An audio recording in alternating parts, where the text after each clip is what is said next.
Sup, my fellas. Don't forget to leave feedback, and enjoy the story. In front of us is the continent of Gaia. Scary monsters are running forward. It is reported that on this continent for several years there has been a phenomenon of monsters disappearing. A book is visible under the arm. The owner of the limb at first thought that the monsters were simply exterminated, but then he investigated and found out that they moved to another dimension. The magician holds an open book. He thinks that for representatives of his profession this opens up wide opportunities. And although he does not know what is happening with the monsters, this, in principle, is not so important, since he can significantly advance in his research. A magical formation is visible under the man's feet. He says that the coordinates have been established, and the magical connection is perfect.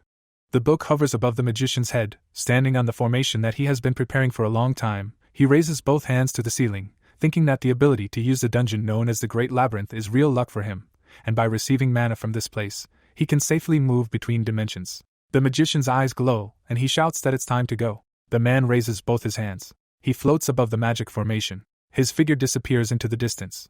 There is a bright flash in the sky. The magician's eyes are closed. He thinks that the air currents and temperature feel different. He opens his eyes and realizes that he has succeeded. The magician is standing in the middle of the desert. His hands are raised. The man looks to the right, and then to the left. The magician is standing inside a crater. He realizes that it seems that only the dungeon has been transferred between dimensions. We see a dark sphere. A young man stands in front of it, trying to understand what it is. There is surprise in the young man's eyes. Mountains are visible behind the city buildings. People are walking along the streets. We see two girls. One of them says that their brother Jun-so is really cool. The other replies that he really is the best. Kang Jin-hyuk, a D-rank hunter, thinks that focusing on something and having a passion for what you do is very good, but it seems that this luxury will always be unavailable to him. A hand touches the boy. Its owner asks why the young man is idle. The boy asks him to wait a little. The guy in the yellow jacket says that they are still not even halfway done with the job.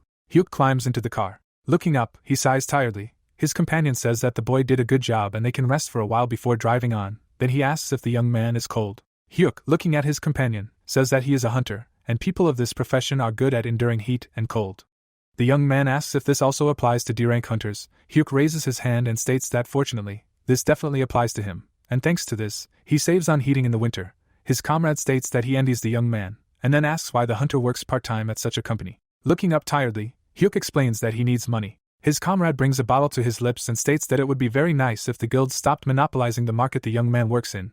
He replies that those bastards have always done this, and lately the situation has only gotten worse. There are cars parked in the parking lot. The guy in the yellow jacket asks what this is about. Hyuk says that about a month ago, a crazy serial killer broke free and began killing hunters from large guilds. His comrade asks if this means that these people take out their anger on others just because they can't catch a single killer. Looking at his friend, the young man says that it increasingly seems to him that these people have simply gone crazy. Hyuk says that he came to the same conclusion.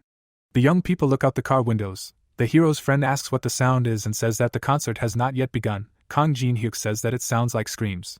The hero's friend tries to stop him. Kang Jin-hyuk stares at something. He understands that now he has no doubts left, and he really hears cries for help. The guy assumes that this is either an attack by terrorists or an attack by monsters. People screaming in horror run towards the hero. Monsters are visible behind them. Rubbing his hands, the guy thinks that he has a unique chance. Hyuk calls up the inventory. He clicks on the baseball bat icon. A glow is visible around his hand. The weapon appears in the hands of the young man.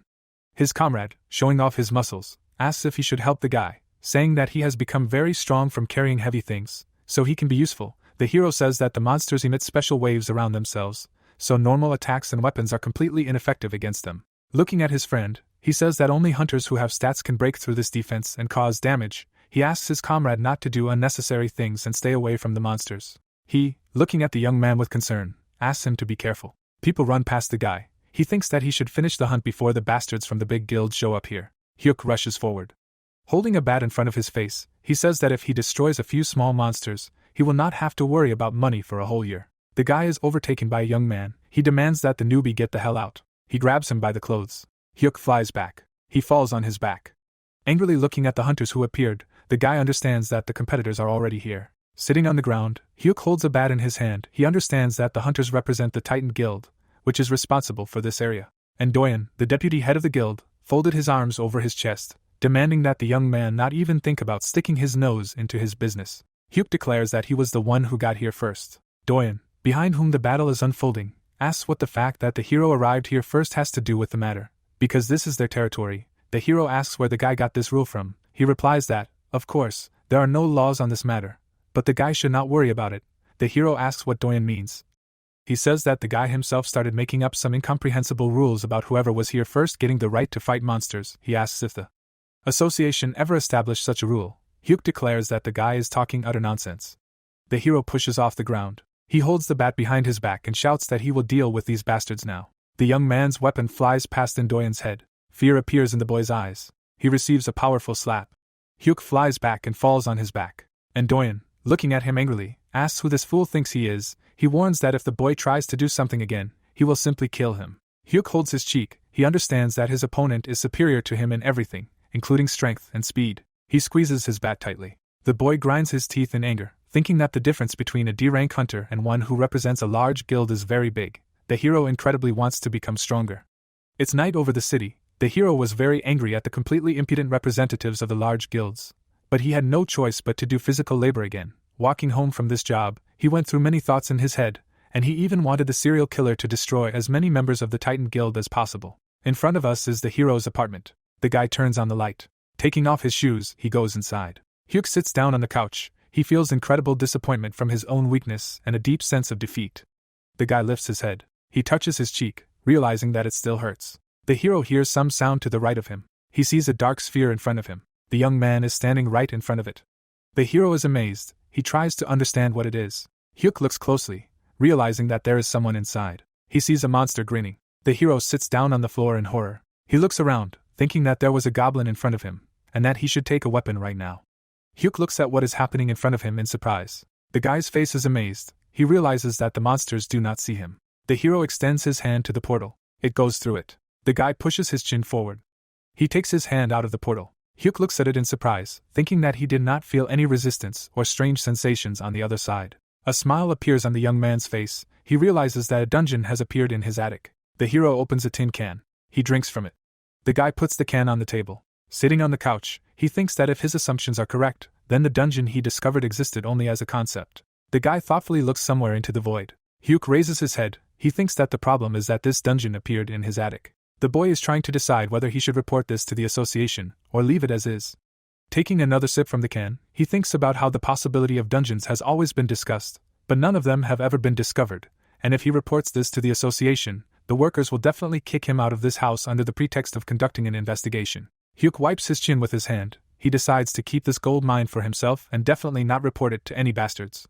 The boy looks worriedly to your right. He understands that the monsters can get out of the dungeon right into his room, and decides to check if this is true. With a bat in his hand, he stands in front of the portal. We see the profile of the boy. Hyuk thinks that with his current abilities he will be able to destroy 2 or 3 goblins at best, and if other monsters get into his house from the dungeon, he will definitely part with his life.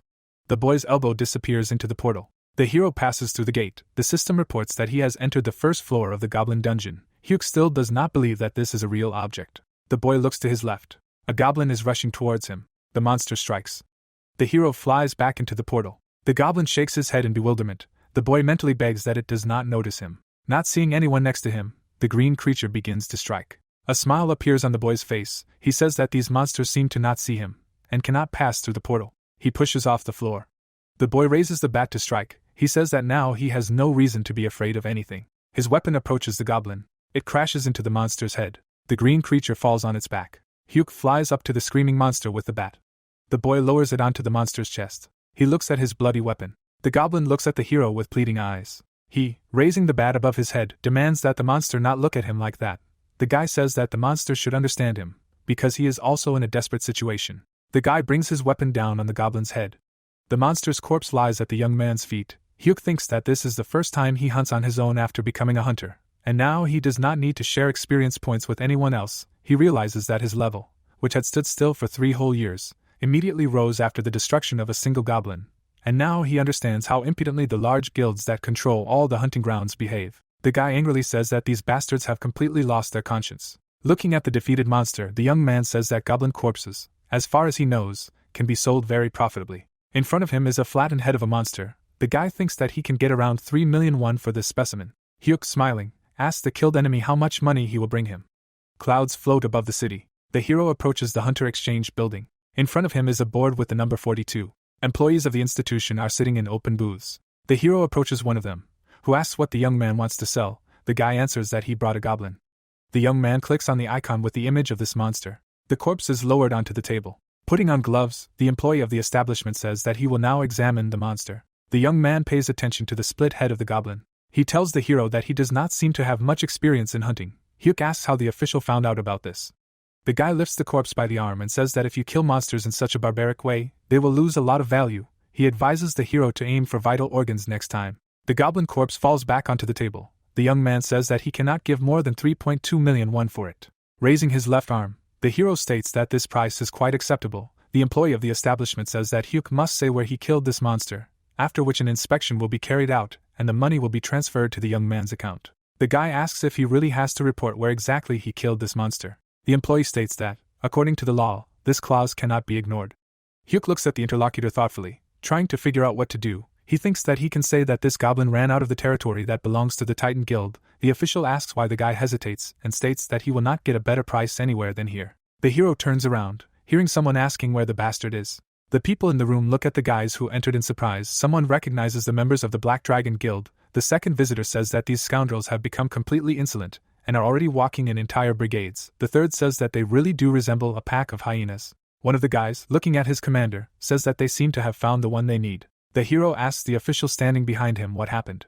The guild members approach the guy. Their leader asks if they are looking for him. Hyuk asks again in amazement. The young man grabs the boy by the sweater and asks if he stole the monster from their hunting grounds. The guy says that he does not understand what they are talking about. The official, closing his eyes, says that this is not the one the hunters are looking for. The young men look around the room. Their leader asks where the guy they need is. The employee of the establishment says that it is a blonde man who is sitting nearby and talking to his friend. The young men look at the hunter who has approached them in surprise. He punches the blonde man in the jaw. The young man falls onto the couch. His friend angrily asks what the hell is going on. The hunters kick the young man. One of them says that this man was illegally hunting monsters on their guild territory, and if his friend is not going to compensate them for their losses, then he should better not interfere. The blonde man lies on the floor, covering his head with his hands. The leader of the hunters sits down next to the trembling young man. He asks what the young man was doing on their territory, and whether he was going to kill any of them. The beaten guy asks with difficulty what his offender is talking about. He grabs the young man by the hair and says that he suspects that he is facing a crazy maniac who kills hunters. He invites the guy to go with him to conduct a small investigation. The blonde says that this is some kind of madness.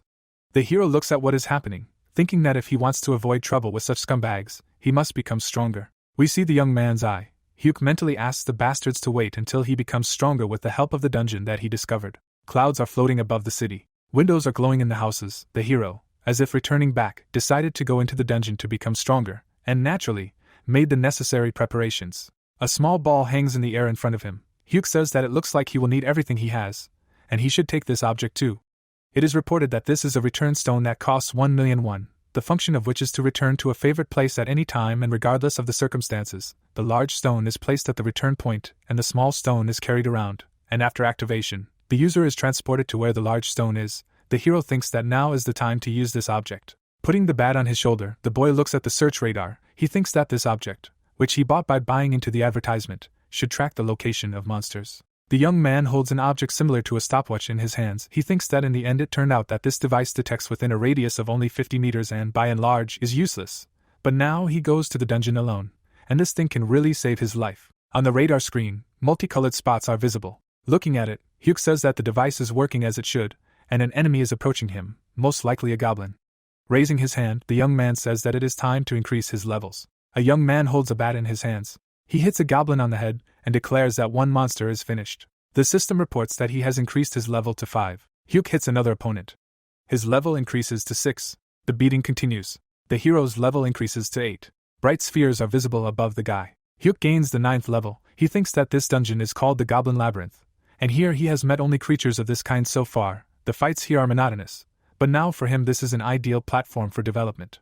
Hyuk drinks from a bottle. He sits on the ground next to the killed goblins and, to find out how much his level has increased, calls up the status window. The guy thoughtfully looks at the blue window, stating that, despite the increase in level, other parameters still look very lousy. Candles are burning on the chandelier. The guy looks at the monsters lying in front of him and says that with the help of this dungeon he can gradually level up.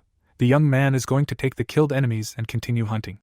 Putting the bat on his shoulder, he calls up the inventory window. The hero sees an icon with a picture of a goblin. The system issues a warning that he has only one free space left in the inventory. Thoughtfully rubbing his chin, the young man says that in this case he needs someone bigger. Hyuk, looking at the radar, says that the larger the enemy, the more money he will bring. The device shows a mark to the left of the hero. He determines that the target is 9 o'clock from him. Putting his hand in his pocket, the hero looks over his shoulder. He thinks that if he attacks suddenly, he can easily deal with the enemy. Hyuk is preparing to strike, thinking that the target is 5 meters away from him. The hero stands in the same pose. The distance is reduced to 3 meters. The guy sees a helmet. He strikes. The helmet flies far away. Hyuk looks to the right in confusion, trying to understand what that sound was. In front of the young man stands an opponent who does not look like a goblin at all. This is a bearded old man who grinds his teeth in anger and holds his head. The guy tries to understand if this is a person. Putting his left hand forward, the guy asks if everything is okay with this character. He, pointing a finger at the hero, says something in an incomprehensible language. Hyuk assumes that there is some kind of foreigner in front of him. The old man angrily shouts something. The young man thinks that this is some kind of very strange language, and tries to understand what country this man is from. The guy bows, thinking that his new acquaintance is very angry, and it would not hurt to apologize to him at all. Hyuk, bowing, expresses regret, and says that he did not expect to meet a person here. The bearded man reaches into his bag with his hand. He throws some object to the guy. The hero catches it and asks what it is. Hyuk looks closer and realizes that it is a necklace, then tries to figure out what he needs it for. The hero puts the jewelry on his neck. The necklace emits a bright light. The old man, pointing at the boy, asks if the little bastard understands him now. Hyuk, looking at the bearded man, states that he understands that he is upset and asks the man to calm down a little. The old man, with his mouth wide open, asks the boy to repeat his words. Scratching his head, Hyuk states that he did not say anything and apologizes once again. The bearded man, gritting his teeth in anger, states that he, a dwarf, has lived for 132 years, and has never met such a piece of shit. The boy looks at the old man in shock. He cannot believe that there is a dwarf in front of him. The boy remembers that these creatures are known in literature as excellent blacksmiths, and realizes that the bearded man does indeed look like a typical dwarf. Hyuk picks up the items from the floor that the old man dropped. A very elegant sword appears in his hand. The system reports that the guy has picked up a rare item. The hero examines the weapon, thinking that it seems that all the weapons he sees are of the rare category. The old man, taking the hammer in his hands, demands that the guy immediately give him his things. Hyuk assures that he will immediately hand them over to the rightful owner. The young man realizes that the bearded man, despite the fact that he is a dwarf, must have a high level to use such equipment. The guy looks down a little sadly, thinking that it is better for him not to mess with this character, and that he needs to quietly hide somewhere far away. The dwarf takes out a bag and demands that the hero put all the weapons in it, preferably extremely carefully. Hyuk puts the items in the bag. The dwarf pays attention to the bat lying in front of him. The guy declares that he has collected everything. He looks at the dwarf in surprise and asks what he is doing with it. The old man looks at the boy's weapon in surprise. Looking at him, he asks where he got this item. Hyuk asks why the dwarf is so interested in this weapon. He says that the bat is made of orichalcum. We see various metal objects. The hero thinks that on Earth this is the most common metal and his bat is made of aluminum. A piece of ore lies in a luxurious box. The guy thinks that the dwarf for some reason believes that this is an incredibly valuable metal, and calls it by the legendary name orichalcum. The hero examines the items on the shelves. It turns out that the old man invited him to his workshop to carefully examine the bat. At first the young man refused, but when he heard that he could exchange his weapon for rare items, he agreed to try. Hyuk examines the weapon in front of him. The guy looks to his left, trying to understand why the dwarf lives alone in this dungeon, in which, on top of everything, there is a workshop. Something is happening behind the door next to the hero. The guy says that the dwarf has been there for a long time and asks what he is doing there. Hyuk examines the items lying on the shelves. He says that it seems that it is time to choose something worthwhile. The young man thoughtfully rubs his chin, realizing that he has to make a very difficult choice. The dwarf shouts that everything is ready. He comes out of the workshop. The bearded man holds a red bat in his hands. He says that the guy cannot be distracted by all sorts of trifles and take this item. The old man, stretching out his hand forward, says that compared to this weapon, everything else is just trash. Hyuk takes the bat in his hand. Looking at it, he asks the dwarf if this is really his bat, and why it has become bright red. Clenching his fist, the master says that this is a characteristic feature that orichalcum has. Looking at the boy, the dwarf says that it is a soft and weak metal in its normal state, but the more you enchant it, the redder and stronger it becomes. Hyuk looks at the bat in shock, trying to figure out if it was really enchanted. Hyuk strikes the bat, thinking that enchanted items are very rare and only drop from monsters of rank A or even higher. The hero raises his weapon above his head. A mark from the blow is visible near his face. The boy looks at his bat in surprise. He realizes that it now feels completely different than before. Hyuk remembers the dwarf and cannot believe that such a weapon can be created artificially. The boy does not understand what the old master did to him, but he feels that luck seems to have finally turned to face him. The system reports that the hero is armed with a legendary baseball bat, which was once an ordinary aluminum sports equipment, but after being enchanted, its level significantly increased. The boy looks at the description, he sees that the weapon's durability is S rank, and thinks that if he can sell it, he'll hit the jackpot. Hyuk looks up thoughtfully, the description tells him that the bat is bound to him, and he realizes that he can't sell it. The boy approaches the dwarf and asks if the automatic return clause means that the weapon can only be used by him now. The dwarf, laughing, says that the boy shouldn't be too grateful to him and can consider this property a reward for providing the old man with such a good experience. He states that no other living being will be able to use this item. Hyuk clicks on the bat icon, stating that it looks like he won't be able to make money by selling this item. A blue system window hangs in front of the boy. He touches one of the menu items, realizing that he can make money in other ways.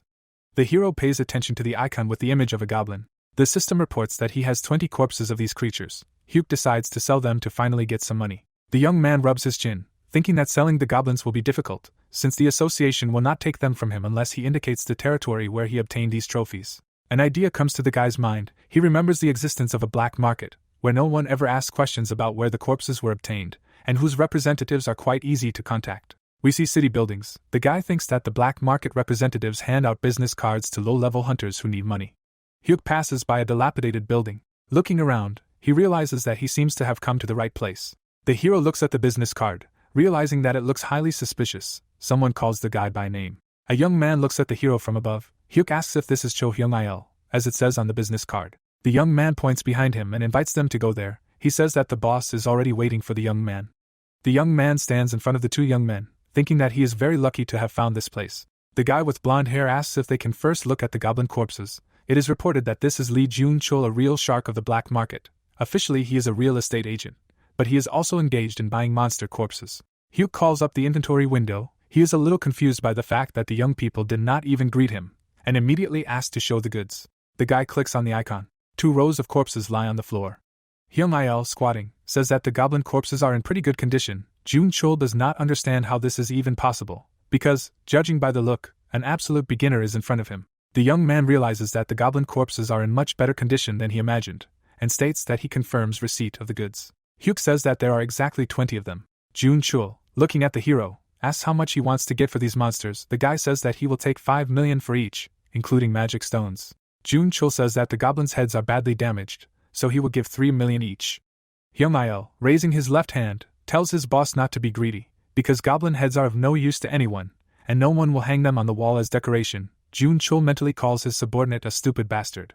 Hyung-il happily rubs his hands, asking how much all this wealth could be worth. His boss, clutching his head, tries to understand why he took this degenerate with him. Covering his mouth with his fist, Jun-chul apologizes to the hero for a small misunderstanding, and offers 3.5 million for the head. Hyuk resolutely says that he will not sell the corpses for less than 4.5 million. The young men stand opposite each other. Jun-chul thinks over the amount just voiced. The hero declares that if the young man is not satisfied with something, he will simply find another buyer. Another subordinate of the black marketeer runs into the room. He loudly shouts that they have problems. The guy runs up to the young people bargaining and says that they need to get out of here immediately, as monsters have appeared nearby. Jun-chul asks in amazement what the monsters are doing here. The hero remembers that he heard about something like this, and the corpses of monsters with a very small probability can attract other monsters. Hyuk, raising his left hand, stands over the dead goblins. He cannot believe that all this is happening to him. The guy looks at the young man who reported the danger and asks what kind of monster it was. He answers that they noticed 2 orcs. The hero grinds his teeth in anger. He understands that he will not be able to cope with these monsters, and he needs to get out of here as soon as possible. The black market dealers are bustling about. The hero thinks about how to quickly collect the corpses of the goblins and run away. The guy, looking straight ahead, realizes that it seems that he is already too late. A deafeningly roaring orc appears in front of him. The monster's eyes are shining brightly. Hyuk can't believe that he actually met orcs.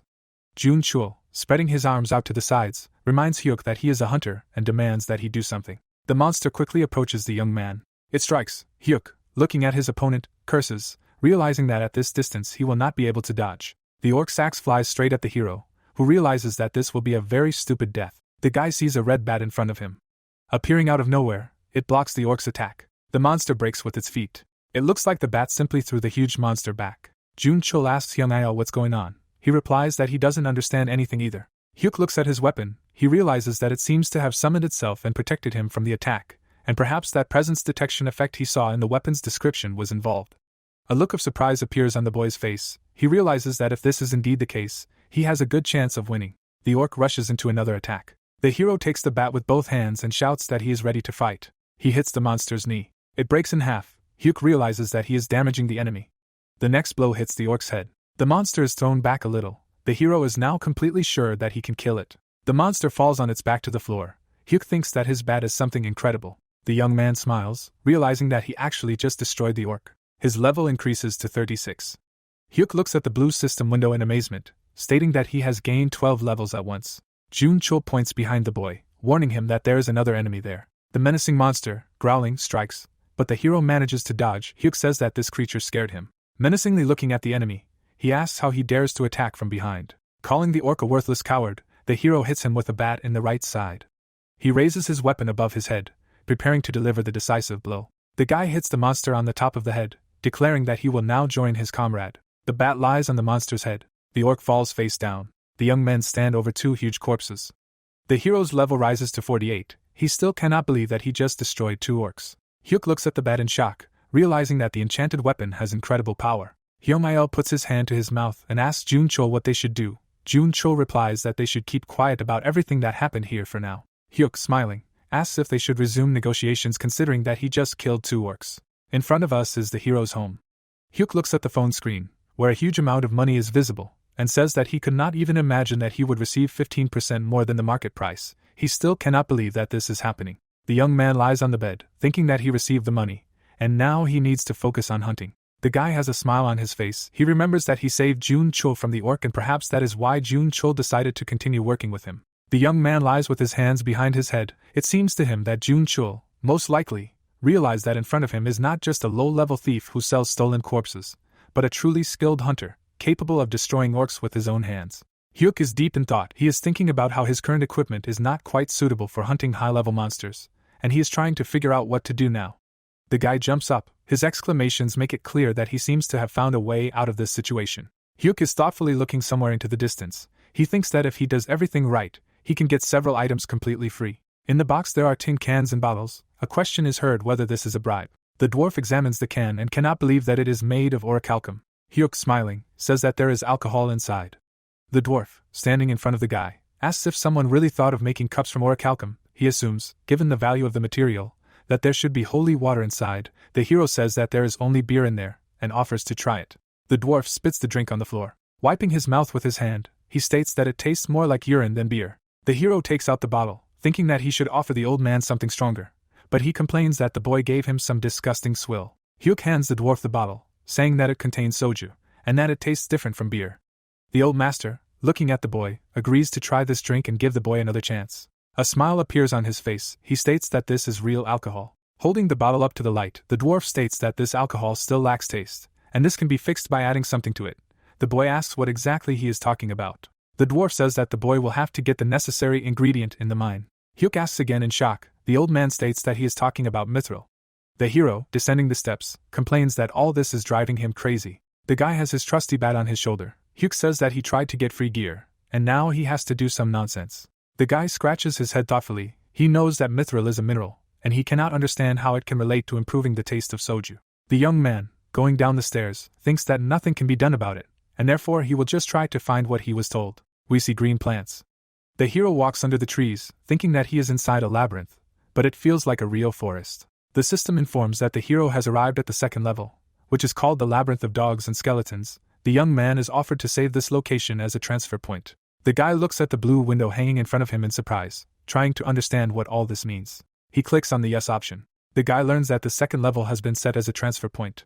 A blue portal appears in front of the young man. The system informs him that he can now travel between the first and second levels using this portal. Hyuk stretches his left hand forward. He declares that all this is very similar to a computer game. Looking at the portal, the young man says that he seems to have done everything correctly, and can always use this gate to go back. Putting the bat on his neck, he declares that it is time to get to work. The guy sees a terrible mouth in front of him. He does not believe that a dog actually jumped out at him. Hyuk delivers a powerful blow, demanding that this creature shut up. Huge dogs fall to the ground, making strange sounds. The hero's level increases to 49. The young man happily states that these opponents of his are weaker than orcs. A whole pack of monsters runs out at him. Baring their terrible teeth, the dogs rush forward. The young man, smiling, declares that all this means that experience points are floating into his hands. He delivers many accurate and powerful blows. The ground around him is covered with the bodies of monsters. The system reports that the boy's level has increased to 74. Hyuk, looking at the system window, thinks that he is progressing very quickly, and if you consider the value of the kobold corpses, he has already earned about 200 million won. A blue system window is visible in front of the boy's face. Hyuk, beside himself with happiness, looks up. He says that riches are pouring down on him. The boy remembers the dwarf and realizes that he will not praise him for doing some unrelated business. The young man realizes that he came here to get mithril. The boy walks forward with a strange gait, thinking that he almost forgot about the purpose of his trip out of joy. We see the boy's legs. He says that he seems to have come to the right place. Hyuk walks forward with small steps. He looks around, noticing something. Not far from him, creatures with burning heads are visible. It turns out that they are skeletons. The young man says thoughtfully that it seems quite logical, since the place he found himself in is called the Labyrinth of Dogs and Skeletons. A crowd of monsters approaches the hero, who says disappointedly that skeletons are not worth money at all. Hyuk pushes off the ground, declaring that all this is starting to irritate him greatly. The guy delivers a powerful blow with his bat. He cuts off the head of one of the skeletons. Even in this state, he strikes with a sword. Hyuk, looking at this enemy, remembers that skeletons die only if their core is broken. The hero's weapon approaches the rhombus adorning the skeleton's chest. The guy delivers an accurate blow, declaring that he killed the first enemy. Literally then, he barely dodges the attack of the second monster. Hyuk asks in surprise when he managed to appear here. The young man leans back, realizing that there are a lot of enemies. Smiling, he challenges them. The hero strikes and smashes the monster to pieces. Bones fly in all directions.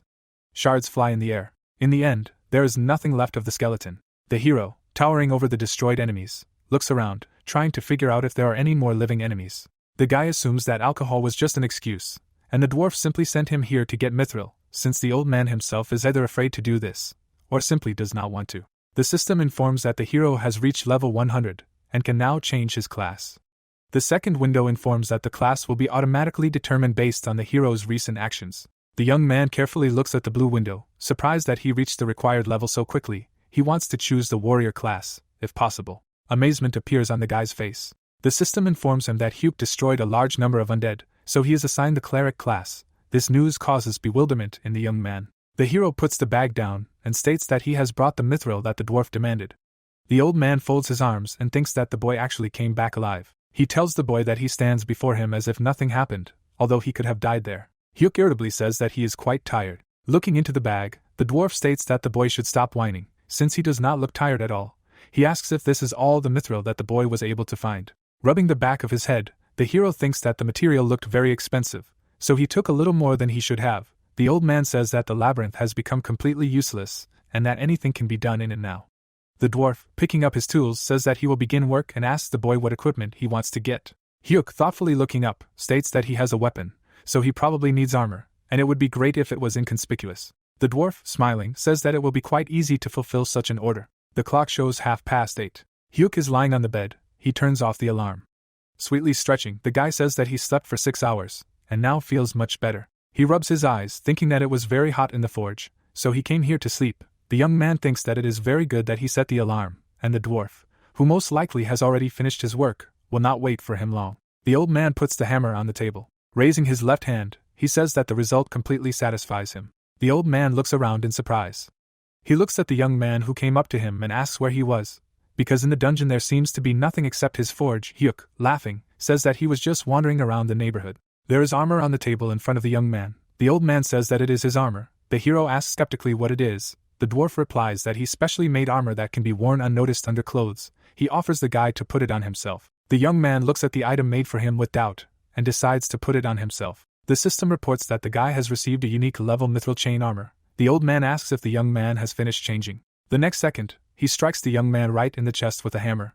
The system notifies that the armor has a unique effect of reducing physical and magical damage by 50%. Hyuk, loudly indignant, flies away from the dwarf. The old man, smiling, says that it is difficult to explain in words what can be shown with a short demonstration. He asks how the armor he made behaves. Hyuk feels his chest and, smiling, says that the gnome scared him. He is very surprised that nothing hurts. The young man, lifting his sweater, says that without this protection, his ribs would probably be broken, but now he feels just perfect. The hero realizes that now, when he has this armor and bat at his disposal, his fighting power will be several times higher. The young man runs, thinking that meeting this gnome was a real luck. The guy leans over to the master, who asks if the guy liked his work. Hyuk already says out loud that he is very lucky that he met the old man, after which he expresses great gratitude for the armor. The master turns away from the guy, declaring that he does not have to thank him. He hands the young man a barrel and tells Hyuk to take it with him. The guy looks at the vessel in surprise and asks what is in it. The gnome begins to explain what it is. In front of us is a kitchen. The hero drinks from a shot glass. There is a keg on the table in front of him. The young man exclaims that the taste of the drink is simply amazing, just like the aroma. He looks into the keg, trying to understand how ordinary soju can be turned into something so amazing. The dwarf, who has a bottle in his hand, states that when even the most lousy alcohol is stored in a keg made of mithril, it acquires a unique aroma and taste. Hyuk is shocked. He thinks that this is simply incredible. An ordinary soju, having been in the keg, turned into a completely different drink. The guy comes up with an idea. Wires are visible between the city buildings. Someone greets the hero. Hyung-il and Jun Chul are sitting in an office. The blonde asks what happened. Hyuk replies that he wants to sell something. The young man, pressing the phone to his ear, asks what monsters this time they are talking about. The hero states that he has kobold corpses and some alcohol.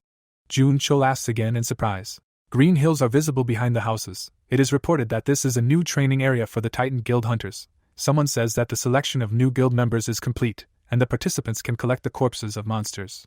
A hunter runs up to the deputy guild leader. He loudly shouts that they have a serious problem. He points behind him and says that lizards have appeared there again, and Doyen understands that this is an anomalous portal that appeared at the wrong time. Monsters come out of the gate. Someone shouts that there are at least 3 times more of them than in the wave they just dealt with.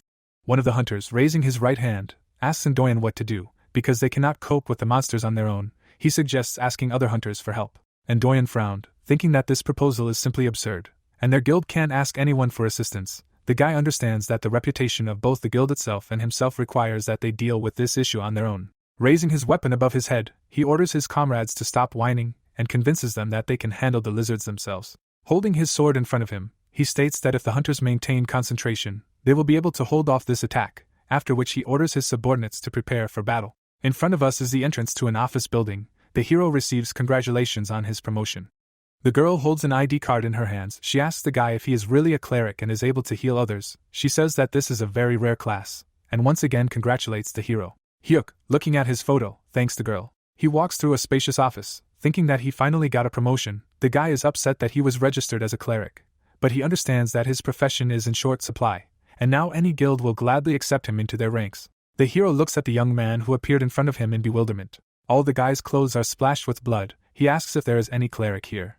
Hyuk, raising his hand, declares that he is a specialist in just this profile. The guy wipes the blood with his hand. The hero asks him if a C-class cleric suits him. He answers that, of course, yes, and asks to join him immediately. Hyuk understands that the rumors are not lying, and being a healer is actually much better than he thought before. A sword is thrust into the lizard's chest. The hunter blocks the monster's blow. One of the fighters falls on his back. His comrade, crouching down next to him, asks if everything is okay with him. The young man thanks him for his help. A lizard flies up to them from above. The hunter strikes and hits the monster. The lizard is cut in half. The young man, with his mouth wide open, demands that the fighters maintain concentration, otherwise they will die. The hunters fight the lizards that surround them, and Doyen angrily looks at the guys who just almost died, calls them useless trash, and says that they only pretend to be cool fighters because someone always saves their asses. And Doyen rushes to attack. He orders everyone to hold their positions, and he promises to destroy all the lizards. The deputy guild leader approaches the enemies. Subordinates try to shout at him and reason with him. Someone present notices the arriving hero and asks who he is. Hyuk stands in front of one of the hunters, who points to the healers standing behind the guy and orders the hero to do the same as them. The young man asks if he can help with anything else.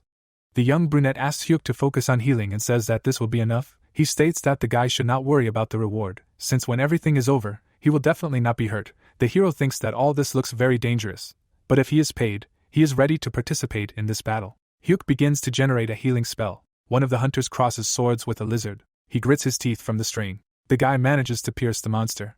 The next second, he gets hit in the shoulder and calls the healers to him. The hero, looking at his colleague, says that no matter how much they try to heal the fighters, it is all useless, so they need to contact other guilds and ask them for help. The young man in glasses says that he thought about the same thing. Hyuk is deep in thought. He understands that if things continue like this, they can all be destroyed. The young man notices something in front of him. A bat that jumped out behind his head blocks a blow from a lizard that had come up from behind. The young man cannot believe that the monsters have already gotten so far. He realizes that this can only mean that they came from behind. Next to the bat, the tip of a sword is visible. The hero thinks that there are only healers in the back rows, and he must protect them. The young man takes the bat in his hand. He brings it down on the monster's head. The guy's colleagues turn around in fear. The hero tells them that this is an ambush, and the enemies have penetrated to the rear. The young man in glasses asks how the monsters could penetrate so deep into the rear. His comrade says that they used a camouflage technique, and it is incredibly dangerous. Hyuk, resolutely looking at his colleagues, orders them to focus on healing, and promises to deal with the monsters. The healer with glasses asks how the young man is going to do this. Because he is the same cleric as them, the young man standing next to him warns that this is very dangerous, and they should ask the members of the Titan Guild for help. A fierce battle takes place in front of the healers. The hero tells his colleagues that the hunters themselves are barely holding on. Hyuk rushes forward, despite the fact that the guy with glasses is trying to stop him. The hero asks not to worry and says that he would not risk it if he was not confident in his abilities. The young man hits the lizard with a bat. He thinks that at first he was worried, but now he understands that he can handle it. The young man's hand is set aside. He grabs the lizard. Hyuk presses the monster to the ground. Then he finishes it off with a blow of the bat right to the head. The hero sees how one of the lizards breaks through to his ally. The guy rushes to intercept, realizing that for a second he let his guard down. He pushes off the ground. Flying over the monster, he asks where it is going. Hyuk brings his bat down on the lizard's head. It squeals pitifully. We see the hero's legs. One of the monsters strikes and hits him in the back. The lizard seems surprised. The boy asks him what went wrong, and if this creature is surprised that its surprise attack did not work. Hyuk, whose armor stopped the sword, tells the lizard that this is why you should always wear only the best equipment. The boy brings his weapon down on the enemy. The healer in glasses turns around. He does not understand how the cleric is able to do such a thing. The young man shouts that this is simply amazing, and his colleague holds off many monsters single-handedly. The second healer says that thanks to this guy, they can focus on healing the hunters fighting the monsters. Horror appears on the lizards' faces. Someone asks why they are acting like this. A white beam is visible in the air. A man with a neat beard cuts one of the monsters into many pieces. One of the people present recognizes this man. In front of us is Seo Sang-ho, the head of the Titan Guild. The road is strewn with many corpses. The man asks the guy if he took care of these monsters. He answers that he really did it, and asks who is in front of him. One of the healers tells the hero that in front of him is Seo Sang-ho, a hunter of rank S. Hyuk asks again in surprise. He is told that this is the head of the Titan Guild. The guy in glasses says that it seems that they can finally go home. Sang-ho takes off, apologizing. He says that they will have to finish this conversation a little later. Flying past the hero, the man says that he will definitely reward the guy as he deserves.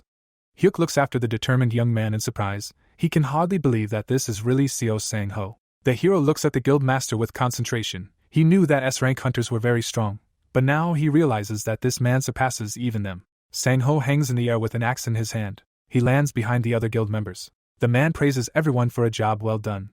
The fighters turn around and happily recognize the leader of their guild. And Doyen does not look very pleased. He asks one of the fighters what Sang-ho is doing here. The guy replies that he personally called him, since no one forbade asking for help from members of his own guild. Sang-ho, looking at the hunters, orders those who are tired to retreat back, and declares that from now on he will command the battle. The man raises his fist to strike. He shouts that if everyone understands, they must immediately begin to follow his orders. The tired hunters rush back. They ask the guild master to wait a second.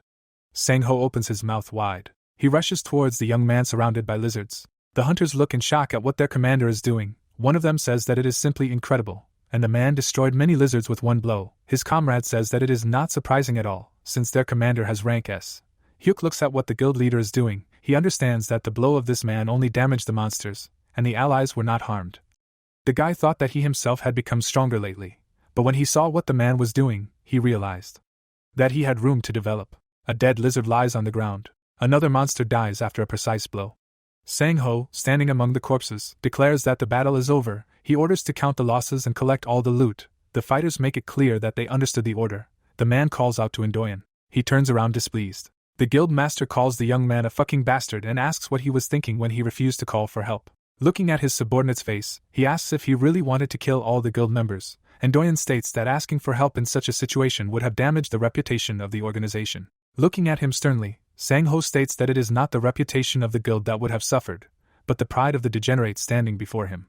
Doyen, half closing his eyes, states that this is a very serious accusation. One of the fighters calls out to the guild master, apologizes for interrupting him, and states that they must settle accounts with the healers who helped them today. The young man points his hand at the hero and his three colleagues. Sang-ho states that he will come to them now. He turns to Indoyen and angrily says that he won't get away with it, and they will talk again when they return to the guild. He replies that he understands everything. Sang-ho bows to the healers and apologizes for the delay. The man once again introduces himself as Seo Sang-ho, the leader of the Titan Guild, after which he thanks the young people for helping his guild members survive. The man, looking at the hero, states that he is especially grateful to him, since he saw that the guy single-handedly deal with the ambush that the lizard set up. He admits that the young man has remarkable skill and asks what his name is. The hero introduces himself. Sang-ho asks the guy if he is a member of any guild. He replies that he is not yet. The man offers the young man to join Titan, promising to exempt him from the initial fee. And Doyen runs up to the conversation. He asks the guild leader to wait, and asks what he is going to do. The blonde says that Hyuk was just a D-rank hunter not long ago, and he remembers it very well. The deputy guild leader says that perhaps the guy was lucky that he became a healer. But if he were Sang-ho, he would definitely not have taken this man into the organization. The man looks at his deputy and calls out to him. And Doyen looks at his boss in bewilderment. With his mouth wide open, he says that if it weren't for this young man, all the guild members and healers would be dead. That is, he saved all those lives that could have been lost due to the stupidity of one hopeless idiot. The hunters look at what is happening in amazement. Hyuk, looking at the man, understands that he is a very fair person. Sang-ho orders Doyen to apologize to the hero. The vice guild leader frowns, unable to believe that he has to apologize to a mere boy. Raising his hand, Hyuk thanks Sang-ho for inviting him to join the guild, stating that he has to decline because he can't trust an organization that has a man like Doyen as its vice leader. The blonde angrily demands that the boy repeat himself. Gritting his teeth in rage, Doyen raises his hand to strike, shouting that the boy will learn his place now. A bat flies out of the system window. It hits the villain square in the chest. Sang-ho looks at the news on his phone screen, regarding the vice guild leader collapsing after being hit by a C-rank hunter, asking if he's going to sit back after what happened. A meeting is taking place in a small room. One of the guild leader's subordinates suggests bringing the hero and demanding an explanation from him. Another young man states that kicking Doyen out was a mistake and such a punishment is extremely unfair. The guy in the suit, raising his left hand, states that if things are left as they are, the reputation of the Titan Guild will suffer greatly. Sang-ho, putting his cup down on the table, states that it was not the hero who tarnished the reputation, but Doyen, who, due to his own ambitions, endangered the lives of the recruits. The man states that, in addition to this, Doyen tried to use violence against someone who protected the members of their guild. Looking at the crowd, Sang-ho says that what Doyen did is enough to deprive him of his position as deputy guild leader. The subordinates try to object. Sang-ho demands that they stop acting unreasonably and states that this is the end of the conversation. Raising his right hand, he demands that everyone leave the office.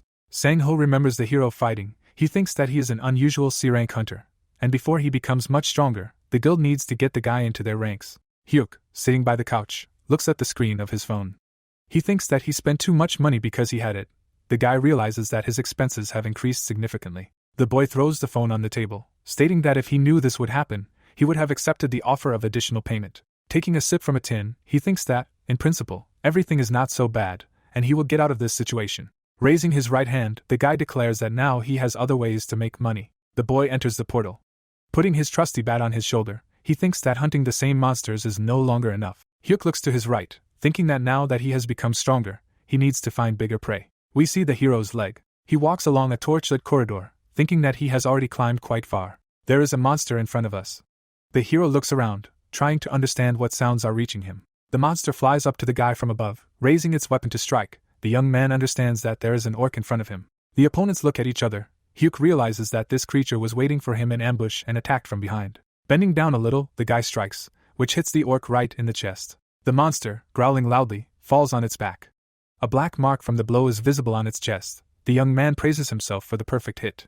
A whole army of green monsters appears in front of him. Hyuk thinks that if he deals with them all, then he will not have to worry about his financial well-being for a decent amount of time. The hero calls the enemies. He rushes to attack, loudly shouting that it is time to earn money. The system window shows that the hero has destroyed 20 orcs. Looking at the blue rectangle, the young man thinks that he can now calmly deal with 20 representatives of this formidable race. He decides to go a little deeper into the dungeon. Hyuk goes down the stairs, trying to guess what awaits him below. The guy walks along a long corridor set with statues. He understands that this is some kind of temple, and that he feels a little uneasy here. The system reports that the hero has arrived on the 3rd floor, which is called the Temple of the Labyrinth Guardian. The young man enters a spacious room, realizing that he has come to the right place. He learns that the 3rd floor has been recorded as a warp gate. Hyuk looks around, trying to understand why there are no monsters here, and suggests that this temple is some kind of safe zone. Suddenly, the floor behind him begins to swell. A huge palm flies out from there, which almost knocks the guy off his feet. Hyuk is shocked. He flies back, thinking that it can't be a monster. The boy looks over his shoulder in fear. He puts his bat out to block the enemy's blow. The hero realizes that this creature is moving too fast. The boy flies back again. He can't believe that even after he blocked the blow, he was thrown back. The hero lands on the floor. He tries to understand that he can have such strength and agility at the same time. The boy puts his weapon in front of him, realizing that he must maintain full concentration. Amazement appears on his face. He sees a scary, toothy monster in front of him and realizes that the body of this creature is stone. Hyuk, crouching down a little, says that he has heard of such creatures, and in front of him is an artificially created monster called a golem. The boy jumps. He manages to avoid a powerful blow from the monster. The hero rushes forward, thinking that if this monster falls for simple tricks, it does not have developed intelligence. Hyuk strikes. The golem falls behind him. The young man thinks that if the enemy is very strong, but at the same time incorrigibly stupid, then he can be dealt with. Clouds of white smoke rise around the young man. Looking back over his shoulder, he realizes that he worried in vain, and there is nothing scary in this enemy. The stones lying on the floor begin to move. It seems that the golem is coming to life. The hero looks at what is happening in surprise. The golem roars menacingly. He gets to his feet and raises his left hand to strike. Hyuk cannot believe that the monster, whose head was just cut off, can still be alive. The guy carefully looks at the enemy. He remembers that such creatures do not die unless their core is destroyed. The monster's eyes glow menacingly. Hyuk thinks that he needs to retreat and rethink his strategy. A stone hand grabs the guy by the leg. The young man looks down at his feet, realizing that he has another opponent. An arrow flies through the air. It hits one of the golems right in the chest. The monster flies apart. The hero leans back, now realizing that the golem's core is located right in the center of the chest. The young man prepares to strike. He strikes with his weapon, sending a huge amount of stone fragments into the air, and realizes that he struck at the right spot. Hyuk lands on the floor. He looks at the stone fragments scattered around him and realizes that he almost lost his life. Wiping the sweat from his forehead, he says that if it weren't for that arrow, he really could have died. Looking over his shoulder, the young man tries to find the one who just helped him. He assumes that it could be a dwarf, an old acquaintance of his. A female figure appears among the clouds of smoke. Hyuk realizes that in front of him is not a dwarf at all. A very pretty girl approaches the guy. The young man pays attention to her ears and realizes that they look quite strange. Hyuk guesses that in front of him is an elf. Hyuk, bowing, thanks the girl for her help. He looks at her in bewilderment. The blonde grabs the guy by the collar and says that she hasn't seen him in this dungeon yet. Looking into the hero's eyes, she asks who he is and where he came from. Hyuk asks again in surprise. The girl says that the guy is dressed in very strange clothes and demands to know how long he has been in this dungeon. The hero, looking somewhere up, says that he entered this location today. The beauty asks again in surprise. We see the walls of the hall in which the conversation is taking place. The hero confirms that he really ended up here only recently. The girl asks if this means that the guy knows where the entrance to the dungeon is. He confirms this assumption. The elf lets go of the guy. He sits down on the floor and screams in pain. The girl, lowering her weapon, says that she seems to have finally found a way out of here. Hyuk jumps to her feet and angrily asks what all this means. The elf, looking at him resolutely, demands that the guy take her to the entrance through which he entered here. The hero looks at the girl in bewilderment. He tries to understand who she is and why she immediately started giving orders. Then a thought occurs to him that she is quite pretty. The interlocutors stand opposite each other. The blonde declares that she will pay the guy, and says that she is a platinum-level mercenary and can be trusted. Hyuk asks again in surprise. The girl says that her name is Lucia, and she is a half-elf, after which she assumes that the young man must have heard of her. The hero states that he has never heard this name before. The elf cannot believe it. She says that she is actually quite famous. The girl shows the hero some kind of round object and asks for permission to introduce herself again. She repeats that her name is Lucia, and she is a platinum-level mercenary, and what she shows is a mercenary badge. The hero looks at him in bewilderment. The elf asks if the young man is satisfied with this ID. The young man asks in bewilderment what it is. Lucia, hiding her hands behind her back, wonders if the guy doesn't recognize this badge. She suggests that the guy grew up in some village, then asks where this town is. Hyuk says in bewilderment that he is from Seoul, then asks where the elf herself comes from, because he has never heard of elves living in Korea. Lucia asks where Seoul and Korea are. The girl thoughtfully rubs her chin. She has never heard such names and understands that perhaps the mad magician really succeeded, and the whole dungeon moved between dimensions. Looking at the guy, the blonde asks if this is the first time the young man has entered here. He replies that he has entered and exited several times already. The girl remembers the magician standing on a huge formation. She tells the guy that perhaps the dimension-shifting magic that the crazy wizard used actually worked. Hyuk asks what it all means. The elf says that, to put it simply, the dungeon was transferred to this world from another dimension thanks to one crazy sorcerer. The hero asks the girl sitting on the stone how this is even possible. She replies that she has no idea, but apparently, the magic really worked. Folding her arms over her chest, she says that if all this is true, then this is not even bad, and in this case, canceling the magic may allow her to return back. The girl thanks the hero for the information provided. Hyuk looks at her thoughtfully. He remembers that this dungeon initially seemed rather strange to him, and realizes that, most likely, it really is not from this world, but if he returns it to where it should be, he will lose a lot. Raising his left hand, the young man asks if the elf is really going to send the labyrinth back. She replies that it will be difficult to do now, although she knows a place where you can find a solution to this problem. Torches are burning under the ceiling. Lucia says that there is a secret room on this floor. Hyuk asks again in surprise. The girl says that she accidentally found this room. Raising her right leg, Lucia asks if the young man can help her. The beauty looks into the guy's eyes. He asks how he can help her at all. She replies that she needs to defeat the boss to get to the secret room. Hyuk wonders why he should do this. The girl says that the guy should not worry, and she will give him something good in return. In addition, if they defeat the monster, she will reward him. Hyuk looks at the girl thoughtfully. Realizing that the conditions she offered are very good, he agrees to assist her. The young man strikes a blow to the head of a huge orc. Lucia hovers in the air above the hero, who is fighting two more monsters. She plunges her weapon right into the top of the orc's head. Hyuk hits another monster on the head with a bat. Defeated enemies are visible next to the young men. A white cloud rises above the orc. The hero thinks that the elf is very strong, and even the arrow she shot earlier had incredible power. Lucia tells the guy that he is stronger than she thought. Hyuk looks at the beauty thoughtfully, thinking that it is dangerous to fight her, so he must cooperate to try to assess the situation better. He says that he has not yet shown everything he is capable of. A torch is burning near the stairs. Hyuk, putting the bat on his neck, asks Lucia how far to go. She replies that they have gone about half the way. The young man holds his stomach. Bend over, he suggests resting a little and having a snack. The young people stop. The hero says that this can be done, since there are no monsters nearby. The elf agrees to his proposal. Hyuk opens a chocolate bar. The blonde sitting next to him drinks from a bottle. The hero looks at his companion in bewilderment. He hands her the bar and asks if she will eat it. The girl asks if the guy's name is really Kang Jin Hyuk. He confirms this. Lucia says that the guy can do without formalities in conversation with her. The young man shyly states that he is a little uncomfortable talking like this to a person who is older than him. Lucia points her bow at the guy and sternly says that age does not matter at all. Looking at the guy, the beauty says that, by elven standards, she is considered a very young woman. Hyuk, raising his hands, declares that this is not what he meant at all, and promises to talk to the girl from now on as if she were an old friend. Lucia, looking at the guy, says that she has not eaten anything for a long time. There are chocolate bar wrappers on the floor. The blonde is greedily eating these treats. She holds out her hand to the guy and asks if he has any more. Hyuk spreads his arms and says that the girl has just eaten the last bar. Slightly bending over, Lucia says that this is too bad, since she was hoping to enjoy the delicacy that she has never eaten and that she liked. Hyuk says that 3 boxes are enough in any case. Licking her lips, Lucia says that she really is full. The beauty calls the guy to follow her, urging them to hit the road. Hyuk closes his eyes tiredly. The hero catches up with the girl standing at the door and asks if they have already reached the boss's room. The elf answers in the affirmative. Raising his left hand, the young man declares that he came here because Lucia promised him a reward, but now he understands that she herself is not completely sure of everything. Lucia replies that there is a high probability that the magician's spell is still in this room. Hyuk, thoughtfully rubbing his chin, tries to understand if he is making a mistake by helping the elf. The blonde, looking at the guy, tells him to get ready, since the boss is approaching. The young man asks what exactly he should do. The girl answers that nothing special, the guy just needs to finish off this monster. The hero asks again in bewilderment. Winking at him, the beauty declares that she was joking, and since there are no other monsters inside, she will cope with the boss herself. The monster approaches the young people. The guy asks in bewilderment if the girl is really going to fight this monster alone. The monster looks huge. Hyuk warns the elf that the monster seems incredibly strong.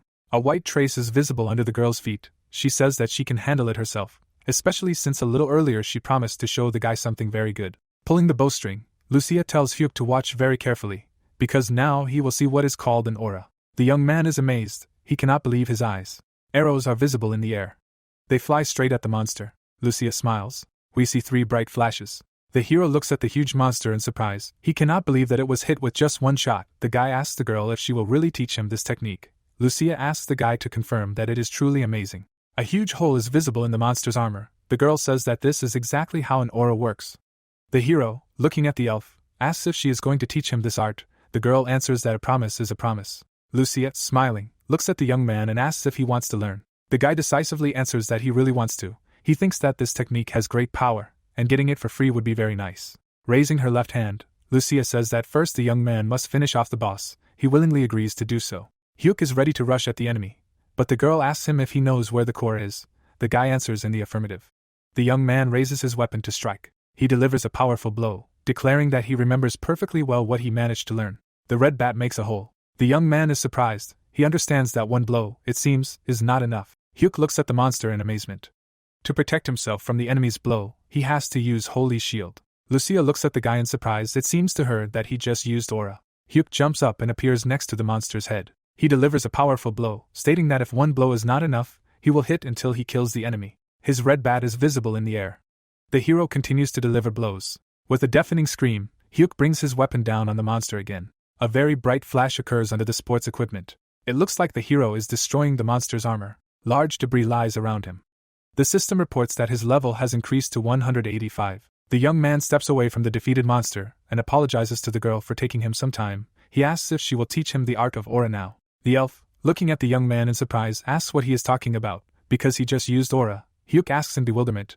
Lucia states that he used the sacred power to activate the aura. The hero, looking at the girl in surprise, asks if they are talking about a skill now. Lucia says that she does not quite understand what they are talking about, but in any case, the guy, as it seems to her, is learning much faster than she thought. Hyuk, smiling, asks if Lucia is flattering him. The elf says that the hero is a cleric by profession, and the shield he just used turns sacred energy into an aura. Spreading his arms out to the sides, the young man asks if this means that he can use the aura right now. The beauty replies that it depends on how he is going to use this technique. Hyuk offers to start training. Sticking out her tongue, Lucia says that she has one condition. The sky is blue above the city. Sang-ho is walking down the street with a short brunette. He asks where exactly the anomaly was discovered. The girl replies that it is near Gangnam Station. It is reported that Lee Hyena, the guild leader's secretary, is in front of us. She reports that the anomaly was discovered yesterday, so a strong monster will emerge from it within 5 days. Sang-ho states that he has thought about all possible options, but he thinks that it will be impossible for his guild to cope with it alone. The boss and subordinate are walking down the street. The girl asks what they should do. The man says that all the major guilds have gone on overseas business trips and Titan is the only major guild left in Korea. Sang-ho, looking ahead, states that they are currently in the center of Seoul, but then falls silent, noticing someone in front of him. The girl, meanwhile, says that she is looking for capable freelance hunters. Sang-ho says that the fighters who are left do not seem reliable to him. Hyuk is walking down the same street with a box in his hands. The guild leader states that he can only think of one person. Hyena asks again in surprise. The traffic light turns green. The secretary asks where her boss is heading. He replies that Hyena can go, and he will catch up with her after he does something. The man raises his right hand. He says that he will be back soon, and Hyena must pass on the association's demands to the guild officials in charge. The girl frowns after the man, remembering that he always does what he wants.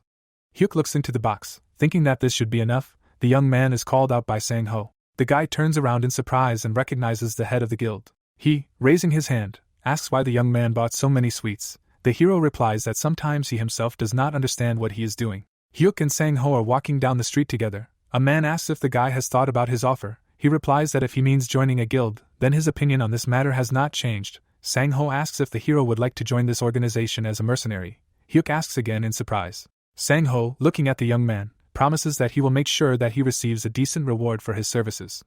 Smiling, the hero replies that he will think about this offer. Lucia is eating a chocolate bar. Almost emptying the box, she asks the guy what kind of food it is and declares that it is incredibly delicious. Hyuk tries to understand if there is something like this in the world in which the elf lives. Satisfiedly rubbing her stomach, Lucia says that she is full. The guy asks in surprise why they are eating in this basement, because the monster boss has already been destroyed. The beauty, looking up, asks if the hero sees the symbols carved on the ceiling. Hyuk confirms this, and then asks what they mean now. The elf, taking a step forward, says that this is a magic circle. The guy asks what function it performs. Raising her right hand, the girl expresses surprise that the hero does not know what it is. The beauty asks what world the young man lives in, and then explains that this circle connects this dungeon with the young man's world. Looking the guy straight in the eyes, the girl says that she will stay here for some time to study the magic circle well, so Hyuk must do something. The young man asks what else is required of him. Licking her lips, the blonde says that if the guy wants to master the aura, he should bring her more chocolate. Hyuk, smiling, says that he understands everything, and then offers to begin training. Lucia grabs the guy's hand. He asks why she did this. The elf replies that this is the fastest way to study the aura. A source of light appears between the young people. Lucia asks the hero to concentrate. Looking at him, the girl says that she will now transfer the aura into the body of the young man, and he must remember the feeling of this flow and feel the aura. The young man silently looks at the elf. One of the girl's hands is under the hero's hand, and the other is on top. Streams of white energy swirl around the young people. Lucia says that she is starting. Hyuk looks in shock at what is happening before his eyes. He feels something penetrate his body. We see swirling streams. Now there is some kind of tunnel in front of us. The hero thinks that these are veins, but then he realizes that there is something else in front of him. He feels how energy flows deep inside him. Bright lights run through the neurons. The young man's eyes are wide open. He understands that he feels an aura. The young man and the girl reach out to each other with their hands. The boy looks at his limb in surprise. Lucia thinks that the boy is much more talented than she expected, and the movement of divine power inside his body was truly remarkable. Thoughtfully looking at the hero, she thinks that if everything continues like this, he will be able to master the basics of her technique by the end of the day. Hyuk continues to examine his hand. Many things confuse him greatly, but he seems to be starting to get used to the new sensation.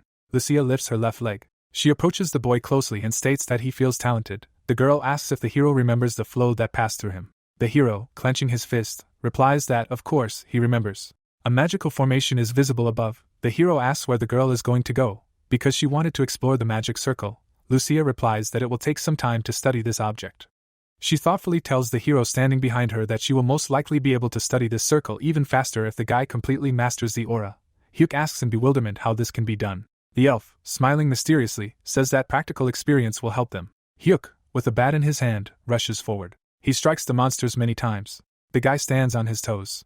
Then he falls on his entire foot. The system window reports that Hyuk has dealt with 25 goblins and 14 kobolds.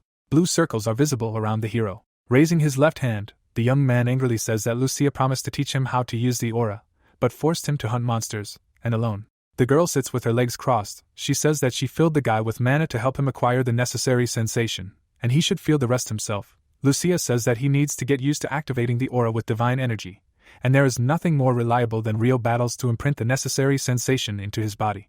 Cracks appear around the hero's legs. Hyuk looks back at them in surprise and indignantly says that the girl should have warned him about everything, and not thrown him to be torn apart by a horde of monsters. This time Hyuk fights some kind of lizard.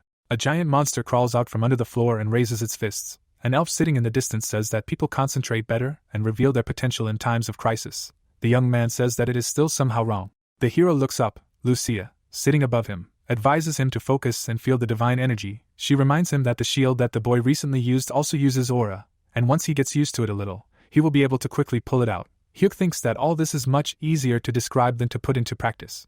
Lucia shouts loudly that the time has come, and the boy should listen to the sensations that he feels when using this shield. The hero puts the holy shield above himself. The boy is surrounded by a translucent sphere. Hyuk tries to understand what he should feel from the skill that activates automatically. Surprise appears in the boy's eyes. He realizes that, it seems, he really felt something. In his right hand, the boy has a bat. He realizes that he feels a surge of some kind of energy that gathers in his left hand and activates the skill. The boy understands that this is how divine power should feel. Hyuk looks up at the huge monster. It grins, showing sharp teeth. Opening his mouth, the guy thinks that he should try to experience this feeling again. He calls Holy Shield again. Amazement appears on the hero's face.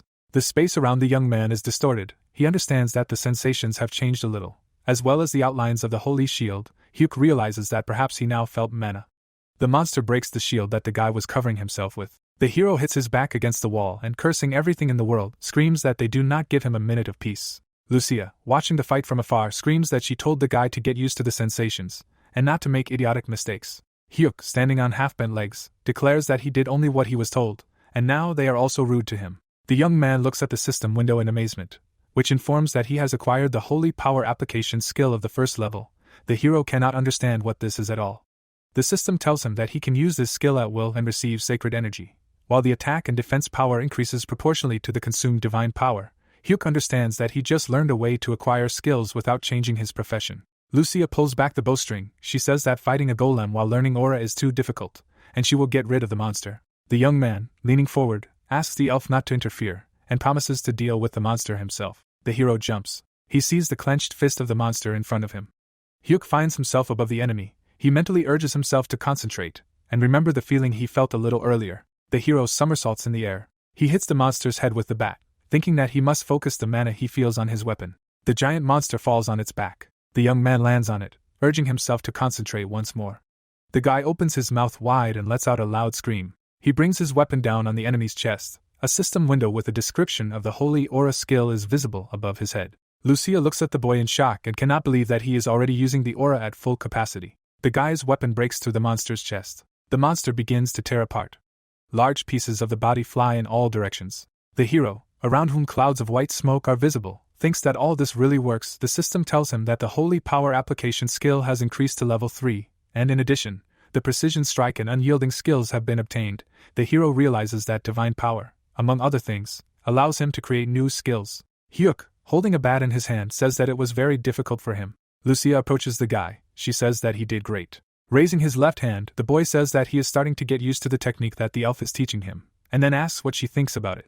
Looking at the boy thoughtfully, Lucia thinks that she understood that he had talent, but did not expect that he would learn to use aura in battle so quickly. The hero, raising his left hand, asks in bewilderment if he did something wrong. The elf says that, on the contrary, he did very well. The girl thinks to herself that she was going to teach the boy the basics and end there, but he exceeded all her expectations. Hyuk thinks that, thanks to the training received from Lucia, he was able to acquire 3 passive skills, as well as 1 active one that allows him to use aura in battle. The girl, taking out an arrow, asks if the hero has rested enough. She aims at him with a bow. The boy asks what she is doing. Smiling faintly, the elf says that they will continue training. An arrow flies past the boy's face. A fiery explosion is heard behind him. The boy sees a white cloud. Monsters emerge from it. The monster's eyes glow brightly. Lucia says that if Hyuk started doing something, he must see it through to the end. The hero sadly says that Lucia is worse than a demonic elf. The boy clutches a bat in his hand, holding the weapon out in front of him. The boy says that if he had known that everything would turn out this way, he would have brought several mana potions with him. Gritting his teeth in anger, he says that he agrees to go to the very end. Advertising signs are visible on the buildings. The hero sits at a table with a black marketeer, who asks what happened to the boy. Putting the tin can down on the table, the hero says that nothing special happened, and he is just very tired. Hyuk raises his right hand. The blonde looks at the boy, trying to understand why the hero looks like he came back from a war. The interlocutors are sitting at the table. The blonde guy declares that he will buy all the corpses of goblins, kobolds and orcs that the guy has, and that he also wants to say something about the drink that the hero brought him last time. Hyuk looks at the young man carefully. In front of us is a store sign. Words of gratitude and farewell are heard. There are bottles in a wooden box. Someone says that after this alcohol was introduced as traditional craft soju, it began to fly off the shelves. The hero is asked to increase the supply of this product, and they say that very soon he will be able to quit everything else and only sell soju. The hero, smiling, carries the box. He says that by selling alcohol that costs 2,000 won in the store for 150,000, he can become one of the richest businessmen in the country. Hyuk is walking down the street. He thinks that, as they say, the heavier the wallet, the lighter the soul, and now he has a feeling that all the worries and sorrows of this world have disappeared. The young man understands that he has not felt such joyful feelings for a long time. Hyuk is lying on the bed, thinking that this time it was incredibly difficult for him, and he has a feeling that he can lie down for several days. The young man's eyes are slightly open. He talked to Lucia, and now he is sure that she is from a completely different world. The hero remembers the girl, and also how she shot a bow next to him. The guy thinks that the skills that are familiar in this world do not exist in the universe where Lucia is from, and there they activate skills not with trigger words, but are forced to use mana, so they cannot use skills as easily as the inhabitants of this world, but the advantage in this case is that mana can be used in many different ways. The guy falls asleep, thinking that if he learns to act like his new ally, he will have new opportunities. The hero's eyes close. He wakes up. The young man hears sounds coming from the window and understands that this is an alarm signal. The guy tries to understand what is happening. The people on the street turn around in alarm. They are informed that this is not a drill and all citizens must leave the area immediately. Hyuk looks at his phone screen, trying to figure out what day it is. The hero looks out the window. He assumes that it is the day of the monster invasion. The guy looks up. He realizes that this event has started earlier than expected. Hyuk lies down on the bed again. He thinks that he is too tired, so he will not react to all this. He is sure that the large guilds and the association will still deal with the monsters. The young man thinks that a couple of years ago he would have taken the chance to kill a few low-level monsters. But now that the large guilds have established a monopoly on the dungeons, all this is useless. Next to the guy's head, the phone makes itself felt.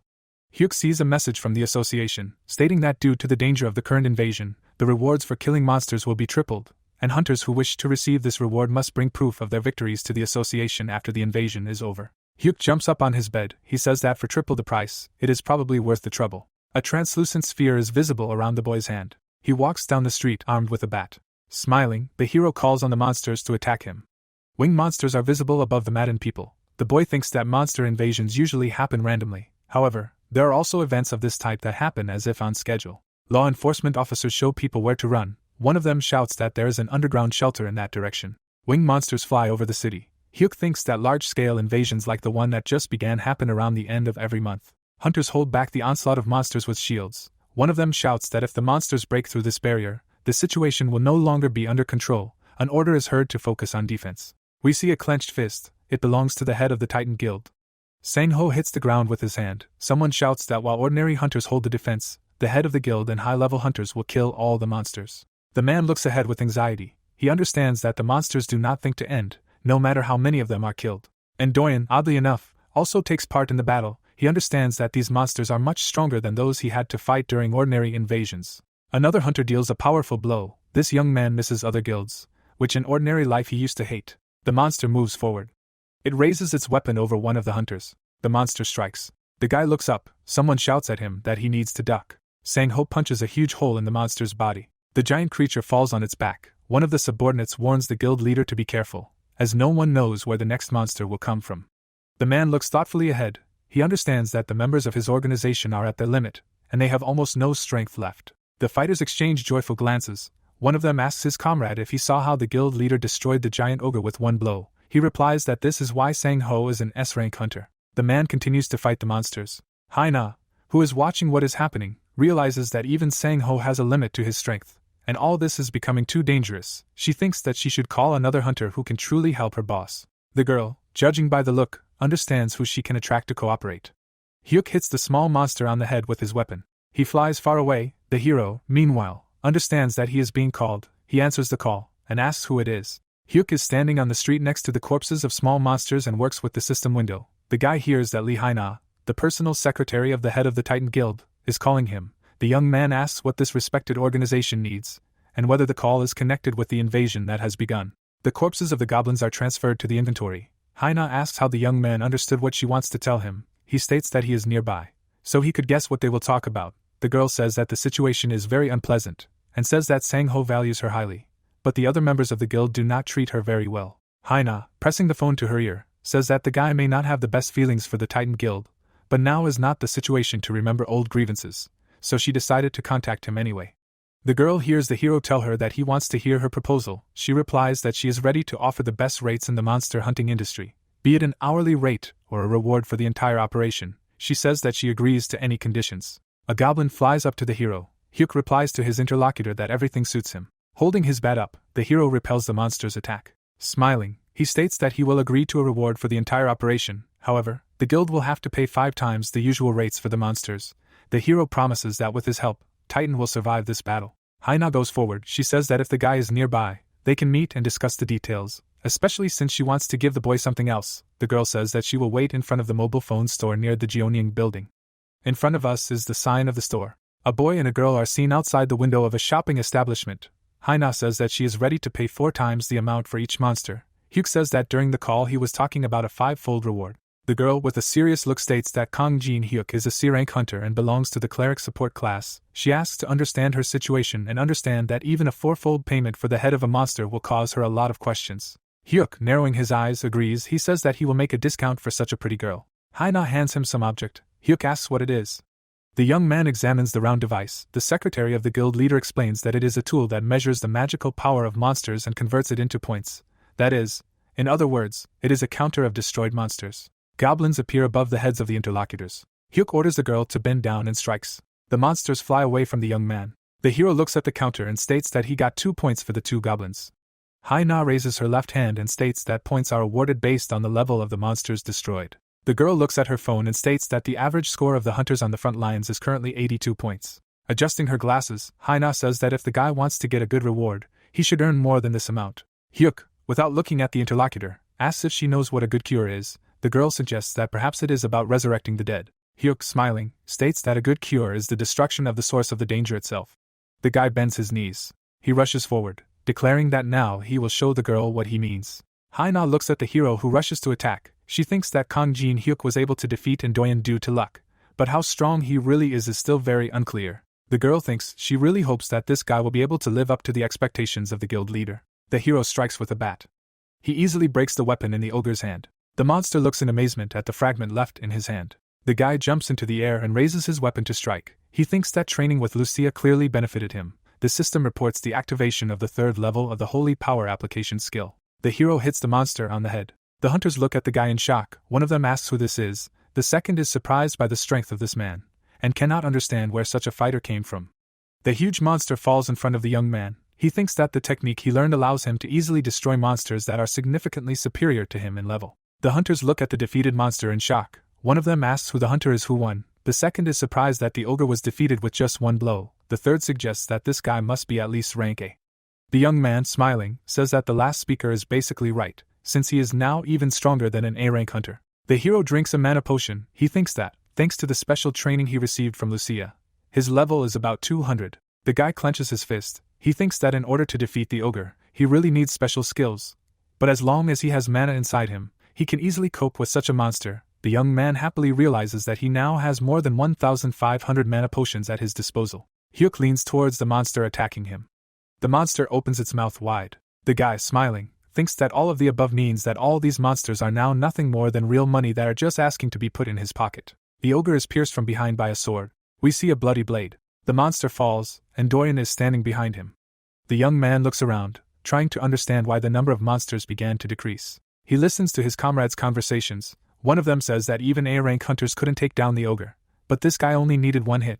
The second one asks who this guy is. The third one says that he can't believe that there is such a skilled hunter in the country, and he doesn't even know him. And Doyen indignantly calls the fighters idiots and asks why they suddenly started chatting in the middle of the battle. He orders them to move to another sector and provide support to the fighters who are fighting there. The hunters rush off, and Doyen looks at the hero's back, trying to understand what this damn bastard is doing here. And Doyen remembers the articles on the internet in which he looked the most unflattering. He says that this rat has absolutely no conscience if he decided to appear in front of him. And Doyen jumps up and rushes to attack. He thinks that, nevertheless, all this is very good. The guy thinks that last time he let his guard down, but today he will put this impudent guy in his place. Hyuk looks around in surprise. He puts his bat towards the enemy and again sends him into a deep knockout. The guy looks at Doyen with displeasure, assuming that this is some kind of psycho who is pestering a mortally tired person for no reason. And Doyen lies on the ground with a bloody face.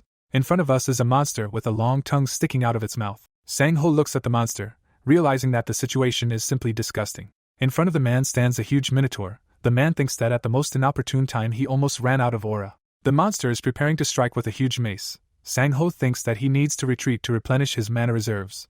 Someone loudly asks the guild leader to lend a shoulder. The hero pushes off the man. He flies into the air. The boy grabs the horn and knocks the giant beast to the ground. Clouds of white smoke rise from under the minotaur's body. Sang-ho happily thinks that Kang Jin-hyuk has come to his aid. The hero looks either dissatisfied or tired. The guild leader looks at the boy carefully, thinking that Hyuk, who had recently reached rank C, destroyed the minotaur, and this means that he was absolutely right to highly appreciate this boy. The hero, looking at Sang-ho, says that the monster seems to have switched off for a while and asks if he can finish it off. Sang-ho replies that, of course, the boy can do it, since he was the one who knocked it to the ground. The hero raises the battle above his head and says that in this case, he will not hold back. Blood splashes upward. The system reports the victory over the minotaur and an increase in level. White smoke rises from the monster's corpse. Sang-ho approaches the boy and says that he never doubted that he would come to his aid. Raising his right hand, the guild leader states that Hyuk was a great help and thanks him.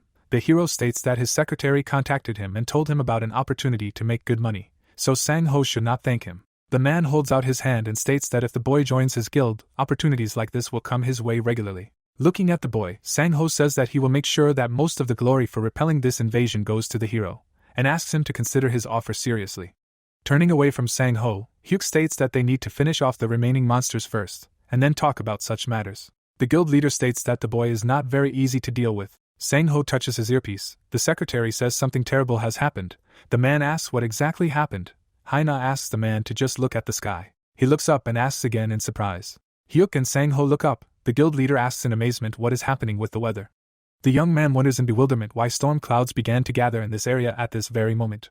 Lightning flashes in the sky. A powerful discharge hits both monsters and hunters. Another lightning strikes near Hyuk and Sang-ho. The guild leader touches his ear and asks Haina what is happening and asks her to describe the situation. Lucia says that a monster has been detected inside the storm front. A giant monster appears above the tall buildings. Haina says that there is only one monster there, but its body is about 500 meters long. We see the head of this monster. Its eyes glow menacingly. The monster shoots another lightning bolt. It hits the guild leader's feet. The man asks worriedly if everything is okay with the hunter Kang Jin-hyuk. He replies that everything is fine for now, but the danger, as it seems to him, is very great. The young people look up. The hero asks what kind of monster it is. A giant fish is destroying city buildings. Sang-ho says that he has never seen such a huge flying monster. Hyuk assumes that it will be very difficult to reach it at such a height. He asks if there are any ways to attack this enemy. The guild leader says that they simply must find a way to destroy this creature, and offers to return to the headquarters to assess the situation. He asks the hero if he will join him. Hyuk agrees to do so. In front of us is the headquarters of the Titan Guild. A powerful explosion occurs.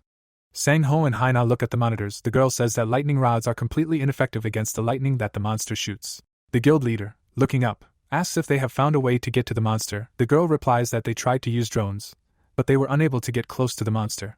The jet falls to pieces. Haina reports that attempts to get to the monster by air were also unsuccessful. The young people stand in front of the monitors. The secretary reports to her boss that the monster incredibly accurately destroys air and ground targets within a kilometer of itself. The man says that in this case they should attack the monster from a place where lightning does not reach. and this, as it seems to him, is a very difficult task. Hyuk thoughtfully rubs his chin. He understands that it will be almost impossible to destroy such a huge creature from such a distance. He tries to understand where to find a person who has enough power to cope with this task.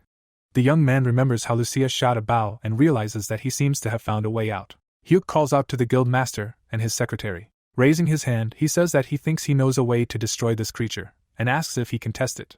A world map is visible behind the meeting. Han Yang-suk, an official of the Titan Guild, asks if the guild master really trusts a C-rank hunter who is also a cleric. Sang-ho looks at the man silently, who says that if no one else could come up with a decent solution, then they shouldn't expect one from such an unreliable character like the hero. The young brunette, looking at Sang-ho, says that the range of the guild master's skill is 300 meters, and therefore suggests renting a helicopter and flying to the monster. He states that if they manage to get close enough, the man will definitely be able to destroy the beast in one attack. Sang-ho, looking at the speaker with displeasure, states that as he had already mentioned during the briefing, the giant fish hit targets 1 kilometer away with 100% accuracy. The guild master asks if his subordinate doubts that he has a plan if the leader said that he would figure out how to deal with this situation. The hunter raises his hands and starts making excuses, stating that he simply misspoke. Haina, standing behind the man, states that their only option now is to wait for support from the Geisha Guild. Sang-ho replies that they cannot count on these people. We see the mages and how they attack the monster flying in the sky. The guild master says that Geisha consists entirely of A-rank mages and above, who are quite capable of dealing with this monster. However, these people do not care at all about civilian casualties, and will be obsessed with only one goal: to add new monsters to their account. The man folds his hands in front of his face and says that he would rather leave the monster alone than allow these mages to cause much more harm to the city and its inhabitants, stating that their only hope at the moment is the hunter Kang Jin-hyuk. The people present listen attentively to their boss, who states that if the boy fails, he himself will most likely have to risk his life and try to get close to the monster. Yang-suk frowns and looks down. White clouds float above the houses. We see a purple portal. Hyuk, turning to Lucia, thanks her for agreeing to help. The girl replies that she basically had nothing to do, which is why she agreed. Raising her right hand, she reminds the boy that he promised her sweets from his world as a reward. Clouds float above the city. Lucia says that the air here is simply disgusting, and it seems to her that her life is shortened every time it gets into her lungs. The elf, looking thoughtfully ahead, asks how the guy manages to live in such a place. He answers that he has no other choice, after which he asks if the girl will be able to destroy the thing hanging in the sky. Lucia, looking up, says that of course she will do it. After all, she did not come here for nothing. Looking at the huge fish hanging in the middle of the clouds, she says that she can destroy this giant even with her eyes closed. The guy points his phone at the monster. He determines that it is a level 300 Leviathan, and this is the strongest monster that has ever been registered. Holding a bow in her hand, Haina says that she will need the young man's help. He asks again in surprise. We see the legs of the allies. The elf states that the place they are in is too fragile and may not withstand all her strength. She says that if the guy does not want the building to collapse, he must contain her energy from his side. The boy looks down sadly. He states that he has to take care of something else. Military trucks are driving down the street. Sang-ho says that he is listening to the boy. The boy says that he wants to ask the guild master about something, after which he states that if a giant monster falls on the city, it will cause huge damage to the buildings. The young man asks if the man can solve this problem. The man, sitting behind the wheel, replies that the boy does not need to worry about it and should concentrate on destroying the monster. Sang-ho looks at the road. The hero tells him that he understands everything and advises the guild master to get ready, since a blow to the monster will be dealt very soon. The boy says that Lucia can begin preparing for the attack. 2 arrows are aimed at the sky. The girl states that she has been ready for a long time. The elf pulls the bowstring. Looking back at the hero, she says that she can shoot at any time and asks if the boy is ready to fulfill his role. Hyuk, holding his shield out in front of him, declares that he is fully prepared. Haina says that she will begin then. The girl looks up. She releases the bowstring. The young man can hardly contain the flow of energy that hits his shield. The elf looks up. The boy grinds his teeth from the tension. He does not believe what is happening to him. Arrows fly at the giant monster. The guild leader hears a report that they are quickly approaching the target, and there are first 3 seconds left before hitting, and then only 1, then a report that the target is hit and begins to fall. The giant monster flies down. A report sounds that the target is neutralized. The hunters look up in shock. They cannot believe that such a monster was destroyed with just 1 attack.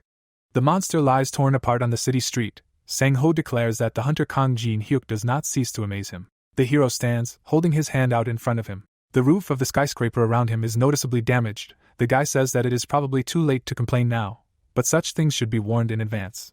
The girl standing in front of the guy calmly says that the monster was too weak. He replies that it is just an elf who is too strong for this world. Smiling, the hero says that he is grateful to her in any case.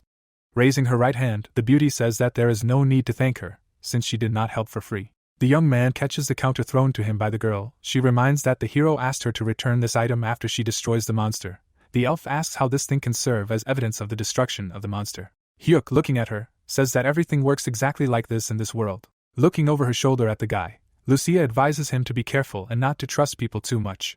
Looking at the hero, she states that when there is a lot at stake, people seem to go crazy and try to deceive at the first opportunity. She says that she has been deceived many times during her adventures. Hyuk, smiling, says that the beauty does not need to worry, and if he feels something, he will not sit idly by. A military truck is driving along the road. Haina is sitting in the passenger seat. She looks ahead in surprise and asks who is in front of them. The hero calmly walks down the street. He is called out from behind. The young man turns around. He sees a formidable war machine. The Titan Guild members stand in front of the young man. Sang-ho states that what the young man did is simply amazing. He replies that he was just very lucky. The guild leader says that if the young man does not mind, he should tell how he managed to destroy such a giant monster. Hyuk apologizes and states that it should remain a secret. Yang-suk asks irritably what kind of secret can they be talking about. He shouts that the guy most likely does not want to talk about anything, since he did not destroy the monster himself. Hyuk throws him the device and says that if the blonde does not believe his words, he can look at the readings. Yang-suk looks at the counter, which shows a total of 240 points. He says that this is simply impossible, since even the guild leader only scored 173 points. Raising her hand, Haina says that this is the very counter that she gave to the hunter Kang Jin Hyuk, and the probability of cheating is 0. Yang-suk grits his teeth in anger. Extending his left hand in the direction of the hero, he asks why he is showing his results now, instead of waiting for the moment when they will give out the reward. Hyuk calmly states that the guild leader personally made a promise to him. A giant monster lies between the destroyed skyscrapers. The boy declares that he destroyed this monster, so he should add it to his account, and Sang-ho agreed to this condition. Yang-suk, with his mouth wide open, asks if a worthless person who only has 8C rank knows how much the corpse of this monster is worth. He declares that such things will not work against the Titan Guild, and if the boy wants to stay alive, he should get out of here immediately. Sang-ho, raising his hand, declares that Han Yang-suk should stop embarrassing himself. He angrily shouts that the Titan Guild has no shortage of money and there is no point in being greedy. The man asks the blonde if he understands that by such behavior he is tarnishing his reputation, which is much more important than money. Yang-suk bows to the man and apologizes. The man says that they will continue this conversation at the headquarters, where the blonde should go now. The young man leaves. The guild leader sincerely apologizes to the hero and acknowledges the young man's rights to the reward and the corpse of the slain monster. Sang-ho expresses his sincere hope that they will fight shoulder to shoulder in the future. The hero thinks that he cannot trust the Titan Guild, but its leader inspires confidence in the guy. Hyuk states that he also hopes for further cooperation. Yang-suk looks back at Sang-ho with a very displeased look. It seems to him that this man ignores the interests of his own guild and takes the side of the C-rank hunter. The young man reaches under the hem of his suit. He thinks that Seo Sang-ho is still needed by the guild, but if he continues to ignore the interests of this organization, then this man will have to find an alternative. Yang-suk looks through the list of contacts on his phone. There is a giant monster lying under the skyscrapers. Someone says that this monster, according to the official announcement, was destroyed by the Titan Guild Master Seo Sang-ho. The answer is that in fact it was destroyed by a C-rank hunter. The first speaker says that he cannot even imagine how such a low-rank hunter managed to do this. Two young men are sitting at a round table. One of them says that it was because of this young man's extraordinary strength that the Titan Guild Master invited him to join his organization, but the guy refused. The second young man asks how confident one must be in one's powers to refuse Seo Sang-ho himself. The Ultron Guild scout holds the phone to his ear. He hears that it has been confirmed that Indoyan, an A-rank hunter from the Titan Guild, has been hospitalized. The man asks how this could happen to a fighter who has very serious skills. The answer is that the investigation has found that this man was knocked out by the very C-rank hunter that everyone is talking about. The scout states that this means the rumors are true. He orders to find out who this C-rank hunter really is. Looking at his companion, the scout states that they should consider the possibility that this mysterious youth has some kind of hidden class. His companion says that this is unlikely, since hidden classes are very rare, and only one hunter in 1,000 has them. The man in sunglasses states that, however, their guild is only in its current position because they have 3 hunters with hidden classes, and they cannot allow such talent to fall into the hands of another guild. He says that they must either obtain it or destroy it. Hyuk is lying on the bed. His eyes are closed. The guy gets up and asks himself how long he slept. Looking at the phone screen, the hero states that he cannot believe that he slept like a log for 2 whole days. He realizes that he expended too much energy during the invasion and decides to order more food. Hyuk enters the room and freezes in amazement. Lucia, greedily eating cookies, asks if the guy is already awake. The hero clutches his head. He angrily asks what happened to his house. The girl takes something out of a white bag and states that she left it for the guy. Hyuk, picking up the bag, asks if Lucia has eaten for 2 days. The blonde replies that she couldn't help herself, since the food was incredibly delicious. Besides, there was nothing in the house except sweets. Bending over next to the kitchen stove, the hero asks why the girl didn't go to the dungeon then, but waited for him to wake up at his house. Standing by the wall with her arms folded on her chest, Lucia states that she took care of the guy while he was sleeping, and would have left here if she could do so, since she herself doesn't want to stay in a place with such bad air. The hero asks what the girl is even talking about. She states that she couldn't go back, since the guy didn't open the entrance to the dungeon. Hyuk, pulling the handle, states that the door is still here, and it works perfectly. The guy points to the portal and says that everything is in place. Lucia, shocked, states that just a second ago there was nothing in this place. The elf holds out her left hand to the guy and demands that he move away from the door. The girl opens the door. She looks into the room. Lucia, pointing to the doorway, declares that she was right and there is nothing in the room now. Hyuk asks in amazement what is going on here. The beauty asks if the young man really didn't know about it. Raising his hands, Hyuk declares that, naturally, he didn't suspect anything, since every time he entered here, the portal was in place. Lucia, thoughtfully rubbing her chin, declares that in this case the hero is stuck in the spatial coordinates entered by the mad wizard. The guy asks to explain all the same in simple words. The elf, extending her index finger towards the hero, declares that the dungeon is tied to the hero, and it actually moves along with him. Hyuk imagines the dungeon falling on his head. He asks the girl if this could really happen. Lucia replies that the guy catches on quickly, but fortunately the spell cast by the mage was unsuccessful.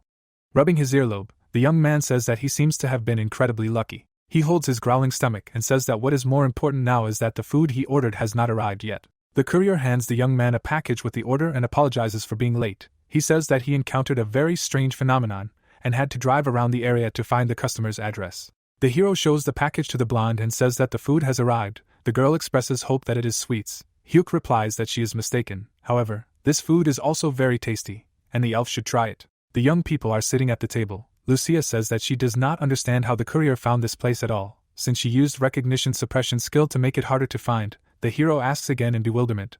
The girl answers that recognition suppression skill is a very simple but effective spell that prevents even a well-known place from being found. Hyuk asks why the girl needed to cast it on this house. She answers that while the hero was sleeping, very strange people came here. The guy asks again in amazement.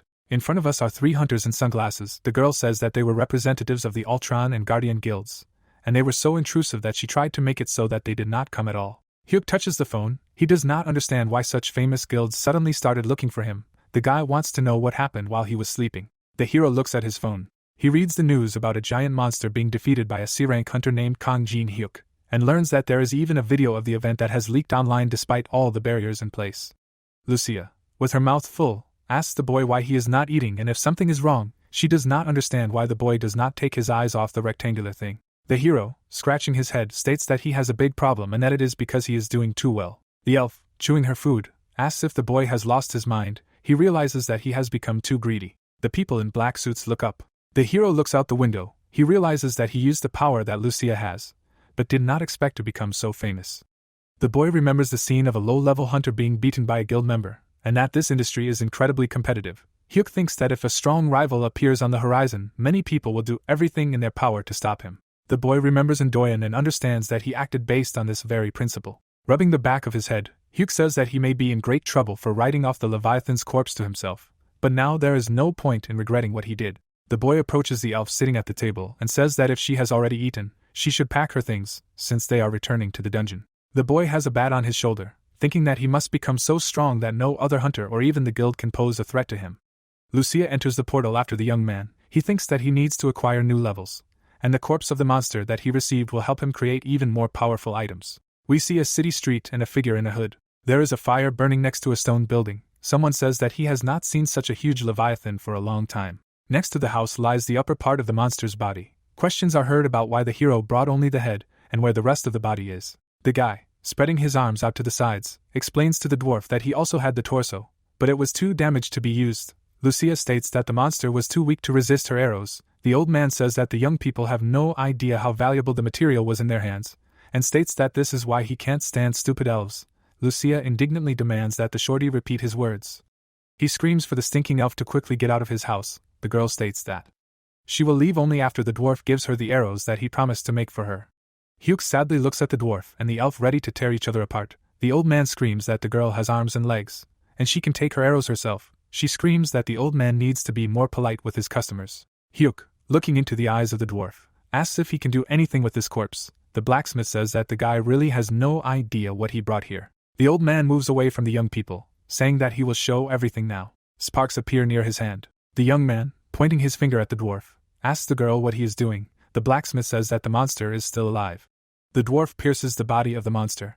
Taking out a blue sphere from there, he says that this is the most valuable part of the Leviathan's body. Raising his hands, Hyuk asks what it is. The old man answers that it is an organ that allows you to use lightning. The hero begins to understand what all this means. The dwarf says that the guy is absolutely right in his assumptions. The hero looks at his weapon. The old man tells him that if he enchants a bat made of orichalcum with a material obtained from a leviathan, it will also start shooting lightning. The young man, looking at the old man, asks how he can repay him, and asks him to name any price. The dwarf states that he does not demand anything in return, but if the guy really wants to help, that he should get the stinking elf out of here, since as long as she is here, everything will go wrong. Hyuk, looking at Lucia, fakes laughing, and says that the old man seems very nervous because he has to cast a very important spell. The guy states that the girl should try to understand this master. The beauty takes out her bow and screams that the shorty has crossed all acceptable boundaries, and now she will make a hole in his head. Hyuk asks Lucia to calm down. He says that the old man is rude, of course, but he is a very good character. The girl continues to insult the dwarf. The young man promises to buy her the best sweets and asks her to calm down. We see a shop with closed shutters. The hero carries bags of food. He thinks that Lucia is acting as if she is possessed by some demon who died because she did not eat enough sweets, and an ordinary person would have already died of diabetes if he ate so much. Hyuk thinks that next time he will just buy the elf a bag of sugar. The hero notices something. He looks to the right of himself, thinking that after he learned to use aura, his senses have noticeably sharpened. It looks like someone is waiting for the young man in the alley. A part of a translucent shoulder peeks out from behind the wall. Hyuk realizes that someone is watching him. Hyuk puts the bags on the ground. Putting the bat on his shoulder, he demands that the enemy stop hiding like a rat and show himself. The hero looks into a dark alley. Some sounds are coming from there. Armed with a sword, the hunter rushes to attack. He says that this is unexpected, and he did not think that someone would sense his presence. A guy in a black cloak quickly approaches the hero. Hyuk blocks his blow with a bat. The hunter says that for a person who only has AC rank, this is amazing skill. The bat and the sword clash. The hero looks at his enemy and asks who he is and why he attacks without any reason. The guy, who has a black mask on his face, does not believe that his blow was blocked and understands that the rumors about the hero were true. We see a white trace. The opponents are some distance apart. The hunter confronting the hero thinks that he has a power that is not typical for AC rank. Hyuk jumps into the air. He flies up to his opponent from above and declares that he will simply beat all the necessary information out of him. The hunter's figure is split in half. He thinks that fighting face-to-face with such an opponent is very risky and he needs to change tactics. The young man uses the camouflage skill. The hero misses and hits the bat on the ground. Hyuk looks around in surprise. He realizes that his enemy has not disappeared anywhere, since he senses his presence. The young man realizes that he is using some skill to hide himself. The hero looks to his right. Putting the bat under him, he blocks a blow aimed at his back. The guy holds his weapon in an outstretched right hand. There is no one visible next to him again. Hyuk realizes that he does not feel the enemy at all. The boy frowns to his left, realizing that he can only sense the enemy's presence when he attacks. Hyuk continues to look around, cursing silently, thinking that if he had his trusty bat, he could easily spot the enemy. The boy regrets leaving it with the dwarf and now fighting with some kind of stick designed to hit balls. Hyuk runs away, realizing that he can't stay here. The hunter throws something at the boy and asks where he's going. He rushes after the boy, thinking that he put a tracking device on him and will catch him sooner or later. The villain thinks that the hero is now like a rat running straight into a trap. Cars are driving along a busy road. The hunter thinks that the hero decided to go to a busy place. He understands that this is a pretty smart move, but sooner or later the boy will still be alone, and at that moment he will strike. A young man looks at his phone screen. People are walking quietly along the streets. The hunter, whose face is almost completely hidden by a mask, thinks that he will kill the hero anyway. He approaches a multi-story building. The elevator moves to the 8th floor. People get out of it. The hunter thinks that the signal has stopped inside the store, which means that he is already close to the hero. People are walking along the spacious hall. The killer thinks that the only place where he can find his victim alone is the toilet. The hunter looks to his right. He approaches a public toilet. The young man takes out a knife and uses the camouflage skill. He approaches the stalls, thinking that he will definitely finish off the hero now. The killer kicks the door. Then he strikes with his hand. The hunter looks at something in shock. He sees a tiny device in front of him and realizes that it is a tracking device that he placed on his victim. The guy understands that he has fallen into a trap. Hyuk, appearing behind the enemy, states that in this confined space, camouflage will not help. He strikes, but the killer manages to jump aside. The bastard's knife flies past the hero's face. The young man grabs the enemy by the arm. He throws him to the floor with all his might. The bastard hits his head on the floor. His eyes widen. Hyuk, standing over him with a bat in his hand, states that if the bastard does not want his head smashed in, he should tell why he is trying to kill him. The hunter plaintively asks him to wait. There is a notice on the door informing that the toilet is under repair. The father leads his child to the door. He asks if the boy really can't hold it anymore. The boy says that he is going to wet himself. The man takes the child into the toilet. The child is surprised that the door was not closed. The boy says that he will quickly pee and asks the father to make sure that no one comes in. The father tells his son that he understands him. The child is shocked. Hyuk, holding a bat, looks back at the boy. The killer, meanwhile, promises to tell everything he knows. The hero, looking over his shoulder, curses. He understands that the notice he deliberately hung on the door did not stop this kid. The guy tells the boy that it is dangerous here and he must go out. A bright glow appears around the hunter's hand. The villain understands that he has a chance to save himself. The killer pushes the hero away. Hyuk, almost knocking down the boy, asks him to get out of the way. The child screams in fear that the bad guy uses fire. The hero looks at the enemy in fear. He puts his hand forward and wishes the young man to burn in hell. Covering the boy with himself, Hyuk uses the Holy Shield skill. He mentally calls the hunter a crazy bastard, and realizes that even the fact that he can kill a child does not stop him. The father calls his son. A fire alarm and an announcement of an immediate evacuation begin to sound in the shopping center. Smoke rises around his leg. The killer, looking to his left, thinks that today was just a terrible day. He remembers that his superiors asked him to bring a part of the Leviathan's corpse, saying that there is nothing special in this task. The bastard understands that he has no choice left. The mission is a failure, and now he needs to retreat and wait for the next convenient opportunity. He runs away. Hyuk asks where he is going. The hunter, shaking, lies on the floor, trying to cough. The bat crashes into his back. The hero asks if this vile arsonist really thought that he could escape from him. Hyuk frowns at the enemy, thinking that he is too tired, did not calculate his strength, and it seems, went too far. The hero understands that he committed his first murder in self-defense, but he still feels uneasy. The system tells the guy that his karma has increased after the murder. Hyuk stands with his hands on his knees. He is very upset by what just happened. He sees 3 system messages. The first of them informs that due to the justified murder, he is not assigned the villain label. The second informs about the loss of cleric class skills. And the third contains information that the hero has fulfilled the hidden conditions for the second job change. Amazement appears on the young man's face. The passage is blocked by a barrier tape. The hero sits on the bench with a sad look. He thinks that when a hunter kills a person, he receives the title of villain. The guy looks down thoughtfully. He knows that if a cleric receives this title, all his skills are frozen. So at first he thought that everything was very sad. But now it turns out that his class has changed. 2 men approach the hero. One of them says that it seems that the young man's name is Kang Jin Hyuk. The man, showing his badge, states that he is Detective Jo Kyung-yeon from the Hunter Division and wants to talk to the boy. We see tables and monitors. Kyung-yeon states that as far as he knows, the hunter mage attacked the boy, and when the hero realized that he was in danger, he used his own magic skills. Hyuk, raising his right hand, states that this is exactly what happened and the villain used fire magic. Although there was a child there, the boy asks if the boy is okay. Kyung-yeon states that he thinks it is Jin Woo. The man states that the child was burned, but is okay. The detective's colleague states that the boy and his father asked him to convey their sincere thanks to the boy. Hyuk says that he is relieved to know that the child was not seriously injured. Kyung-yeon, smiling, states that it is all thanks to the quick and decisive actions of the young man. People in white overalls are packing up the body of the murdered scumbag.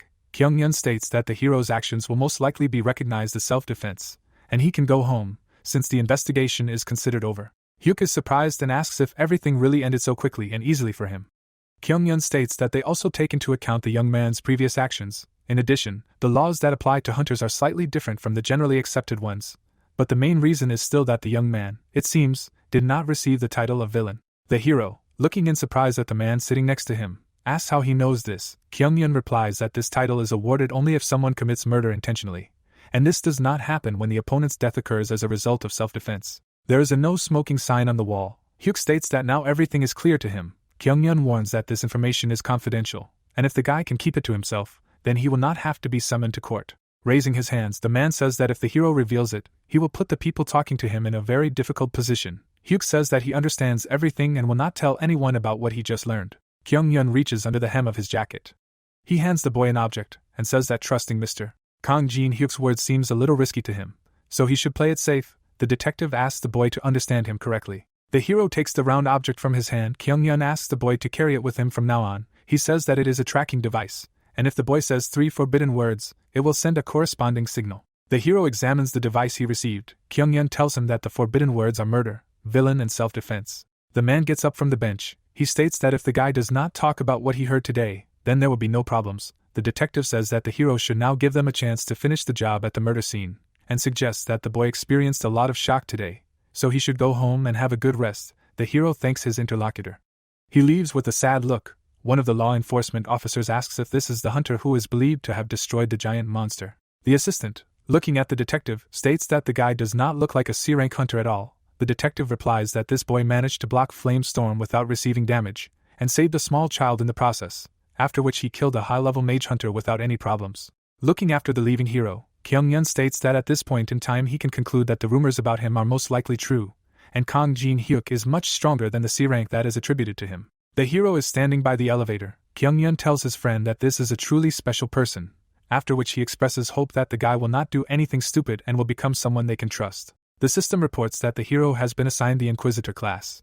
The young man sits on the couch with a thoughtful look. He hoped to receive this hidden class in the future, but did not expect to acquire it in this way. The hero warms up his hands. He thinks that instead of trying to get theoretical explanations, he will try to test his new class in a real fight.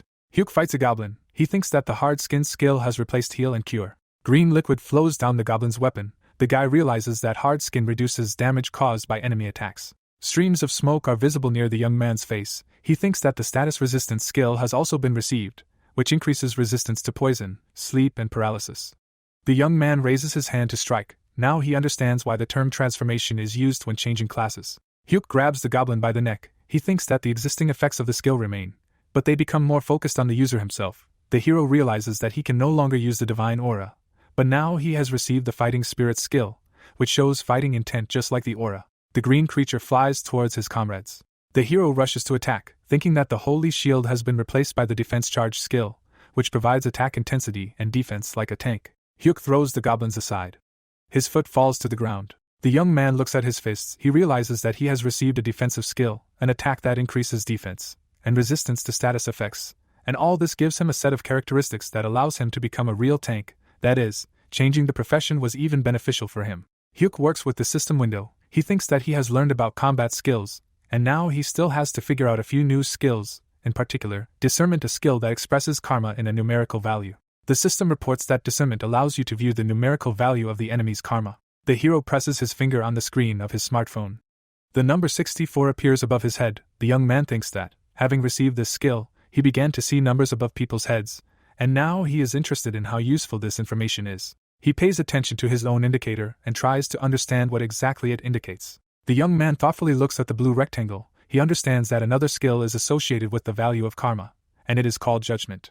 The young man sees two system windows. The first informs that when meeting an enemy with a high karma value, the user receives a boost in parameters and additional effects. The second informs that the characteristics increase proportionally to the enemy's karma, and when destroying an enemy with a karma above 200, the villain title is not assigned. Hyuk understands that he becomes stronger by fighting moral monsters, and this skill fully corresponds to the secret class of Inquisitor. The young man thoughtfully rubs his chin. He thinks that he is still surprised to see a skill that openly pushes him to destroy scoundrels.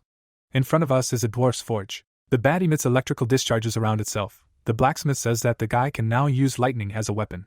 Hyuk examines the bat. The old man says that lightning recharges within 30 minutes, and can accumulate up to 3 charges.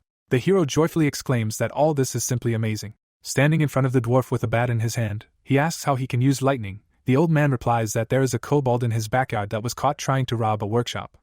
The hero goes out into the yard and sees a monster chained up. The creature growls angrily. The old man offers to test the weapon on this creature. Looking at the blacksmith in confusion, the young man asks how to shoot lightning and whether it is necessary to pronounce any spells. The dwarf states that there is never time to pronounce any words and phrases in the middle of a battle, so the boy should just imagine how he uses lightning. Hyuk looks at the old man with displeasure, thinking that he likes to pronounce spells because it looks very cool from the outside. He closes his eyes and tries to imagine how he uses lightning. The hero opens his eyes. He sharply swings the bat in front of himself. A powerful electric discharge hits the kobold. Clouds of white smoke rise in front of the young man. The shackles fall to the ground. Apparently nothing remains of the monster. The dwarf and the hero look at each other. The boy thinks that this is simply amazing, and from now on it will be much easier for him to fight.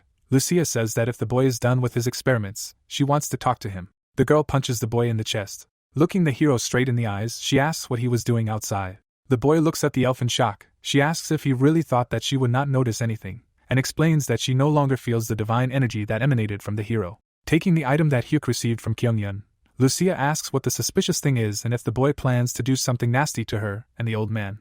The hero apologetically says that he does not plan to harm anyone, and that it was just a misunderstanding, and then begins to explain what happened. The boy stands in front of the fairy tale characters. Lucia asks if the boy means to say that he got involved in something that changed his divine power to something else. The dwarf, looking at the boy in surprise, asks if he really can explain everything to them in detail because of this item, and then states that in that case, they should figure out this toy and then hear all the details. Hyuk looks at the dwarf in shock, trying to understand if he can really do something with this device. The old man confirms that he is able to fix everything, but the hero will have to do something for him in return. Raising his right hand, Hyuk asks what exactly is required of him. The dwarf reaches into his bag and states that there is nothing serious in this matter, and this is a simple favor. He says that while the boy is doing this task, he will fix the toy that he gave him. The blacksmith throws some object to the boy. Hyuk holds a compass in his hands. The dwarf says that he will need it to complete the task. Lucia, looking at the old man in bewilderment, asks if he is really sending the boy there. The old man states that even if they are dealing with a stupid newbie, he will cope with the task, especially since he volunteered to do it. Hyuk thoughtfully scratches his head, trying to understand how dangerous the task that he has just been entrusted with is. In front of us are cliffs. We see the fastening of the rope. Hyuk goes down. Looking up, he asks if he really has to collect mineral ore in such a place, and why it is necessary to engage in rock climbing for this. Lucia, holding the rope, asks the boy if he is scared and if climbing mountains is really that hard. Looking at the boy, the girl says that he should just follow her and not deviate anywhere. She pushes off from the rock. The elf does a somersault. She hangs upside down above the boy holding the rope. Hyuk says in fear that he cannot move as easily because he is heavier than his companion. Lucia, smiling faintly, says that all the hero's fears are in vain and, as far as she can see, he can cope with the task perfectly. Looking down in fear, the boy thinks that his fears are completely justified. Pushing off from the rock, Lucia makes a jump. The boy, looking at her, decides to send everything to hell and do the same. He lets go of the rope and flies down. The boy grabs the rock. His foot slides on the stone. Hyuk lands. Lucia, smiling, declares that everything is going well for him. The cliffs go high up. The girl asks if this is really the reason why the guy lost his sacred power. He answers that this is why he brought that strange device with him. The interlocutors sit on the edge of the cliff. The girl asks if the hero is sure that it is possible to get rid of that device so easily. Hyuk answers that, probably not. But if the dwarf said that everything is fine, then he believes him, because the old man has a real talent for such things. The elf thoughtfully says that the blacksmith can really be relied on in such matters, after which she moves on to a conversation about karma, which expresses evil deeds in numerical value. Lucia suggests that this is why the young man then looked at her and the shorty so strangely. The blonde asks the boy what her karma level is. He answers that it is 82, and this is the highest among the three of them. Hyuk says that his is 64, and the dwarf's is 72. Thoughtfully looking up, the elf says that if you consider the difficult life she led, this is not surprising at all, since she had to go to great lengths just to survive. Hyuk, looking at the girl, says that even with this, the difference between him and Lucia is only 20 points, given that he himself has killed only one person so far. The blonde says that no one knows yet how many more sins fit into this very 20-point gap. Lucia puts her hand on her knee. She says that where she lived, there were holy people who could distinguish good people from bad. Hyuk, looking at the elf, states that he is far from a saint. She replies that she does not expect this from the young man, and simply says that such an ability exists in her world. There is a real abyss under their feet. Lucia says that in any case, now is not the time to look for some mine, and they should carefully analyze the ability that the hero has. He replies that he is pleased to hear such words, but he is very interested in why the girl is so interested in someone else's ability. Smiling, the elf states that she finds her very funny, and working with her is much more interesting than in this stupid mine. Hyuk says that he agrees with the girl. Looking into the guy's eyes, the blonde says that if they stay in this dungeon, they will not get an idea of the meaning of karma, and offers to go to the hero's world, promising to protect him if he is afraid that he will be attacked there. Hyuk looks up thoughtfully, trying to figure out what to do. He is ashamed in front of the dwarf, but he also wants to answer a much more important question for him first. The young man reaches into his pocket. He says that Lucia is right, and if they stay here, they will not find out anything. The guy, demonstrating a tiny sphere to the girl, says that they will be transferred to his world, although he is very ashamed in front of the old man. In front of us is a system window, reminding us of the properties of the returned stone. A bright flash occurs between the guy's fingers. He says that they really need to do this first.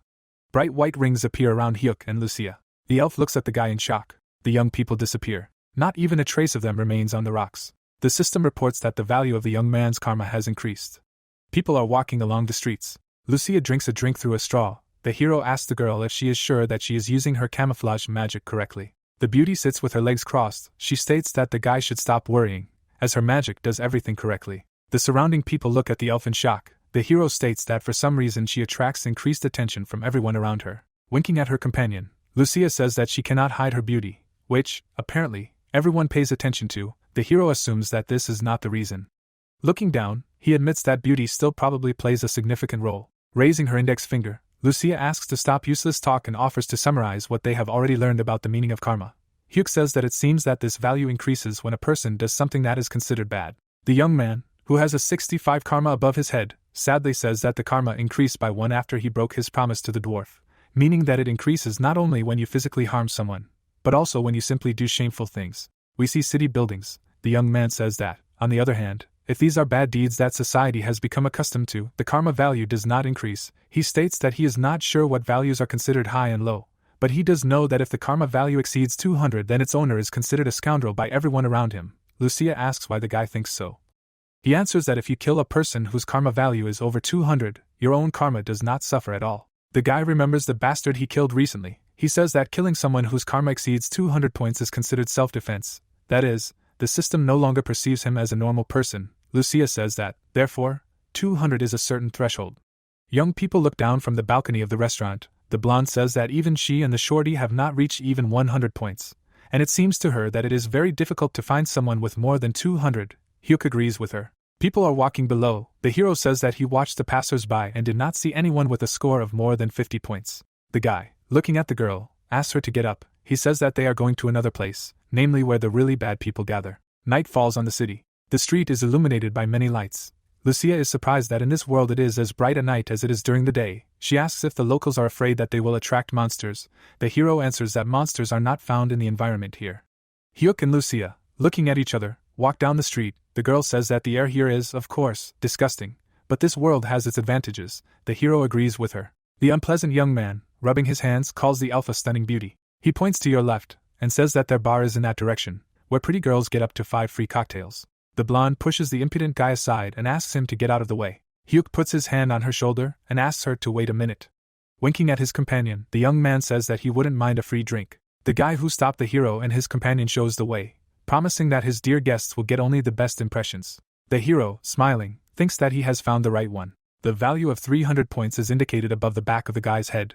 Hyuk mentally calls this person a vile creature. Lucia takes a sip from her glass.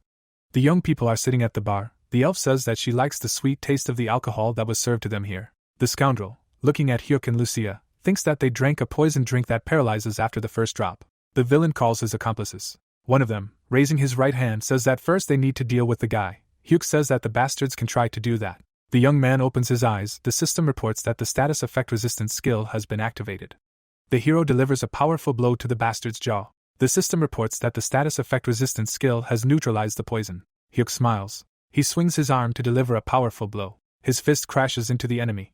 The villain flies off and crashes into the wall. We see the young man's leg. He delivers a blow to the head of another bastard. Lucia sits with her eyes closed. She opens them.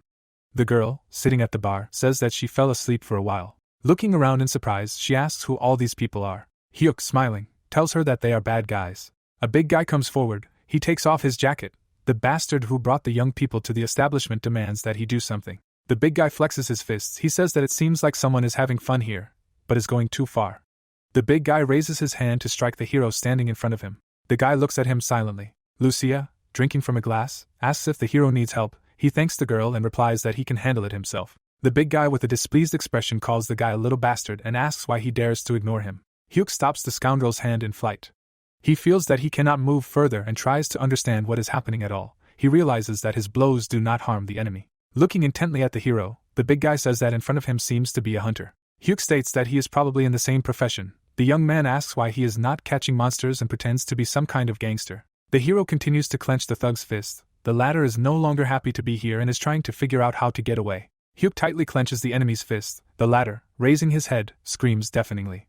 The next second, the guy strikes the thug right in the nose. He flies back, knocking over a stool. The defeated opponents lie around the young man. The bastard, cornered, asks who the hell is in front of him. The hero grabs the guy by the neck. Smiling, he states that he has a lot of questions. The bastard asks to let him go. Hyuk, clenching his fist, states that first he simply has to deliver a few good blows. Blood splashes upward. The young man's hands are bloody. The bastard's face is a bloody mess. Hyuk, sitting in front of the scumbag, says that it seems like this is not the first time he has pulled a trick like this. The hero asks who supports this moral monster and demands an extremely honest answer. The latter states that he does not understand what the hero is talking about.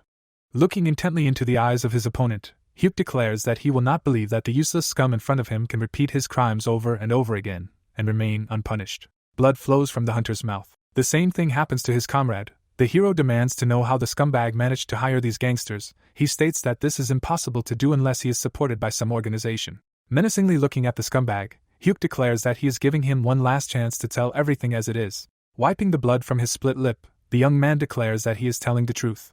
The young man looks at the bastard thoughtfully. He thinks that he denies everything either because he is extremely loyal to his master, or because he fears him more than the most brutal beating. The guy understands that he needs to move on to more drastic measures. He grabs the bastard by the leg. Putting his elbow forward, the bastard asks what the young man is going to do. The hero calmly says that he is simply helping the bastard find motivation to tell everything. The young man is ready to burst into tears. He asks if the hero really thinks that he will beat something out of him in this way. Hyuk answers that this can only be found out in practice. Lucia asks her friend to wait. She approaches the bastard lying on the floor and asks the hero why he is complicating everything so much, after which she asks him to step aside. The girl snaps her fingers. The bastard moves away from her, perplexedly asking what the hell is going on. His face is covered in red spots. The hero looks at the bastard sitting in front of him in bewilderment. The right pupil of the moral monster floats somewhere to the side. He furiously asks what organization the people who torment him are from. Immediately after that he suggests that they are from Ultron, and repeats the name of this guild several times. The bastard screams that no matter how they torment him, they can no longer prevent anything. Hyuk, looking at the elf in bewilderment, says that the bastard's condition is completely to hell and asks what she did to him. The girl answers that she simply made the process of confession easier for this man. Although she did not expect him to be so talkative, the beauty suggests that her skills turned out to be too strong for the people of this world. The bastard, with his arms outstretched, shouts that it doesn't matter whether the boy and his companion are from Ultron or not, because the Titan Guild will destroy everyone involved in this attack. He asks if the young people realize this. Hyuk understands that the Titan Guild's involvement in this matter greatly complicates everything. Looking at the bastard, the hero states that even if a war breaks out, the guild's forces are approximately equal, after which he asks why the bastard thinks that someone will be able to arrange a massacre. The bastard, with drool flowing from his mouth, shouts that it's all about Alon's elixir. Hyuk asks what kind of potion is that. 2 police cars are visible on the street filled with people. Hyuk and Lucia are standing on the roof. The girl says that everything is much more serious than she expected. The young man says that he himself did not expect that large guilds would be involved in this matter. The elf asks what kind of Alon's elixir is. Experts have gathered around the corpse. Hyuk explains that it is a drug that doubles all the parameters of the hunter, but to prepare it, you need to sacrifice young girls. Lucia says that she is also shocked. She cannot believe that they are also trying to make something like this here. The young man asks in bewilderment if something like this really exists in the girl's world. A red and black sphere hangs in the air. The elf says that in her universe there is Queen's Tear elixir. She says that when she was very young, her close friend was sacrificed to prepare this potion. The beauty recalls events from her past. She says that many years later, having already reached the platinum rank, she personally exterminated all members of the organization that was engaged in the production of this elixir. Thoughtfully scratching his head, Hyuk says that now he understands why there was such a sad expression on the girl's face. The elf asks what the young man is going to do. The young man with a gloomy look says that, according to the words of the interrogated scoundrel, the elixir is almost ready, so they need to destroy everyone before this happens. There is a sign above the doors. In the empty hall of the restaurant there is a man who says on the phone that a problem has arisen. He is asked what exactly happened. He answers that Park Min-jae is dead. The blonde, on whose face is a respirator, says that it was unlikely some kind of drunken showdown. He also finds it hard to believe that some other guild did it. A young man sits next to the outline of a corpse. He states that he finds it strange that only Park Min-jae was killed and that the killer escaped. He says that this would not be done by another guild or someone from their own organization. He is ordered to find out who did it. Touching his fingers to the blood splattered on the floor, the boy says that he understands everything. Looking at the blood on his fingers, he states that he will soon find the killer. In front of us are skyscrapers, one of which is a delegation from the Titan Guild. Haina, who is working on a laptop, states that the results of the Hong Kong trip are just great so far. She tells the man sitting next to her at the table that if things continue like this, they may have to hire 15% more members for the guild. The girl looks at Sang-ho in surprise. She states that he doesn't look well and asks what happened. The man excitedly asks if Haina has ever heard of Alon's elixir. Sitting in front of her laptop, she says that this is the first time she's heard of it. The guild leader states that it's not surprising since the association is trying hard to hide this information. Sang-ho raises his right hand, claiming to be just curious, and asks if it's okay to return to Korea right now. The girl replies that it will be difficult since the application hasn't been completed yet. Haina wonders what's going on, and why Sang-ho is asking such questions. The man stands up from his chair, stating that it means there's no other choice. Looking at the girl, he asks if she can issue an urgent order to the guild. Haina asks again in surprise. Gritting his teeth in anger, Sang-ho says that they need to inform that the Titan Guild is in a hostile relationship with the Tyrant Guild. The girl asks again in amazement. She cannot understand why her boss's mood has changed so suddenly. He leaves the table and says that if they do not start preparing now, then all of this will end in real chaos. Sang-ho, with his arms crossed, stands by the window. He says that if the information he received is true, then it will be too late to react when everything starts. The girl asks what information he is talking about, and why the guild leader is making such a dangerous decision. The man remains silent. The girl, with the most serious look, declares that the order she will send to the guild members means nothing less than a declaration of war on the Tyrant Guild. Sang-ho, looking thoughtfully out the window, states that he understands everything. He asks the girl not to worry, as the Ultron Guild and the government will be on their side. Haina, standing behind the man, warns that the war carries enormous risks in any case. She tries to understand why it is impossible to consult with the members of Titan's management and make a more balanced decision. Sang-ho, looking over his shoulder with displeasure, asks if Haina really thinks that he is talking nonsense right now. The girl stands silently in front of her boss. She thinks that from the expression on the man's face it is clear that he has already made a decision. Haina realizes that he is a very cautious man, and if things have come to this, then he simply has no other choice. However, she continues to think that this is too harsh a decision. Folding his arms across his chest, Sang-ho states that he understands how surprised Haina is. Skyscrapers are visible behind the man. He orders the information to be conveyed to the guild members confidentially and to conduct an investigation, after which he states that an official announcement will be made later. The sun is shining over the metropolis. Sang-ho explains to the girl how to conduct an investigation. The hero holds a phone in his hands. Lucia, sitting next to him, asks if he trusts the person from whom he received the answer. Hyuk replies that he trusts him completely and they will contact him later, as soon as the investigation team is prepared. The girl holds a piece of cookie in her hands. She states that she is glad that there are still sane people left in this world. The girl says that if no one agreed to the hero's offer, they would have taken up this matter together. The hero thoughtfully says that if the person who received the information knows what Alon's elixir is, then such a reaction should have been expected. The young man, spreading his arms out to the sides, asks the blonde if she is going to return to her world. Lucia replies that she is not going to miss all the fun. She says that only complete madmen can commit such crimes, and if necessary, she will help the hero cope with them. Folding his hands in front of his face, Hyuk says that Lucia is right in this regard. The elf, smiling, asks the guy to allow her to help and destroy the moral freaks together. The hero thanks the girl. From behind the door, someone asks if Kang Jin Hyuk is home. Lucia, sitting on a chair, asks who it could be. The hero replies that he is not waiting for anyone. From behind the door they say that it is a delivery and ask to open the door. A finger reaches out to a tiny radar. The blonde in a respirator looks at the device he is holding in his hand. He sees a red dot on the screen of his device and thinks that the person with Park Min-jae's blood on him is not far from here. The hunter jumps on skyscrapers. He rushes forward rapidly. The blonde brakes sharply. He looks up, thinking that this house seems familiar to him.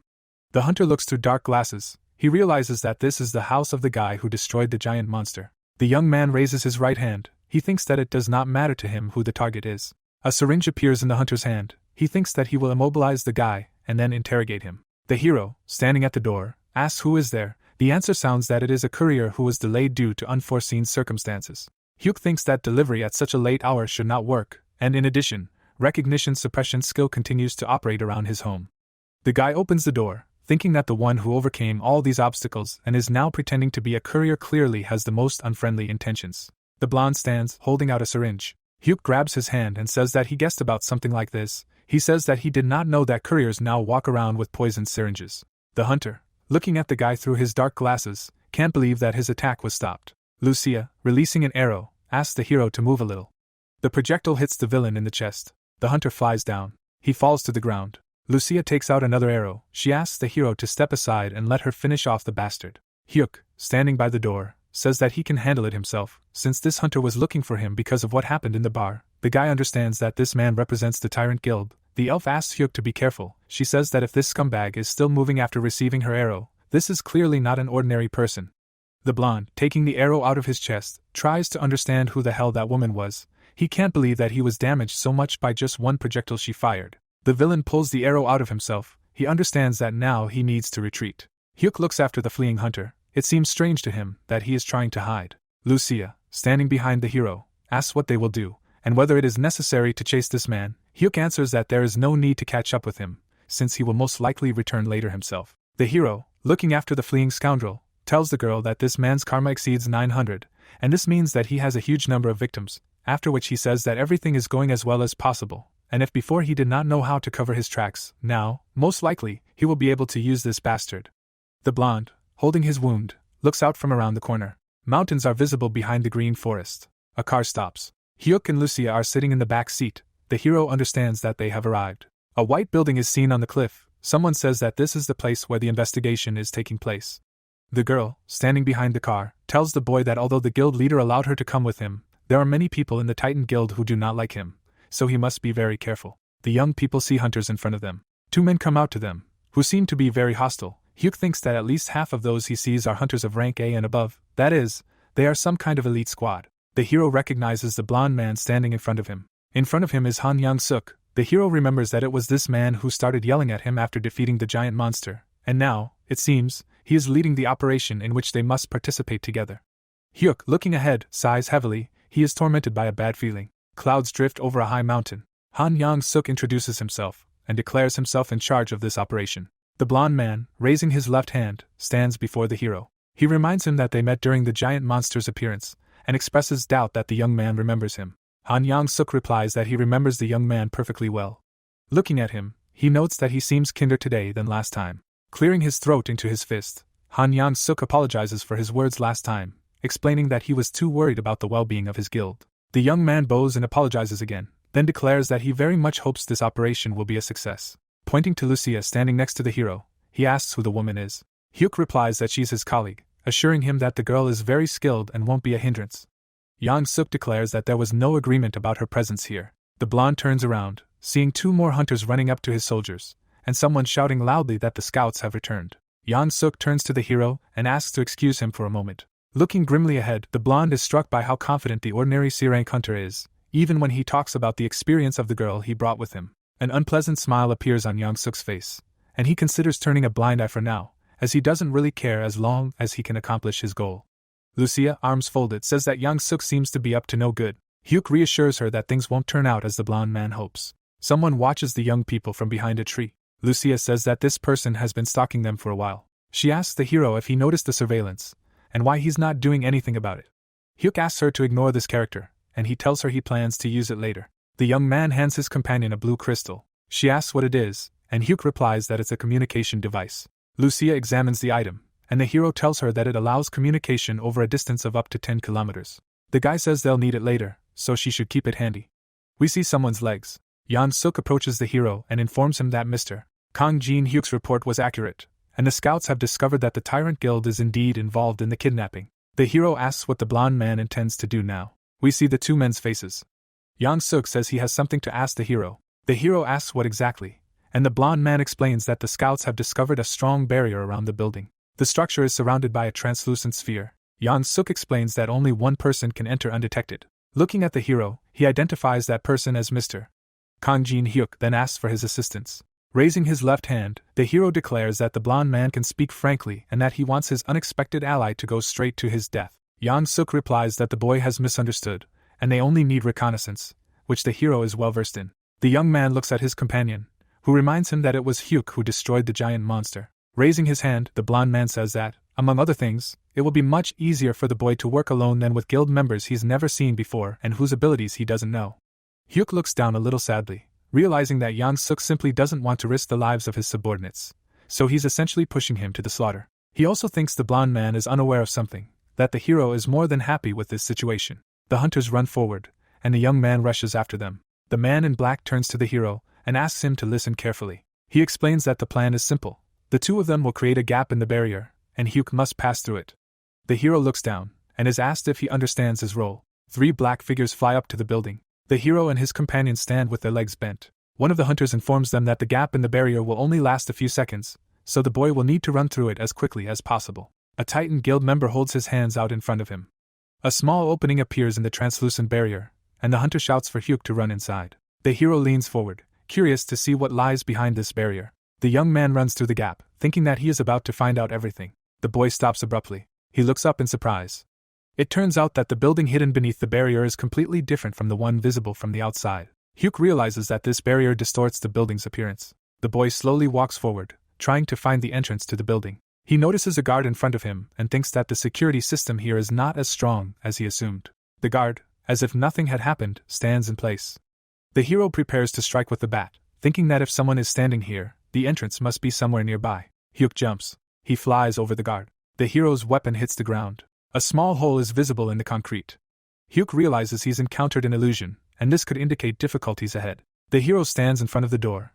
He had planned to force the guard to open it, but how to do that now is unclear. The door opens on its own, surprising him. Hyuk looks around, surprised by how weak the security is in this building. He realizes there are no security cameras and assumes the criminals don't expect ordinary women to leave this prison. The hero clicks the system window icon, deciding to play it safe. An electromagnetic pulse generator, made of electrical monsters, descends to the floor. The hero presses it from above, thinking that this device will disable any security devices that might be in the building. Although his phone will also stop working, the communication device he gave Lucia will continue to function, and he will be aware of what is happening. Powerful electrical discharges flash throughout the room. A bright flash erupts above the building, and Hyuk thinks it's time to begin. The scoundrel who recently posed as a courier lands on the roof. He thinks that the hero killed Park Min-jae and is now secretly collaborating with the Titan Guild. The young man understands that someone has most likely found out about his dealings, but he thinks this only works to his advantage. Looking up, the bastard thinks that thanks to Kang Jin-hyuk, everything could go even more smoothly than he imagined. Someone plays on a mobile phone. The screen goes dark. The guard sitting at the table curses, realizing he's failed to finish the game again. He thinks nothing can ever be done properly in this damned wilderness. The young man notices something to his left. He receives a blow to the jaw from a bat. The guard thrusts his right hand forward, and the hero uses his auto-recovery skill. The bat flies off the guard's broken face. The hero grabs it with his hand. The young man falls to the floor, leaving a bloody trail on the wall. Hyuk passes him, thinking that even a simple guard here has a karma score of around 800. The young man calmly moves forward, realizing that this place is filled with the most notorious moral monsters, and he can destroy them without any regrets. Hyuk walks down a long corridor, realizing he's in a prison where kidnapped women are held. He sees the shackles on their legs and realizes that victims are not treated with ceremony here. Someone asks the hero who he is. Hyuk turns around in surprise. He peers into the cell and sees a man there, which surprises him greatly. Then he notices the man's uniform. The young man, looking sadly at the hero, says he doesn't think he's seen him before, then advises him to run away before it's too late. He declares that everyone here is insane, and the hero assumes it's a man from the Tyrant Guild. Yeon-suk looks at his watch, saying that quite a bit of time has passed, and so far everything is quiet. It seems to him that the infiltration was successful. The blonde man, looking over his shoulder, says they need to be prepared to act if anything unusual happens. He points a finger at the building. His subordinates immediately rush forward. Yeon-suk glances back at Lucia, standing behind him. The blonde man himself rushes toward the building. The girl looks thoughtfully at what's happening, deciding whether she should also act. She recalls the hero, who says he'll enter the building and take action there, and that the elf should keep a close eye on the Titan Guild members. Looking over his shoulder, he says they don't know what Han Yeon-suk will try, but advises the girl not to get too involved in everything that's happening. The blonde rushes forward. Raising her hand, she thinks that the people of this world are very unpleasant to deal with. The door is broken, and the hero asks his new acquaintance if his name is really Yoon Dae-yoon. Towering over him, the hero says the young man does seem to be from the Tyrant Guild, but it's unclear why he's in the cell. The young man replies that he ended up there because he tried to kill Alon. Hyuk says he doesn't understand why Dae-yoon is still alive, in that case. The young man, looking at the hero, suggests that it all has to do with his illusion skill. Hyuk, smiling, thinks that this means this young man did what he encountered a little earlier. The hero says he understands everything and asks to explain why Dae-yoon tried to kill Alon. Girls are visible in the capsules, and the young man says he couldn't stand the fact that people here serve as bait for monsters, so he tried to eliminate the mastermind of these crimes, but was caught and thrown into this prison. The hero sees that Dae-yoon's karma is only 62, which seems surprising, as he thought that no decent people got into the Tyrant Guild. Hyuk says he's made a decision about Yoon Dae-yoon. Smiling, he offers to work with the boy on this case. The young man asks, surprised. Before us is a sign for the control room. The brunette is dozing. He opens his eyes, trying to figure out if he's fallen asleep again. He stretches comfortably in his chair, remembering that at this time of day, he always feels sleepy. The boy looks up in shock. He sees the complete devastation around him and asks what all this means. He taps on the keyboard. Then he looks at his broken phone. The brunette leaves the room, cursing silently and realizing that the entire computer network is down. Cards and chips are lying on the table. The hunters sitting at the table hear a loud shout that they have an emergency. The young men turn around in surprise. A recently awakened man runs into the room and reports that their computers are down. He shouts that, in addition, all the women are missing, and it seems someone has infiltrated the facility. Raising his left hand, the commander orders the first squad to head to the production hall, and the second to follow him to capture the intruder and the escaped women. Rushing forward, the hunter orders one of his subordinates to find a way to contact headquarters, who replies that he understands the order. The doors of all the cells are open. The captives are trying to escape. The girls look around in fear, and Dae-yoon, standing before them, urges them to hurry a little, as they are almost there. The hunter, pursuing them, appears behind the women. He raises his right hand and calls to his comrades, informing them that the captives are running for the exit. The bastard sees Dae-yoon standing before him and calls him by his name threateningly. Looking at the boy standing in front of him, he asks if this is his doing. The scoundrel jumps up and raises his hand to strike, saying he has no idea how Dae-yoon managed to escape, but this time he's definitely done for. Streams of white energy are visible around the bastard's fist. 2 more hunters are visible behind him. The bastard, gritting his teeth in anger, calls the boy a little rat.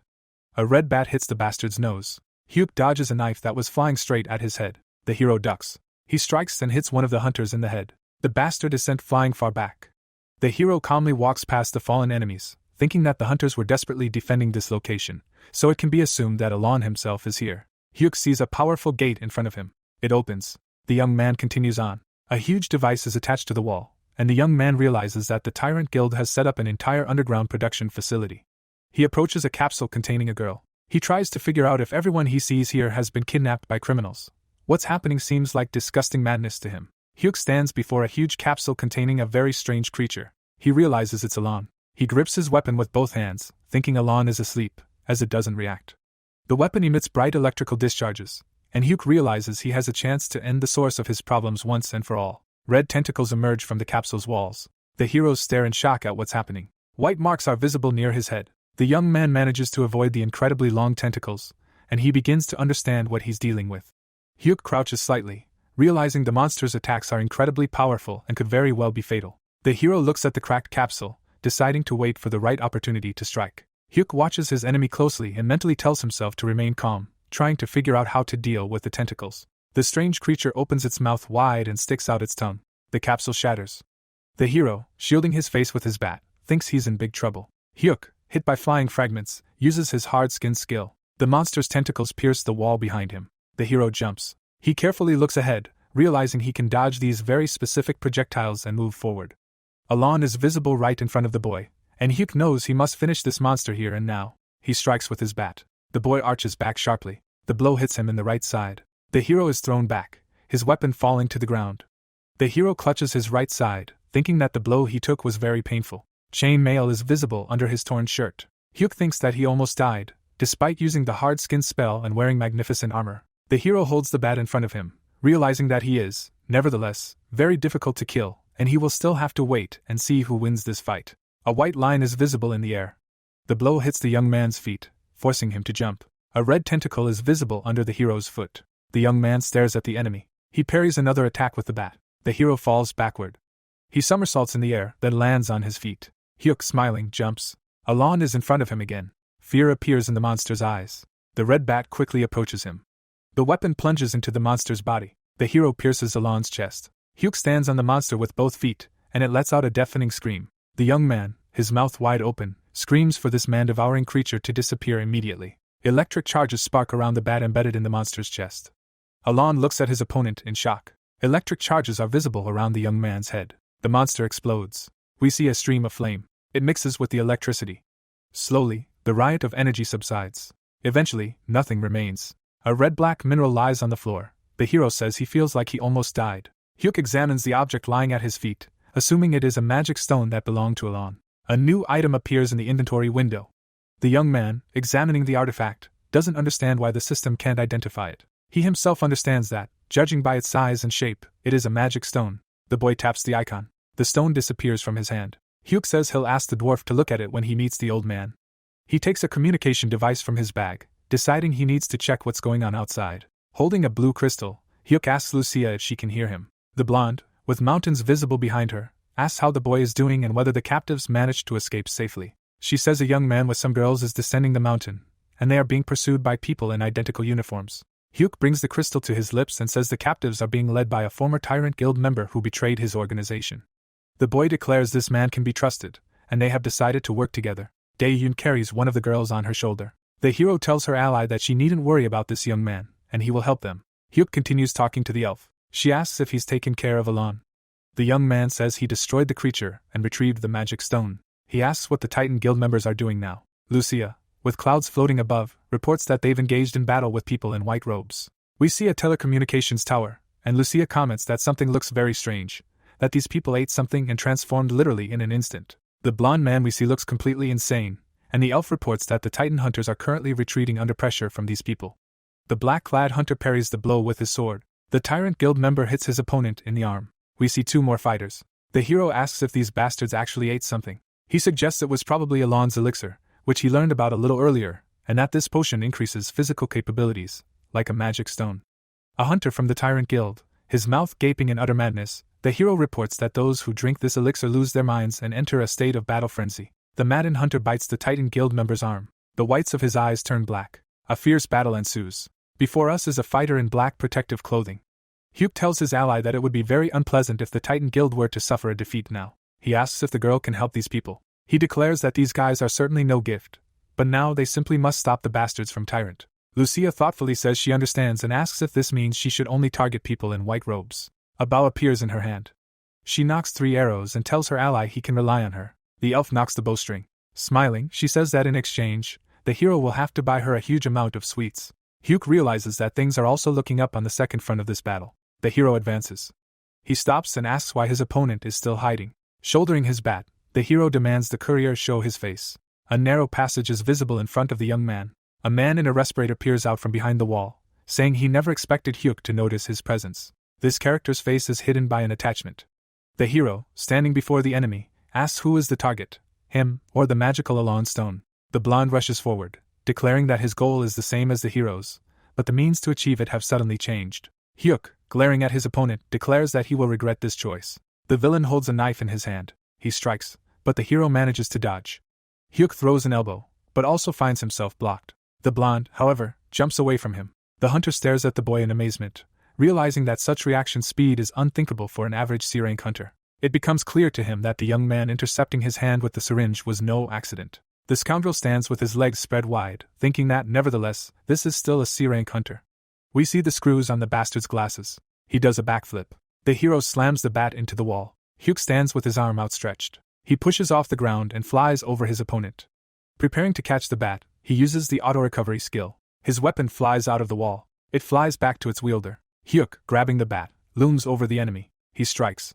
The blonde man, whose head is visible behind the boy, thinks he's facing an idiot he's about to finish off. The bastard prepares to strike. His knife plunges into the boy's back. The armor stops the blade. The scoundrel realizes the boy's body is protected by armor.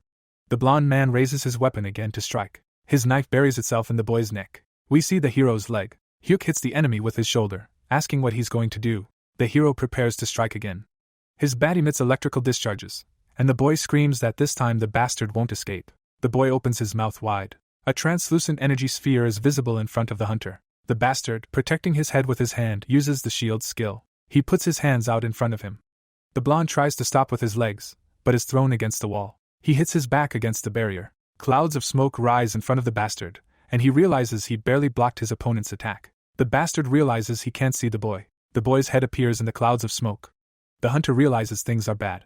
A red bat slams into his chest. The bastard puts his hands out. He grabs the boy's weapon and says he doesn't understand. The young man tries to push the bat away, but he can't, declaring that it simply can't be that strong. The hero mockingly declares that his opponent seems too weak. The bastard trembles with tension, declaring that this simply can't be, calling the hero a bastard and swearing to destroy him next time. Hyuk, smiling, declares that there will be no next time. The bat emits powerful electrical discharges. The wall behind the bastard begins to crack, and the hero declares that this place will become a grave for a moral monster. The Titan Guild members stand before the bonfire, one of them declaring that all the bodies have been destroyed. The commander, whose face is hidden behind a mask, orders that the wounded be tended to while he reports the situation to his superiors. Yang Suk bandages his bloodied hands, thinking he never expected their opponents to use the elixir. The blonde man tugs at one end of the bandage with his teeth, realizing that if Lucia hadn't helped them, they would all be dead. Yang Suk tightens the knot on his own hand, thinking that the girl's arrows possess the power of S-rank hunters, and besides, he's never seen a huntress so strong. A subordinate approaches the young man and announces that he's ready to report. The masked hunter reports that all the wounded have been transferred to the hospital and all potential evidence has been destroyed. Yang Suk praises him for his excellent work and says that now that they've dealt with the Tyrant Guild, they can proceed inside and clean it up properly. Someone shouts at the hunters to slow down. They turn around in surprise. Dae-Yun stands before them. Yang Suk says he believes he's the defector from the Tyrant Guild. The young man excitedly declares that the Titan people must leave immediately, as his guild leader and his main forces are heading there. Yang Suk, astonished, asks if Cho Won-cheol is really approaching this location, and Dae-yoon replies that he is indeed. The blonde is deep in thought, thinking that Cho Won-cheol is an S-rank hunter, and if he ends up here, they won't have a chance of winning. He can't believe they have to retreat just when victory was so close. The masked hunter touches his ear, asking what's going on. He's informed that hunters from the Tyrant Guild are approaching. There are only 4 or 5 of them, but they're probably the vanguard, followed by the main force. The hunter tells his superior that it seems Dae-yoon told the truth, asking what they should do. Looking over his shoulder, Yang-suk declares they have no choice, and the operation is over, ordering a general retreat. The young man runs back to his comrades and relays the evacuation order. The blonde man, looking at Dae-yoon, asks if he'll come with him. The boy replies that he'll stay and come up with some kind of alibi. Raising his right hand, he declares that if he disappears too, everything will look very suspicious. Dae-yoon promises to give the head of Tyrant a false report, blaming all suspicions on some third party. He declares that every effort must be made to avoid direct conflict between the Titan and Tyrant guilds. Yang-suk thoughtfully rubs his chin. He declares that they will do exactly as Dae-yoon said. Looking into the boy's eyes, he orders him to blame everything on the hunter Kang Jin-hyuk, who is currently inside. Smiling, Yang-suk says that would be the best solution. Dae-yoon frowns at the blonde man, who declares that would be the most natural explanation. A stream flows through the forest. The assistant asks Yang-suk if he trusts this traitor and warns that the Tyrant Guild won't be easily deceived. The blonde says that none of this really matters. Smiling slyly, he declares that they simply need to buy time to prepare for a full-scale war against this organization. The hunters rush forward, Yang-suk declaring that when the truth comes out, they will have a good excuse to wipe Tyrant off the face of the earth. Clouds drift over the mountains. Dae-yoon is in front of us. Lucia approaches him, asking if Kang Jin-hyuk was talking about him, and the boy asks who it is. The girl gestures behind her and suggests they go inside, as Hyuk is waiting there. The hero examines the notebook. A corpse lies at his feet, and the boy says that everything is going much more smoothly than he thought, and Lucia indicates that she has arrived. The hero turns his head and greets the elf, and she asks if the young man has dealt with Alon. Hyuk, rising to his feet, declares that he did it first, and then killed their pursuer. The blonde understands who he's talking about. Dae-yoon, spreading his arms, asks how things are currently, and the hero replies that Alon is dead. The hunter lies dead on the ground, and Hyuk says the boy must help him with this bastard. Holding his hands out in front of him, the young man asks the hero what he plans to do. The hero replies that they need to make it look like this man died fighting Alon. Dae-yoon replies that he thinks he can help with that. Lucia, looking at the hero, asks why he's trying to frame this man. He shows her a notebook, and declares that he plans to pin everything on him. Hyuk holds up a small book, and says she'll understand the reason when she looks inside. Lucia and Dae-yoon examine the notebook. The elf asks what it is, and the hero advises them to simply read it. Dae-yoon, shocked, declares that he recognizes the names of the serial killer's victims. If this is what he thinks, Hyuk interrupts him and says that this really is the serial killer everyone's been talking about lately. Small stones are visible near the corpse's head. The hero states that this guy always targeted representatives of large guilds, so if they made him a suspect, no one would suspect anything. Gesturing behind him, Hyuk asks if Dae-yoon will help him, and he replies that he thinks the idea would be wonderful. Lucia, looking at the hero, says she has no idea what they're talking about, but wants to know if there will be any irreversible consequences.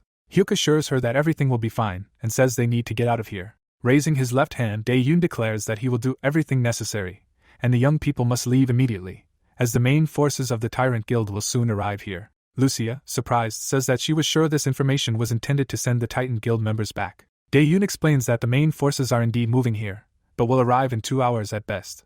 A long-haired man with blazing eyes rushes through the forest. Dae-yoon declares that the vanguard the Titan fighter saw was just an illusion he created, and he didn't think he could deceive them so easily. The hero, looking at his new ally, says that he will then leave this matter to him. The ally asks the boy not to worry and declares that, as a member of the Tyrant Guild, they should trust him. Dae-yoon, looking at the hero, thanks him for saving him and so many others. Hyuk approaches him. He places a hand on the young man's shoulder and says he doesn't need to thank him, but advises him to be careful and tells him to contact him when this is all over. Hyuk and Lucia leave, the hero thinking that the Tyrant Guild has suffered a serious blow, and when the other guilds learn of this, it will simply succumb to their attacks. The hero declares that he eagerly awaits the moment when Tyrant disappears into oblivion. A city street unfolds before us.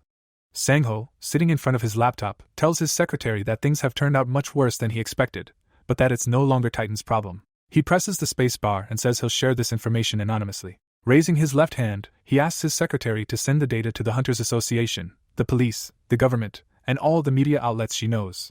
Haina, surprised, asks if this really needs to be done anonymously, as it could benefit other guilds. Sang-ho, looking at the girl, says that if Tyrant learns of their organization's involvement, a full-scale war will break out, and he wants to resolve this incident without casualties, even if it means losing some fleeting advantages. The laptop screen displays containers containing the girls.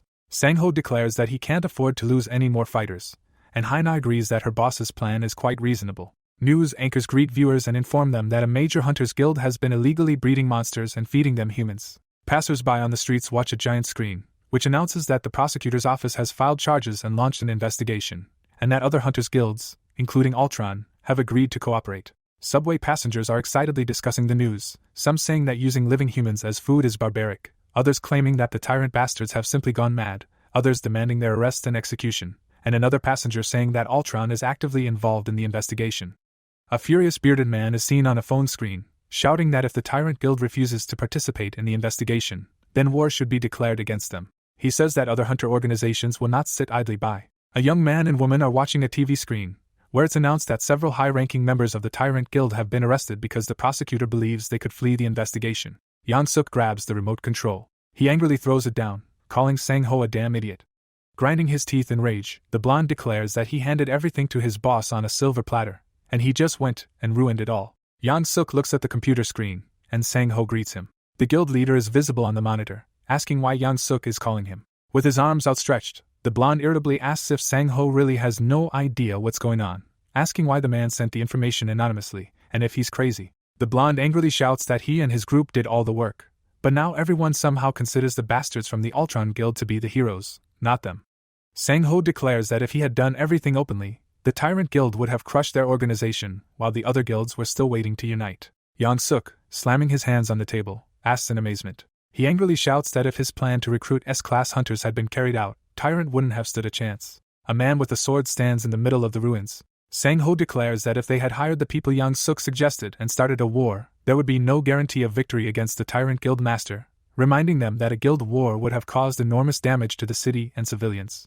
People flee in panic, and Sang-ho asks who would be responsible for the consequences of what happened. With his arms outstretched, the blonde man shouts that if they had ultimately taken the forces Tyrant had at their disposal, everything Sang-ho described would have meant nothing. The man asks his subordinate if he can hear himself and declares that the loss of so many lives is anything but insignificant. Sang-ho holds up his index finger and asks what the point of a hunter's guild is if it can't protect civilians. Yang-suk declares that he only cares about the guild's interests.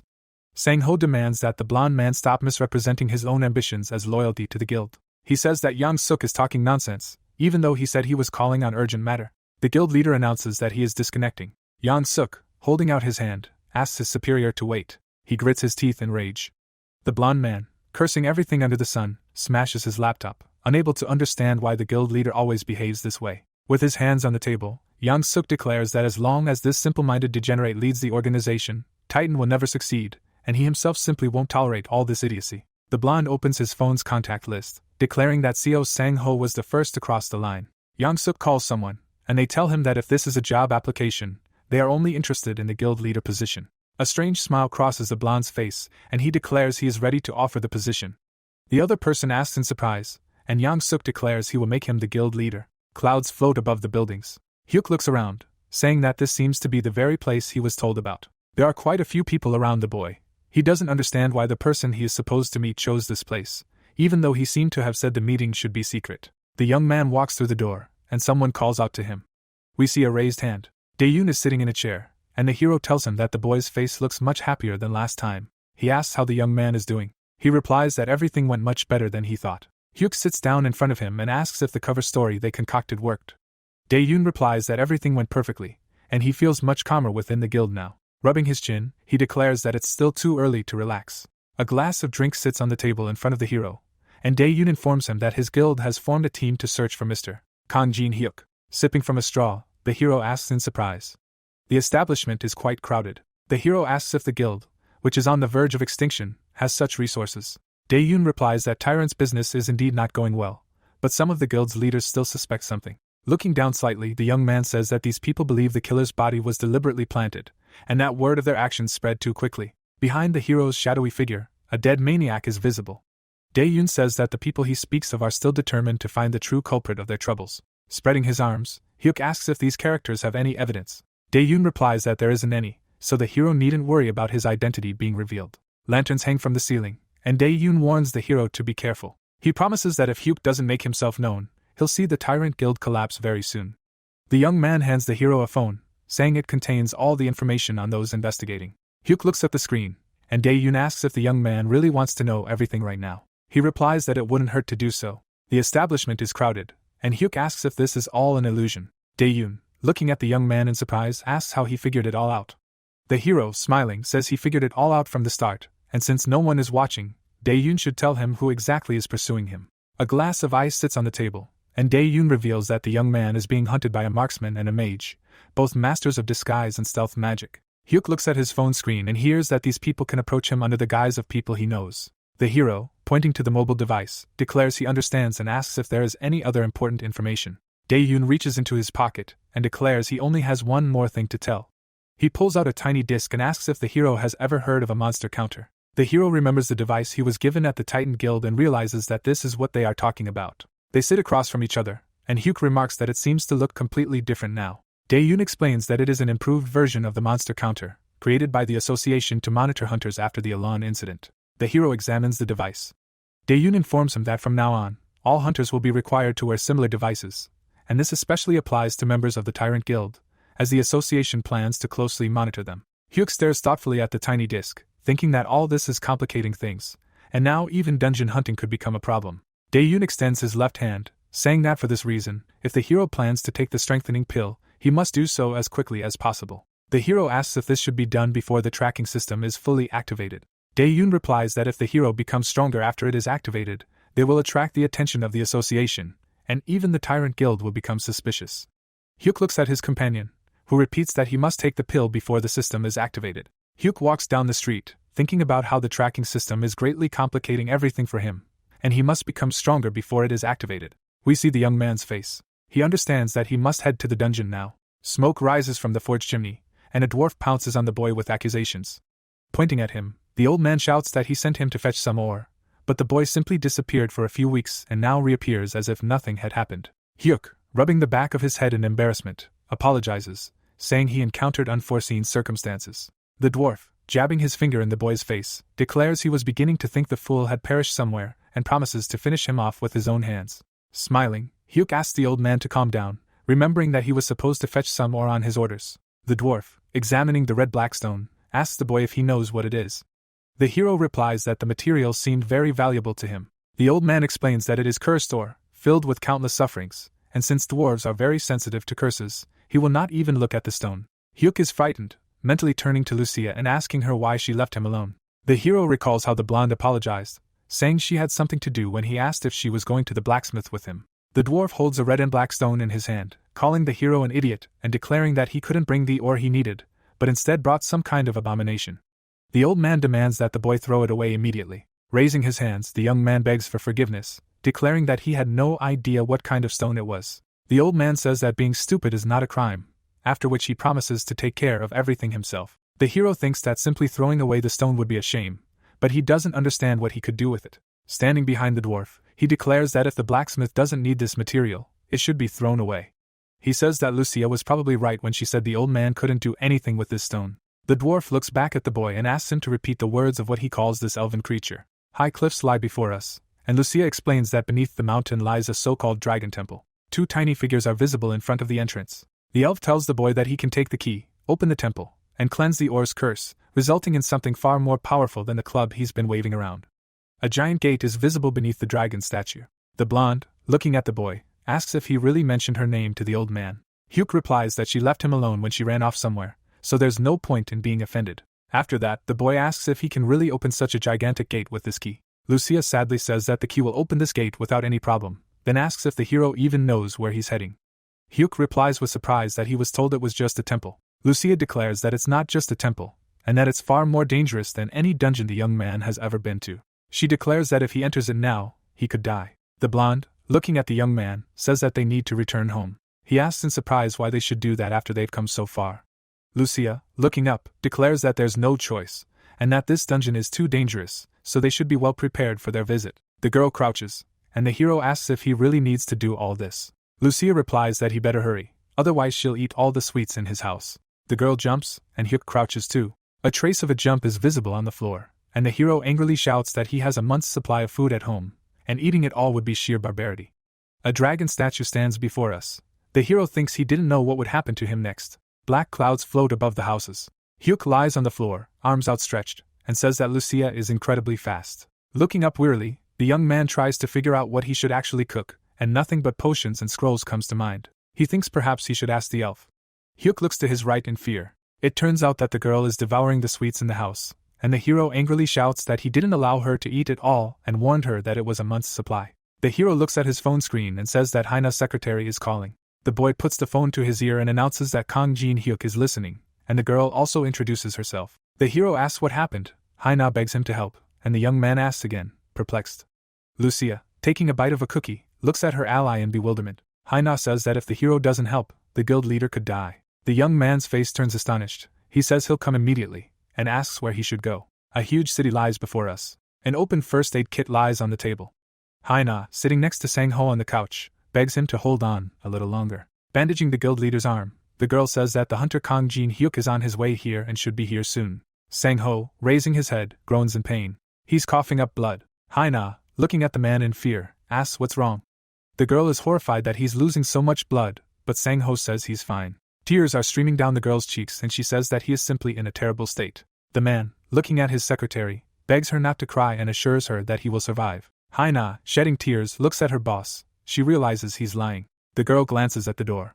The hero is visible on the intercom screen, asking if Miss Lee Haina is home. The young man is working with the system window and states that Sang-ho was brutally attacked. A small object appears in his hand, and the hero says he will first provide first aid. Sang-ho thanks the young man. Hyuk holds a small vial and warns the man that it will hurt, but he should simply endure it.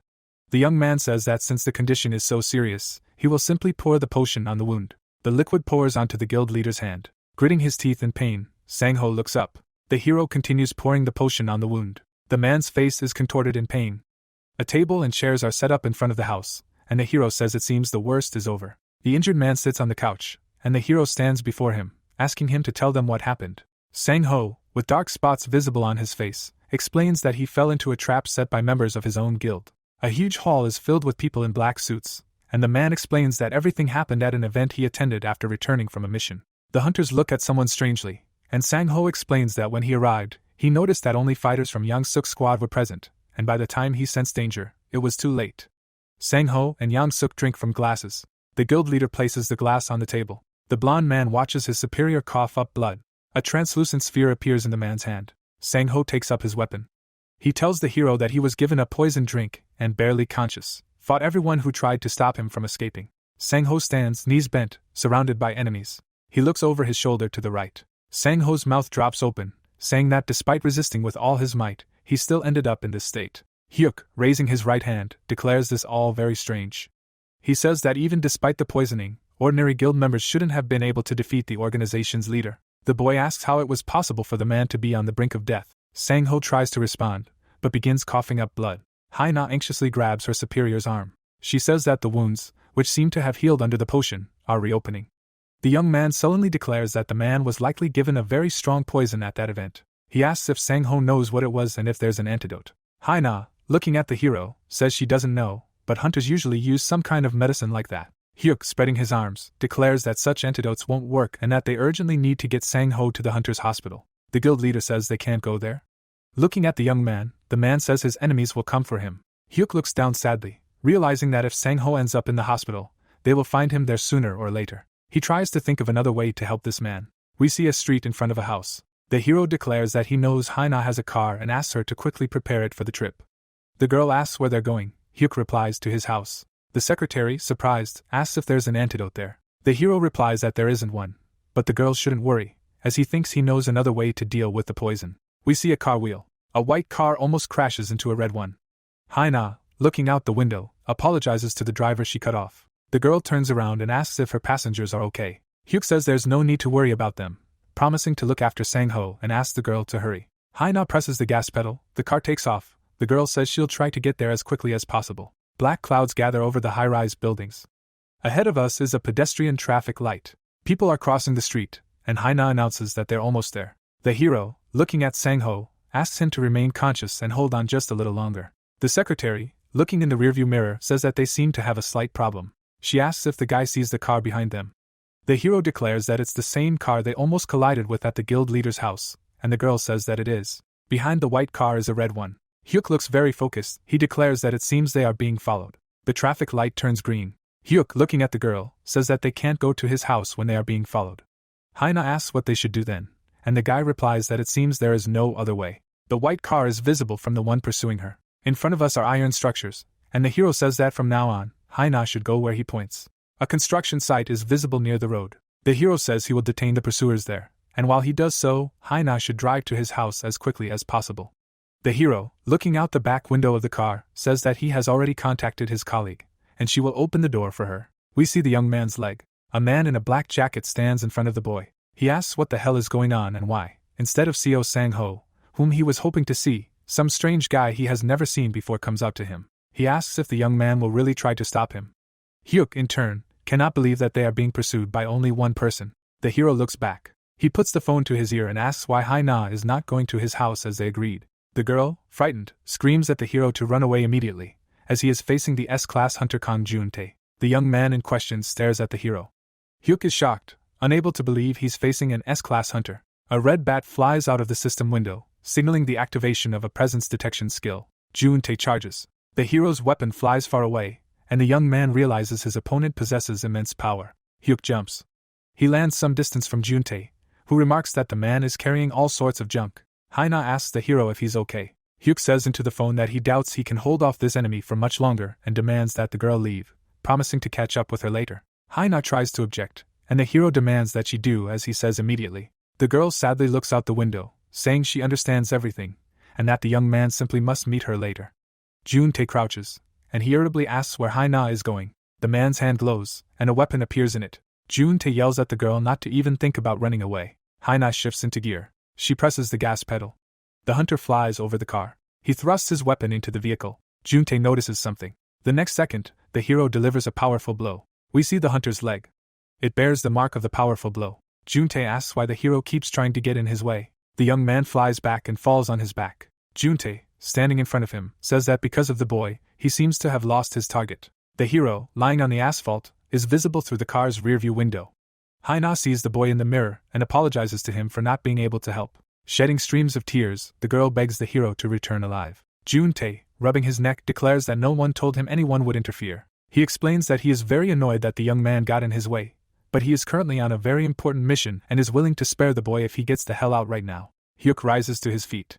Raising his right hand, he declares that Jun-tae is talking pretentious nonsense. The hero looks menacingly at his opponent and declares that he is not afraid. Jun-tae, holding a long spear, admits that he is impressed by the young man's courage. The boy strikes, declaring that challenging him like this is stupid, but at the same time very funny. Jun-tae grabs the hero by the collar. Hyuk thinks this opponent is very fast. The boy puts his hands out in front of him, blocking the blows. The hero grits his teeth with tension, realizing that each blow from the enemy is very powerful. Jun-tae, frowning, declares that the young man must show everything he's got, and he's very interested to see how long he can hold out. Hyuk looks at his opponent in bewilderment. Jun-tae holds the spear with both hands. He spins around to strike. The hero notices the danger looming and realizes that if he misses this blow, he's finished. Jun-tae prepares to strike. Hyuk clicks the system window icon. The system informs the hero that he's equipped with mithril chain armor. Jun-tae strikes with his spear. The hero braces his feet, realizing it was mortally dangerous. Smoke rises from beneath his feet. Hyuk clutches his left side, thinking that if he hadn't donned the armor in time, he would already be dead. Jun-tae declares that he had no idea Seo Sang-ho had such a person under his command. The hunter, looking at the boy in surprise, says he thinks he knows who it is, declaring it to be the same C-class hunter said to have destroyed the giant monster. Hyuk clutches his left side, and Jun-tae recalls what Yang-suk said about the hero, specifically that he was quite close to Seo Sang-ho. A bead of sweat trickles down the hero's cheek, realizing he's been exposed, and even if he escapes, it won't change anything, as the villains will quickly find out where he lives. Raising his left hand, Jun-tae declares he has a proposition. Hyuk, meanwhile, is unsure he can escape the monster standing before him. The young man extends his hand, inviting the hero to forget about Seo Sang-ho and join him. Jun-tae declares that the renewed Titan Guild needs such people. Hyuk, smiling, says he's already made his decision. Jun-tae looks at him, and Hyuk declares he's ashamed of having hesitated for so long. Looking resolutely at his opponent, he declines the offer, and they'll see who emerges victorious from this fight. A white car is parked near the hero's house. A green orb is visible beneath his hand. Lucia is healing the guild leader. The man's eyes are closed. The elf turns to the secretary, and says that's all she can do for now. Haina asks if that's enough, and Lucia says there's nothing more she can do for now and suggests they go outside and talk. Raising her left hand, the blonde declares that the poison is too strong, but she says the man can still rest for a while. The brunette asks if this means Sang-ho's life is still in danger. Lucia states that the guild leader isn't feeling any pain yet, but the effect won't last long. The secretary, fearfully, asks what they should do then and if there's any other way to help Sang-ho. The elf is lost in thought, thinking that the dwarf could probably be helpful, but she doesn't understand whether it's possible to involve the old man, especially since Hyuk is needed to enter the dungeon. Looking at her interlocutor, the blonde says she thinks she knows a way, but to use it, Kang Jin Hyuk is needed. The girl asks where the hero is and why he didn't come with Sang-ho and Haina. The brunette begins to mumble something unintelligible. The two girls stand facing each other. Clouds float above the unfinished buildings. The hero skids to a stop. He slams his shoulder into the wall. A bat is visible next to his head. Juntae strikes, but the hero manages to dodge.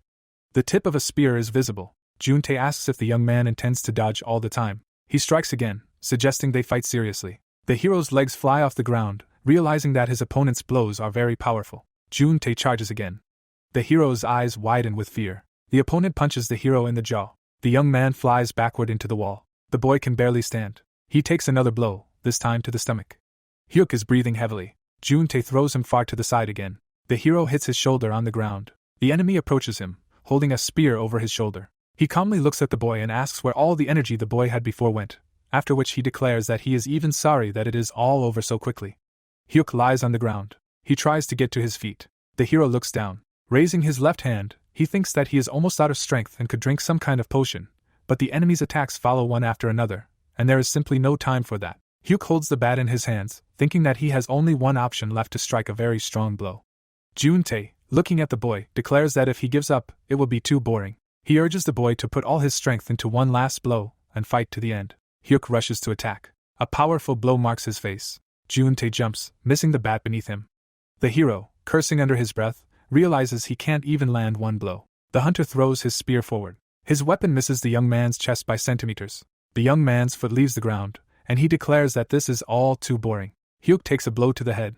He spits out blood. The hero crashes back into the wall. Juntae declares that if his opponent has nothing left to show, he will simply finish him off. The hunter pushes off the ground. His hand grips the spear tightly. Juntae throws his weapon with all his might. It approaches the hero standing against the wall. Hyuk thinks he needs to dodge, but his body doesn't move. The boy grinds his teeth with tension, realizing he can't even move. The hero has the bat in his hand. The boy lets go of it. He clutches the spear protruding from his chest. Hyuk's mouth falls open. Raising his hands, Juntae approaches him and declares that in a split second, the young man managed to shift his body so that the weapon missed a vital organ. The hunter declares himself truly amazed by the young man's fighting prowess, and says his offer still stands. Hyuk, clutching the spear, says he's not going to discuss any nonsense. Juntae rubs his chin thoughtfully. He raises his arm to strike and declares that if Hyuk intends to fight back to the very end, he simply has no choice. The hero looks at his enemy, trying to figure out if this is truly the end. An arrow flies through the air. Juntae barely dodges it, then asks what it is. Hyuk recognizes the projectile and realizes that Lucia has come to his aid. The blonde smiles. Black clouds float over the city. Lucia walks forward, stating that she seems to be heading in the right direction.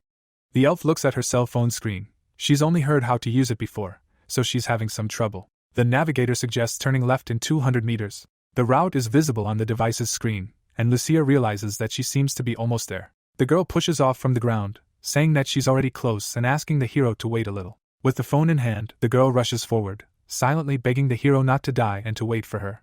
Juntae strikes. Grinding his teeth in anger, he says that if the hero shows his claws until the very end, he will simply have no choice. The hunter runs up to the hero. He notices something to his left. An arrow flies past his head.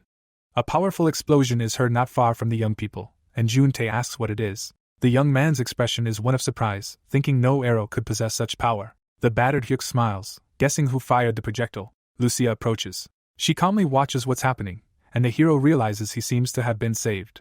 The blonde slowly approaches the young man, saying that she seemed to have barely made it in time, and asking if her ally is okay. He replies that he almost died. Juntae looks at the girl in confusion, trying to figure out if she really was the one who attacked him. He doesn't think the blonde looks like a strong fighter. The hunter grabs the spear protruding from the hero's chest and declares he'll check everything himself. Blood gushes from the hero's wound. He grits his teeth in pain. Juntae turns to the elf and declares that she seems to have come to save this guy. The girl looks at him silently. The hunter grips his spear tightly, saying the blonde will likely die if her previous attack was just a fluke. Juntae strikes, his spear approaching the elf. Lucia stops the weapon with her left hand, saying that this is all very fun, and they'll see who kills whom. Juntae's expression is one of bewilderment, while Hyuk clutches his wound. The hunter is unable to overcome the elf's resistance. He grits his teeth with tension, thinking that it's simply impossible for his attack to be stopped so easily. An energy barrier is visible in front of the girl's hand, and she says that the foolish man is overly arrogant and presumptuous to rely on such weak power. Cracks appear on the spearhead, and Lucia declares that she wants to teach the scoundrel a lesson. Juntae looks at his weapon in amazement. Lucia smiles and looks at him. She clenches her fist. White streams swirl around the spear, and the girl says that this time she'll probably just give a short warning. A small piece of the shaft remains in the hunter's hand. Juntae holds his hands out in front of him and uses the shield skill. He can't believe the blonde destroyed his spear with her bare hands. The hunter stands covering his head with his fists. Lucia opens her hand. She strikes, hitting the hunter in the chest. Juntae cries out in pain. Lucia frowns at him. Hyuk, clutching his wound, thinks he knew the elf was very strong, but now he no longer understands the limits of her power. Juntae flies back. He breaks with his feet. The young man clutches his chest, confused. The hunter frowns, realizing he's just been tossed aside like a rag doll. Lucia looks at him calmly. Juntae tries to guess who stands before him. He assumes it's an S-class hunter from somewhere abroad. If she were from his country, he would surely know her. The elf turns to the hero. Looking at the boy, she asks if he can move. Hyuk clutches his wound with a sad expression. Lucia asks if she should kill his opponent. The hero, sitting against the wall, responds that the girl shouldn't take this hunter's life and get further involved in this situation. He turns to Kang Juntae and asks if he wants to stop this fight for a while. The hunter looks at the boy carefully, thinking that Hyuk has lost, but acts as if his opponent's life is in his hands. A deep scar is visible on Juntae's left eye. The boy thinks that if he continues this fight, he will surely suffer greatly. Rubbing the back of his head, the hunter says he is already tired, so he suggests they call it a day. Lucia, folding her arms over her chest, declares that the scoundrel is making some pathetic excuses. The hero, clutching his wound, asks Lucia to stop. The blonde, looking at him, says she was just joking. Juntae leaves. Looking over his shoulder, he declares that he will remember what happened today. Looking menacingly at the hero, he declares that he will soon meet a daring girl and a Class C hunter named Kang Jin-hyuk. The elf stares at the young man silently. Blood flows from the hero's wound, and Juntae promises that on the day of their next meeting, both of his opponents will die. A construction crane looms over an unfinished building. Lucia applies pressure to the hero's wound. A translucent green sphere is visible near the young man's shoulder. The elf declares that she is finished, and Hyuk will now be able to move. She states that, fortunately, it is not as serious as she initially thought, and the young man thanks her. The hero tries to rise to his feet. Stretch his arm, he declares that it is simply amazing, as the wound has completely healed. Lucia asks if the young man now understands the full extent of her greatness. Hyuk, raising his index finger, declares that Lucia truly has excellent combat skills and, on top of that, she has healing skills. The guy says she's a true OP character, and the girl asks in surprise. The hero, blushing, insists it's a compliment. They stand facing each other, and the hero asks how Guildmaster Seo Sang-ho is feeling. The girl replies that he's recovering at home, but providing him with proper treatment is very difficult. Looking at the guy, Lucia suggests that the dwarf might have the antidote, and Hyuk replies that in that case, they shouldn't waste time. The guy steps forward, saying they need to return immediately. A mark from his jump is visible where he just stood, and Lucia yells at the hero not to overexert himself, as his wound could reopen. The girl jumps up herself. Hyuk rushes forward, thinking that if his identity is revealed, they could come for him again at any moment, so they really need to hurry. But first they need to save Sang-ho. In front of us is a forge. An old man, pointing his finger at the hero, angrily shouts that he didn't bring the ore he was asked for, but a poisoned man. Sang-ho, sitting on the floor, looks at the dwarf, who calls the hero an idiot. The man apologizes, saying that this is how things turned out, and now they need to save the man, which is, of course, much more important. The young man promises to repay him later. Sang-ho is breathing heavily, and Hyuk asks if the dwarf can cure the man. The old man replies that, unfortunately, he can't, as he's poisoned by basilisk venom. An antidote is needed, but he doesn't have the materials to make one. Spreading his arms, the hero asks if the dwarf can help in any way. Raising his right hand, he asks the young man if he truly believes this is some kind of magical chest containing anything, then asks him to wait a few seconds. Hyuk sits down in front of Sang-ho, who asks if he can ask a question. The hero answers affirmatively, and the guild leader asks him what this place is. The hero states that he understands perfectly well that the man has a huge number of questions, and asks him to imagine that he is seeing just another one of Kang Jin-hyuk's abilities. The man, smiling, says he can imagine it without any problem, then asks if the young man is sure he should show such a place to anyone. Squatting before Sang-ho, the young man explains that the guild leader trusted him first, so he decided to trust him too. The dwarf, holding out a small vial, offers the man a drink. Sang-ho, sitting on the floor, opens the container, and the old man says that this medicine will buy them some time, about half a day. Sang-ho empties the vial. The dwarf confidently declares that if they don't find an antidote by then, the man will die. Hyuk, his hands hanging low, asks the old man if he has any other medicine, but the dwarf replies that he knows nothing about any. The hero stares thoughtfully ahead, thinking that if the guild master could be taken to the hospital, an antidote would surely be found there. However, as Sang-ho said, enemies will surely be waiting for him there. The young man tries to figure out where else he might find the antidote they need. Judging by the expression on his face, a good idea occurs to him. A white car is parked near the hero's house. Sang-ho is lying on the bed. Hyuk tells Haina, standing across from him, that they bought themselves some time, but without the antidote, they won't be able to save the guildmaster's life. The girl asks what they should do now. A young man, looking at his phone screen, says he knows one way, but if it doesn't work, he has no idea what else to do. His smartphone rings on the table. Lee Jun-chul, sitting on the couch, notices it. He picks up the device and asks why the hero is calling him at such a late hour. Lee Jun-chul inquires if the young man has an antidote for basilisk venom. Jun-chul replies that he doesn't have the medicine himself, but he knows a doctor who might. Lee Jun-chul asks why the hero needs the antidote. Hyuk, looking up, declares that something serious has happened and then asks if Jun-chul can introduce him to the doctor in question. The shady business shark asks for the address where the doctor should arrive. The hero replies that he will immediately send his contact information. He wants to add something else, but Jun-chul guesses what they are talking about and assures the young man that everything will remain confidential, and he need not worry about it. The blonde man declares that since Kang Jin-hyuk is his VIP client, he will make sure no one in the world knows about this visit. Lucia looks at the young people chatting, and the hero announces that the doctor will arrive soon. Haina can't believe her luck. The man tells her to rest assured that everything will be fine. The secretary wipes away her tears, trying to speak but failing. Covering her face, Haina thanks the man. Lucia looks at the hero and his interlocutor with a slightly sad expression. 2 cars are already parked in front of the man's house. The doctor draws fluid into a syringe. He administers the injection to the guild leader. Sitting on a chair in front of Sang-ho, the doctor declares that the poison has been completely removed from the man's system, but it will take 2 weeks for the man's body to fully recover from the poisoning. Moving toward the door, the doctor says that only then will Sang-ho be able to move as he did before, and until then he must remain completely still. The man looks at the doctor. The red car drives away. Hyuk stands with his arms folded, realizing he has a serious problem. Sang-ho's recovery will take 2 weeks, and during that time he'll need to somehow evade the Titan Guild's pursuit. He realizes that even with the elf's help, he's unlikely to succeed. The hero recalls his fight with Kang Jun-tae and realizes he's too weak compared to this hunter. He realizes he seriously underestimated the S-rank hunter's strength and overestimated his own. His expression is sad, thinking that with his current abilities, even if Sang-ho recovers, he'll be nothing more than a hindrance. Lucia descends the stairs, commenting that the hero seems filled with unnecessary doubts. Hyuk looks sadly at the blonde. He declares that after fighting the S-rank hunter, he realized he's too weak. The elf, raising her clenched fist, declares that the young man is right, but in the end he will still become stronger. Looking at the hero, the blonde says she knows a risky but sure way to become stronger, asking if the young man will dare to try it. Hyuk says he'll do everything he can if it means he can become stronger. Before us is the hero's house. Hyuk clicks the system window icon and declares he'll take 50 explosion scrolls, 300 mana potions, and 300 health potions. Placing his hand on his stomach, he declares he'll also be bringing his armor and bat.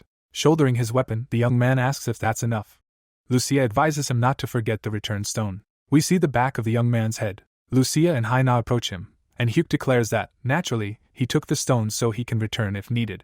Lucia, looking at the hero, declares that he's doing everything right and needs at least one backup escape route. The girl says that it seems the hero is ready to go, and he asks the elf to take care of the guild leader and his secretary.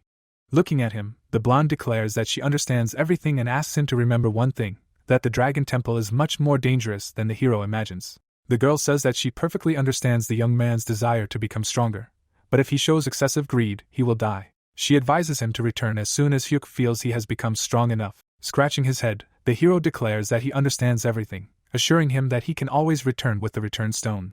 Haina, standing in the doorway, apologizes to the hero, believing that all of this is happening because of her. Raising his left hand, Hyuk declares that the girl has nothing to apologize for, and that he sets out only because he wants revenge. Looking over his shoulder, the young man once again asks Lucia to take care of those he leaves in her care. The blonde looks at the hero, hearing that she is the only one he can trust right now. Haina looks at the young man with a slightly sad expression, who tells the girls to wait for him and promises to return much stronger. We see the young man's legs. Hyuk stands in front of the gate. An incomprehensible object appears in his hands, and the young man says that, as he was told, this is what should open this passage. A bright light hits the young man's face. Hyuk instinctively puts his elbow forward, realizing that he has found himself in a dragon temple. The young man remembers the elf and her words about not becoming too greedy and about returning when he feels he has become strong enough. The young man looks thoughtful. He understands that Lucia wants the best for him, but he feels there was no point in coming here if he is not going to give 100%. Hyuk enters the door. The doors close behind the hero. The boy thinks he won't leave this place until he realizes he can defeat an S-rank hunter. The door closes completely. Hyuk walks along the red carpet, a strange feeling in his heart, as he's been walking for quite some time and hasn't seen anything unusual yet. He looks around, beginning to doubt he's going in the right direction. Lamps glow along the walls. Hyuk passes a suit of knightly armor, trying to figure out why the room has suddenly become so much brighter. The young man, his attention drawn to the armor, looks to his right. He sees the magnificent knight's attire and realizes it looks too threatening. A red light flashes in the helmet's eye socket. The enemy lunges at the boy from behind. He throws his sword forward. Hyuk leans back and nearly falls. The young man covers his face with his hand, realizing that the armor is monsters he must fight. The boy lands on the red carpet, remembering all the armor he saw on the way here, and realizes that this is going to be a serious battle. Numerous enemies are approaching the boy, and the hero now thinks this is all to his advantage, as he'll earn much more experience. Smiling, the boy charges, shouting that he's ready to fight. One of the monsters holds a sword in front of him. A red bat flies through the air. The hero confidently dispatches his opponents. A pile of iron is visible behind him. A helmet flies into the air, and the hero tries to figure out who he's even up against. A closer look at the knight's headdress reveals that the armor shines brightly and looks intimidating, but it offers nothing special in terms of combat prowess.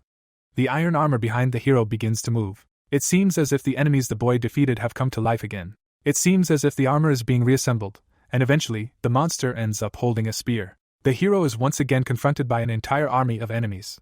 The boy holds the bat with both hands, realizing that he must destroy the monster's cores in this case as well.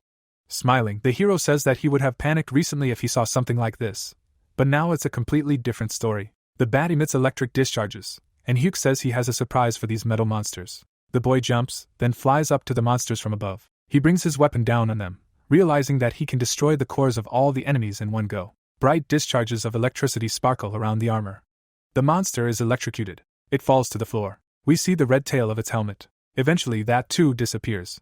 Hyuk towers over the fallen enemies. He calls the monsters tin cans and asks if they enjoyed the great power of electricity. Before us is the Titan Guild building. Yan-suk frowns out the window, saying that Jun-tae is a real idiot. The blonde man, folding his arms, declares that this degenerate couldn't defeat the poison man and, what's more, made the situation worse. Yan-suk turns to his assistant and asks what's happening to the guild leadership who supported Seo Sang-ho. He replies that they are all confined to their homes under strict surveillance, cut off from communication with the outside world, their phones confiscated, and their internet disconnected. Yang-suk sullenly orders them to continue to keep a close eye on them, as Seo Sang-ho might turn to them for help. The door shatters. Jun-tae bursts into the room, furiously demanding that Yang-suk explain why he didn't tell him about another obstacle. The blonde man, looking at the hunter in bewilderment, declares he doesn't understand why he's acting so rudely.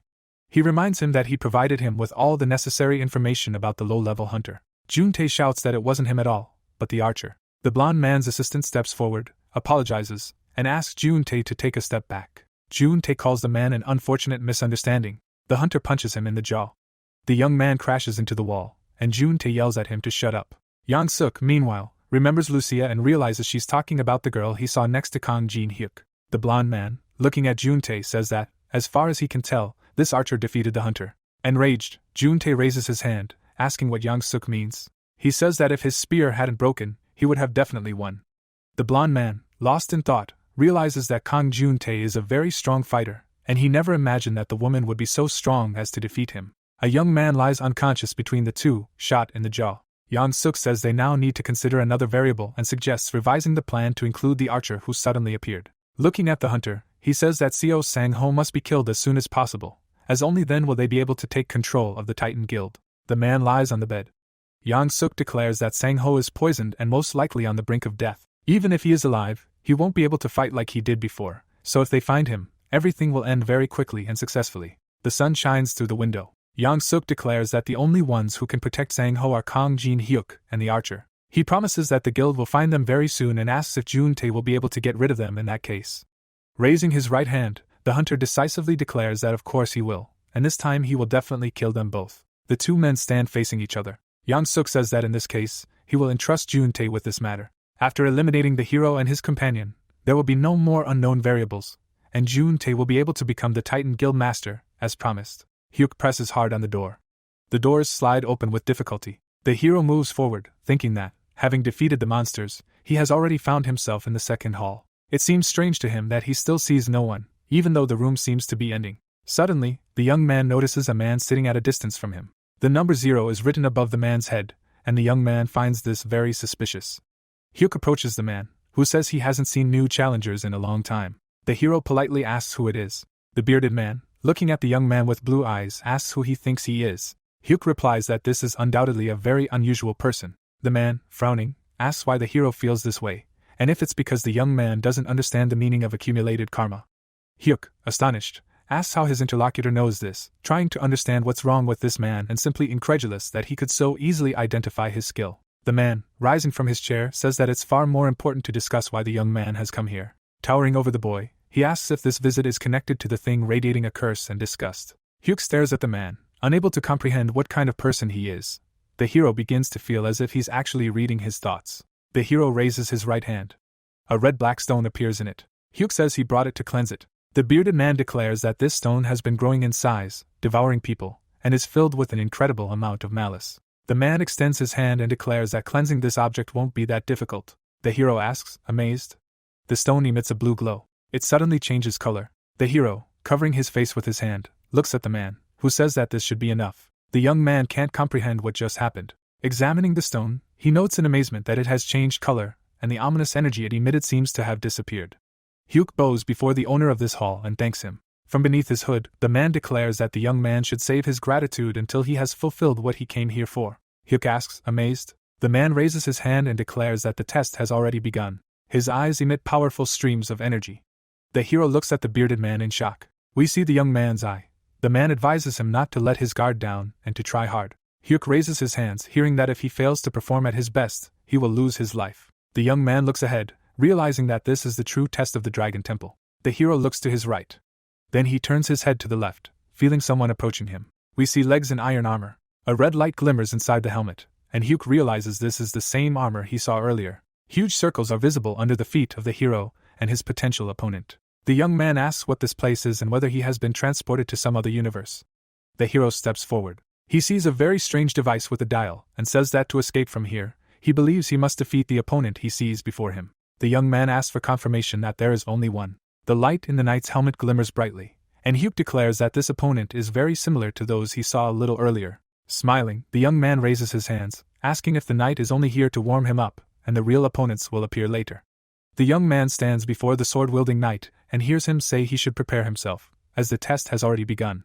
Hyuk, smiling, declares that if his opponent can speak, he is already different from the enemies he has fought before. The light grows brighter, and the knight announces that the young man has received a warning. He jumps. The warrior flies toward the hero. He stares at him, his eyes wide, and the knight declares that this was his last warning. His foot takes off from the roof. Hunters fly over the city street. They land on the asphalt. One of them, apologizing, declares that they were unable to find the house where Kang Jin Hyuk lives on this side of the street. The second reports that they went to the address, but found nothing there. The hunter, his face completely covered by a mask, curses and declares that if they don't find this bastard, they're finished. Raising his left hand, he declares that Kang Jun-tae won't leave them alone, and they must find the hero at all costs. If that's impossible, they'll have to destroy every house in the area. An arrow flies through the air. It pierces the neck of the villain who gave the brutal order. The soldiers call out to the captain, who has fallen to the ground. They look up, trying to figure out who fired the shot. A second arrow pierces the villain's face. The surviving hunter runs away, trying to save himself. Lucia is visible next to him. The hunter says that this seems to be the guy's ally they were talking about in the guild. He's requesting reinforcements. The elf holds a knife to the Titan guild member's neck, and blood splashes into the air. Lucia enters the room, announcing that she's finished. Haina asks the blonde what happened and why she ran out of the room so suddenly. Lucia replies that people from the Titan guild came to visit. The secretary spreads her arms in confusion, surprised that this happened again. The elf asks the girl not to worry and says that she dealt with them quietly and then covered all traces. Nibbling on a cookie, the blonde declares that these guys wanted to destroy the entire area to ensure the destruction of the house, so they most likely believe Sang-ho is hiding somewhere here. Haina looks at the elf with concern, who says that if they send the entire guild here, she won't be able to handle it alone. Lucia declares that Haina should therefore pray for Kang Jin Hyuk to return much stronger. She declares that right now, that's the only way out of the situation. The knight rushes to attack. Hyuk looks at him fearfully. The The warrior strikes and decapitates the hero. The boy clutches his neck. He stands again before the gate he just entered. He realizes where he is, but doesn't understand what exactly just happened. Hyuk looks at his hands in shock, thinking he's just been decapitated, and it's completely incomprehensible why he feels so good afterward. The hero looks up in amazement, and a chuckle emanates from there, followed by a question about whether the boy is surprised. Hyuk learns that he died in virtual space, where he can do that as often as he likes. The hero looks to his right and says he recognizes the voice of the elder he spoke with recently. The man, looking sternly at the boy, confirms his point and points out that Hyuk is still too weak. He declares that the Dragon Temple is a place where hunters become stronger, but it is also a testing ground where it is unacceptable to let down one's guard. The bearded man says that fortitude is also a measure of combat prowess, so the boy must become stronger to earn another chance. Hyuk, gritting his teeth in anger, thinks that now is not the time for measured training and calm speeches. He remembers the guild leader lying on the bed, realizing that if his dwelling is discovered, Sang-ho and Haina will die. Hyuk remembers Juntae's face, thinking that if that scoundrel appears, he, in his current state, will not be able to stop him, and that is precisely why he must become stronger here and now. The hero bangs on the door, shouting that he made a mistake, relaxed, and therefore lost. The boy demands to open the door, declaring that if he doesn't become stronger now, all of this will be useless. The elder says the boy doesn't understand the situation he's in, asking what would change if he were given a second chance right now. The bearded man, sitting in his chair, declares that Hyuk will simply die again. Opening his mouth, the hero shouts that he won't be able to be sure of this unless he checks everything again. He declares that if he maintains his concentration, he will win. The elder says he's never seen challengers beg him for something with such desperation. The man's blue eyes glow, saying that the boy doesn't give up even after surviving death. Frowning, the boy declares that if he were afraid of death, he wouldn't have started this trial. The man, laughing, declares that this is truly funny and agrees to give the hero a second chance. The door opens. The elder declares he will make an exception for the boy. Hyuk walks through the door. Smiling, he says the man is a very sensible elder. Standing before the knight, he calls him a tin can and declares this a rematch. A bright red light glows in the eye socket of his helmet. The warrior says the boy has returned after experiencing death, and this testifies to his determination, which he considers a highly commendable trait. The hero, holding a bat in front of him, declares that he was too careless last time, but this time he will not die so ingloriously. The knight admits that he appreciates the boy's spirit.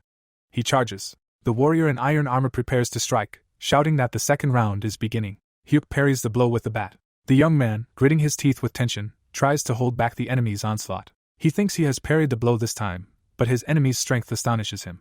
The knight, with the hero's weapon visible in front of him, says that this time he has truly gathered his courage. Hyuk plants his foot on the ground, deciding to channel his aura into his lower limbs to somehow deflect the knight's sword and leap back to a safe distance. His mouth wide open, the hero lets out a loud cry. Holding the bat behind his back, he stands some distance from his opponent. Hyuk skids to a stop, amazed at the sheer force that has thrown him back. The knight holds his sword in his hand, and the hero tries to discern what kind of monster he's facing. He realizes that a direct confrontation with this warrior will yield no results, so he decides to strike quickly and exploit weaknesses in the enemy's defenses. Hyuk charges, and the knight declares that the boy seems to be able to manipulate aura and praises his opponent for this skill. Hyuk throws his weapon forward, amazement filling his eyes. The knight strikes, sending the boy flying high into the air. The warrior says the boy made a mistake by concentrating his aura on his lower body, leaving his upper body unprotected. A bright red light glimmers through the slit in his helmet. Hyuk flies through the air, silently cursing his opponent. The hero lands on his feet, realizing the knight knew perfectly well where the attack would be aimed. Hyuk looks at the warrior thoughtfully, as if the warrior is reading his thoughts. The boy recalls his fight with Juntae and realizes that it was exactly the same back then. The knight charges, saying he is amazed by the boy's fortitude, but if he is incapable of more, he has no choice but to kill him.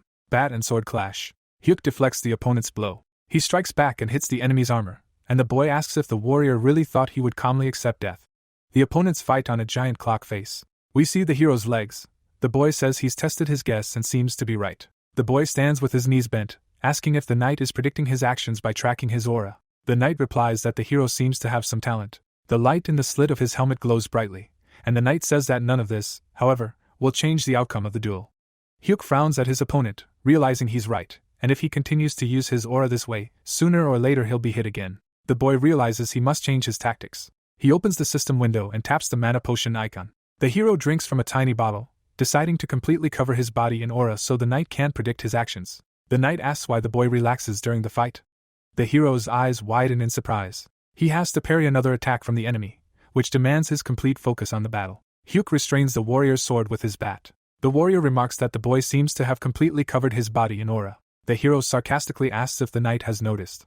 A bright light glows in the helmet's eye socket. The knight asks if it's the same potion the boy used earlier to strengthen his aura, wondering if such power can be called his own. The hero, smiling, says that now it doesn't matter who possesses the power, and that all that matters is who ultimately wins. Sword and bat fly apart, and the knight declares that if the hero has decided to use this method, he must prove its viability. The opponents continue to fight. The knight declares himself impressed by the boy, who has finally shown his worth. The hero, craning his head forward, declares that this is putting it mildly. He lands numerous blows, the marks of which are visible near the knight. The boy himself is forced to fend off the enemy's attacks. The knight, glowing red, declares the boys fight admirably. The bat emits electric shocks, and Hyuk realizes it's too early to celebrate. Blue discharges and red dots are visible in the air. The hero, hovering above his opponent, unleashes streams of electricity, warning that the knight will suffer great pain. He holds a huge sword in front of him. Clouds float above the city buildings. Cars are parked at the side of the road, and someone in one asks why his brother isn't coming out. Jun Chul, looking out the window, advises Hyung Il to check out what's going on. Men in black suits are running down the narrow street. Jun Chul explains that these guys are all from the Titan Guild, and they are currently hunting Seo Sang-ho. Hyung Il, frightened, says that his boss is absolutely right, and even standing here is quite dangerous. Jun Chul picks up the phone, declaring that they mustn't draw attention to themselves, then asks his friend to wait a few seconds, as he's come up with something. Haina, sitting on the couch, answers the phone. We see the girl's face, and she recognizes it's Lee Jun Chul calling, and she must have heard about him from Hunter Kang Jin Hyuk. Meanwhile, Lucia continues eating cookies. The secretary says that the hero just mentioned the name, and declares that her interlocutor must be the benefactor who sent the doctor. Jun Chul replies that the girl is absolutely right, then asks how Master Seo Sang-ho is doing. The girl reports that, thanks to Jun Chul, he's making a quick recovery and expresses her sincere gratitude. A city street is before us. A shadow market shark says the girl shouldn't thank him and says he's currently near Kang Jin Hyuk's house. He informs the secretary that the area is heavily populated by Titan Guild hunters, who seem absolutely certain that Sang-ho is somewhere nearby. Haina listens attentively to her interlocutor, who says that if nothing is done, by the time Sang-ho is fully recovered, there will be hundreds of Titan Guild members in the area. Jun Chul, holding the phone to his ear, says he has a way out of this situation, but he wants to explain it in person. The knight asks Haina what she thinks. A huge clock face is visible against the backdrop of stars. The knight says it seems the hero had a good ace up his sleeve, but it's already been used.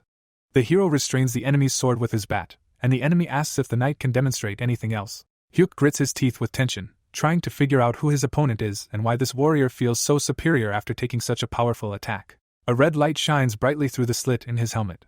The knight comments that the hero is thinking very slowly. It seems as if we can see the sole of the knight's foot. He declares that just because the young man's plan didn't work doesn't mean he should stand there like an idiot. The opponent knees the boy in the stomach. Hyuk, holding his weapon out in front of him, flies backward. He stands with his legs bent. Stars shine above the opponents.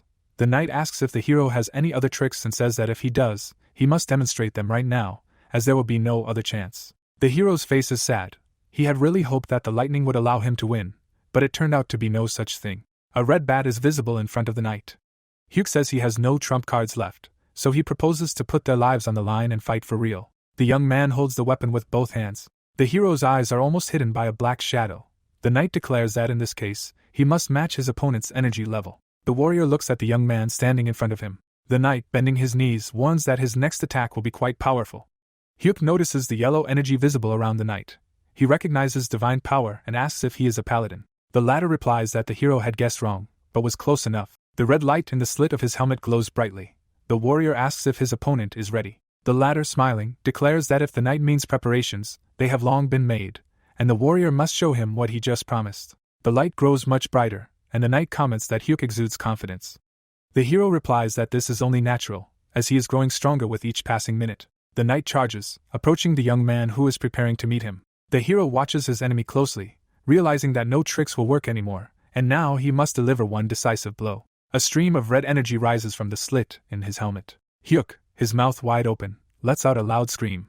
Streams of yellow and blue energy rise above the opponents. The giant clock face is still visible beneath their feet. Hyuk grits his teeth from the unbearable tension, realizing that his strength is still insufficient. The boy holds the bat with both hands, realizing that if he continues to retreat, it will quickly end, so he must put all his aura into the final attack, even if it depletes completely. The hero's bat restrains the enemy's sword. The light in the slit of the knight's helmet glows brightly. Cracks appear on the surface of his sword. The blade seems about to break. The knight comments that the boy's strength feels different now, asking if he really focused all his aura into one point to increase his strength. Streams of energy are visible near the warrior's helmet, and the knight declares that the boy truly put everything he has into a single blow.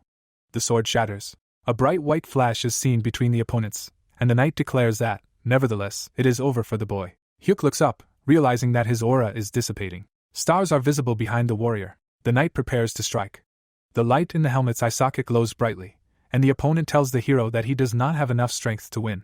Hyuk blocks another blow with his bat. With a cry of pain, he raises his head. The knight groans thoughtfully. The hero falls to his knees. The warrior stands before the boy with a broken sword. He thinks he barely blocked his attack, but he used all his aura. Bright stars are visible behind the boy's head, and Hyuk realizes he has no strength left to even move. The glow inside the knight's helmet grows even brighter, and he asks if this is all the boy can do. The knight raises his right hand, holding the sword, and declares that the hero has ultimately destroyed the simple iron blade. A yellow tip appears on the weapon, and the knight declares that a simple iron blade can easily be replaced with an aura blade, while the boy, meanwhile, has lost the ability to move. The knight points his weapon at the kneeling hero and asks how the boy plans to fight now. The warrior looks at the boy through the slit in his helmet and says that if he has nothing left, then the test is over. Hyuk, breathing heavily, opens his mouth. Looking at his opponent towering over him, he remarks that he seems to enjoy talking.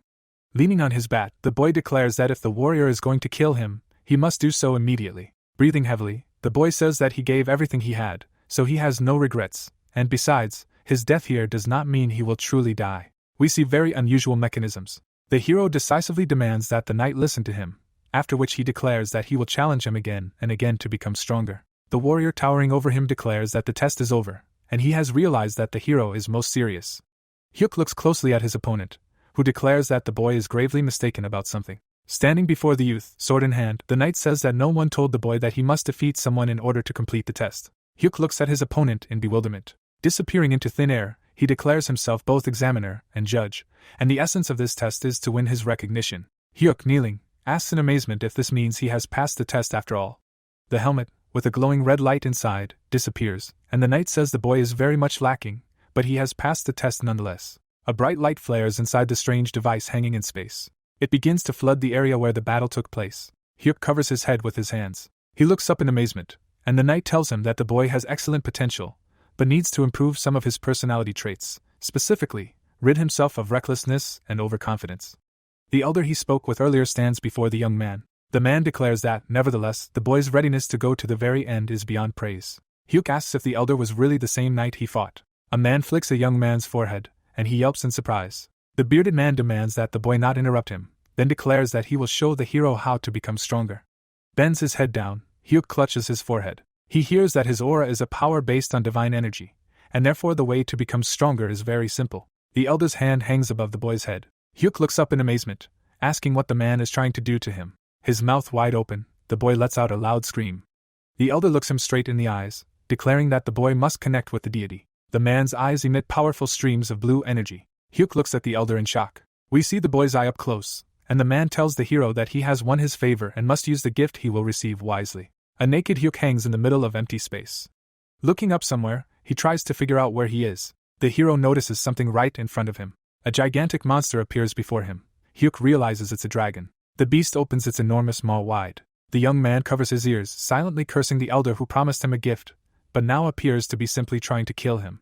The dragon's eyes glow brightly, declaring that man should not fear it, and that it has come here to receive a gift from one who has deemed it worthy. The dragon and the young man hang in the middle of empty space, and the monster declares that the challenger who passes the test is henceforth imbued with the power of the divine. A vortex swirls around the dragon's eye. The hero stares in shock at this phenomenon. Streams of dense yellow energy approach him.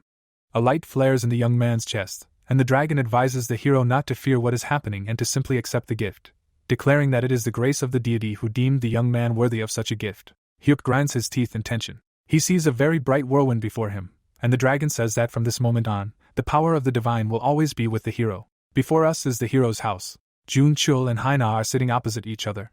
Lucia, arms folded, is trying to figure out why Hyuk hasn't shown up yet, and whether something bad has happened to him. The elf notices something. She opens the door. Behind it is a portal leading to a dungeon. A faint smile appears on Lucia's face, realizing that the hero has succeeded. The girl stands before the dark gate, trying to understand the powerful aura she feels inside. A leg emerges from the portal, and Lucia recognizes the hero. The boy's eyes now look completely different. The elf doesn't recognize the aura emanating from the young man. What is happening seems unreal to her. The hero walks forward, and the blonde tries to understand what the hell happened to this young man. Hyuk, looking at Lucia, asks why she's looking at him with such astonishment. The elf asks what happened to the young man. The beauty, looking at the hero, asks if he really managed to complete the Dragon Temple's test. The hero's eyes resemble those of a snake. Lucia reaches under her belt. She delivers a sharp blow. Hyuk stops the knife that was flying at him with his hand. A yellow energy barrier is visible in front of the young man's hand. The girl calls the guy a bastard and asks what he would do if something went wrong. Looking at him, she reminds him that she asked him not to cross the line. Hyuk, holding out his hand, declares that if he hadn't crossed the line she spoke of, he wouldn't have been able to obtain this power. Lucia, looking at the guy, TSKS in displeasure. Hiding her hands behind her back, she declares that the hero, apparently, never listens to anyone.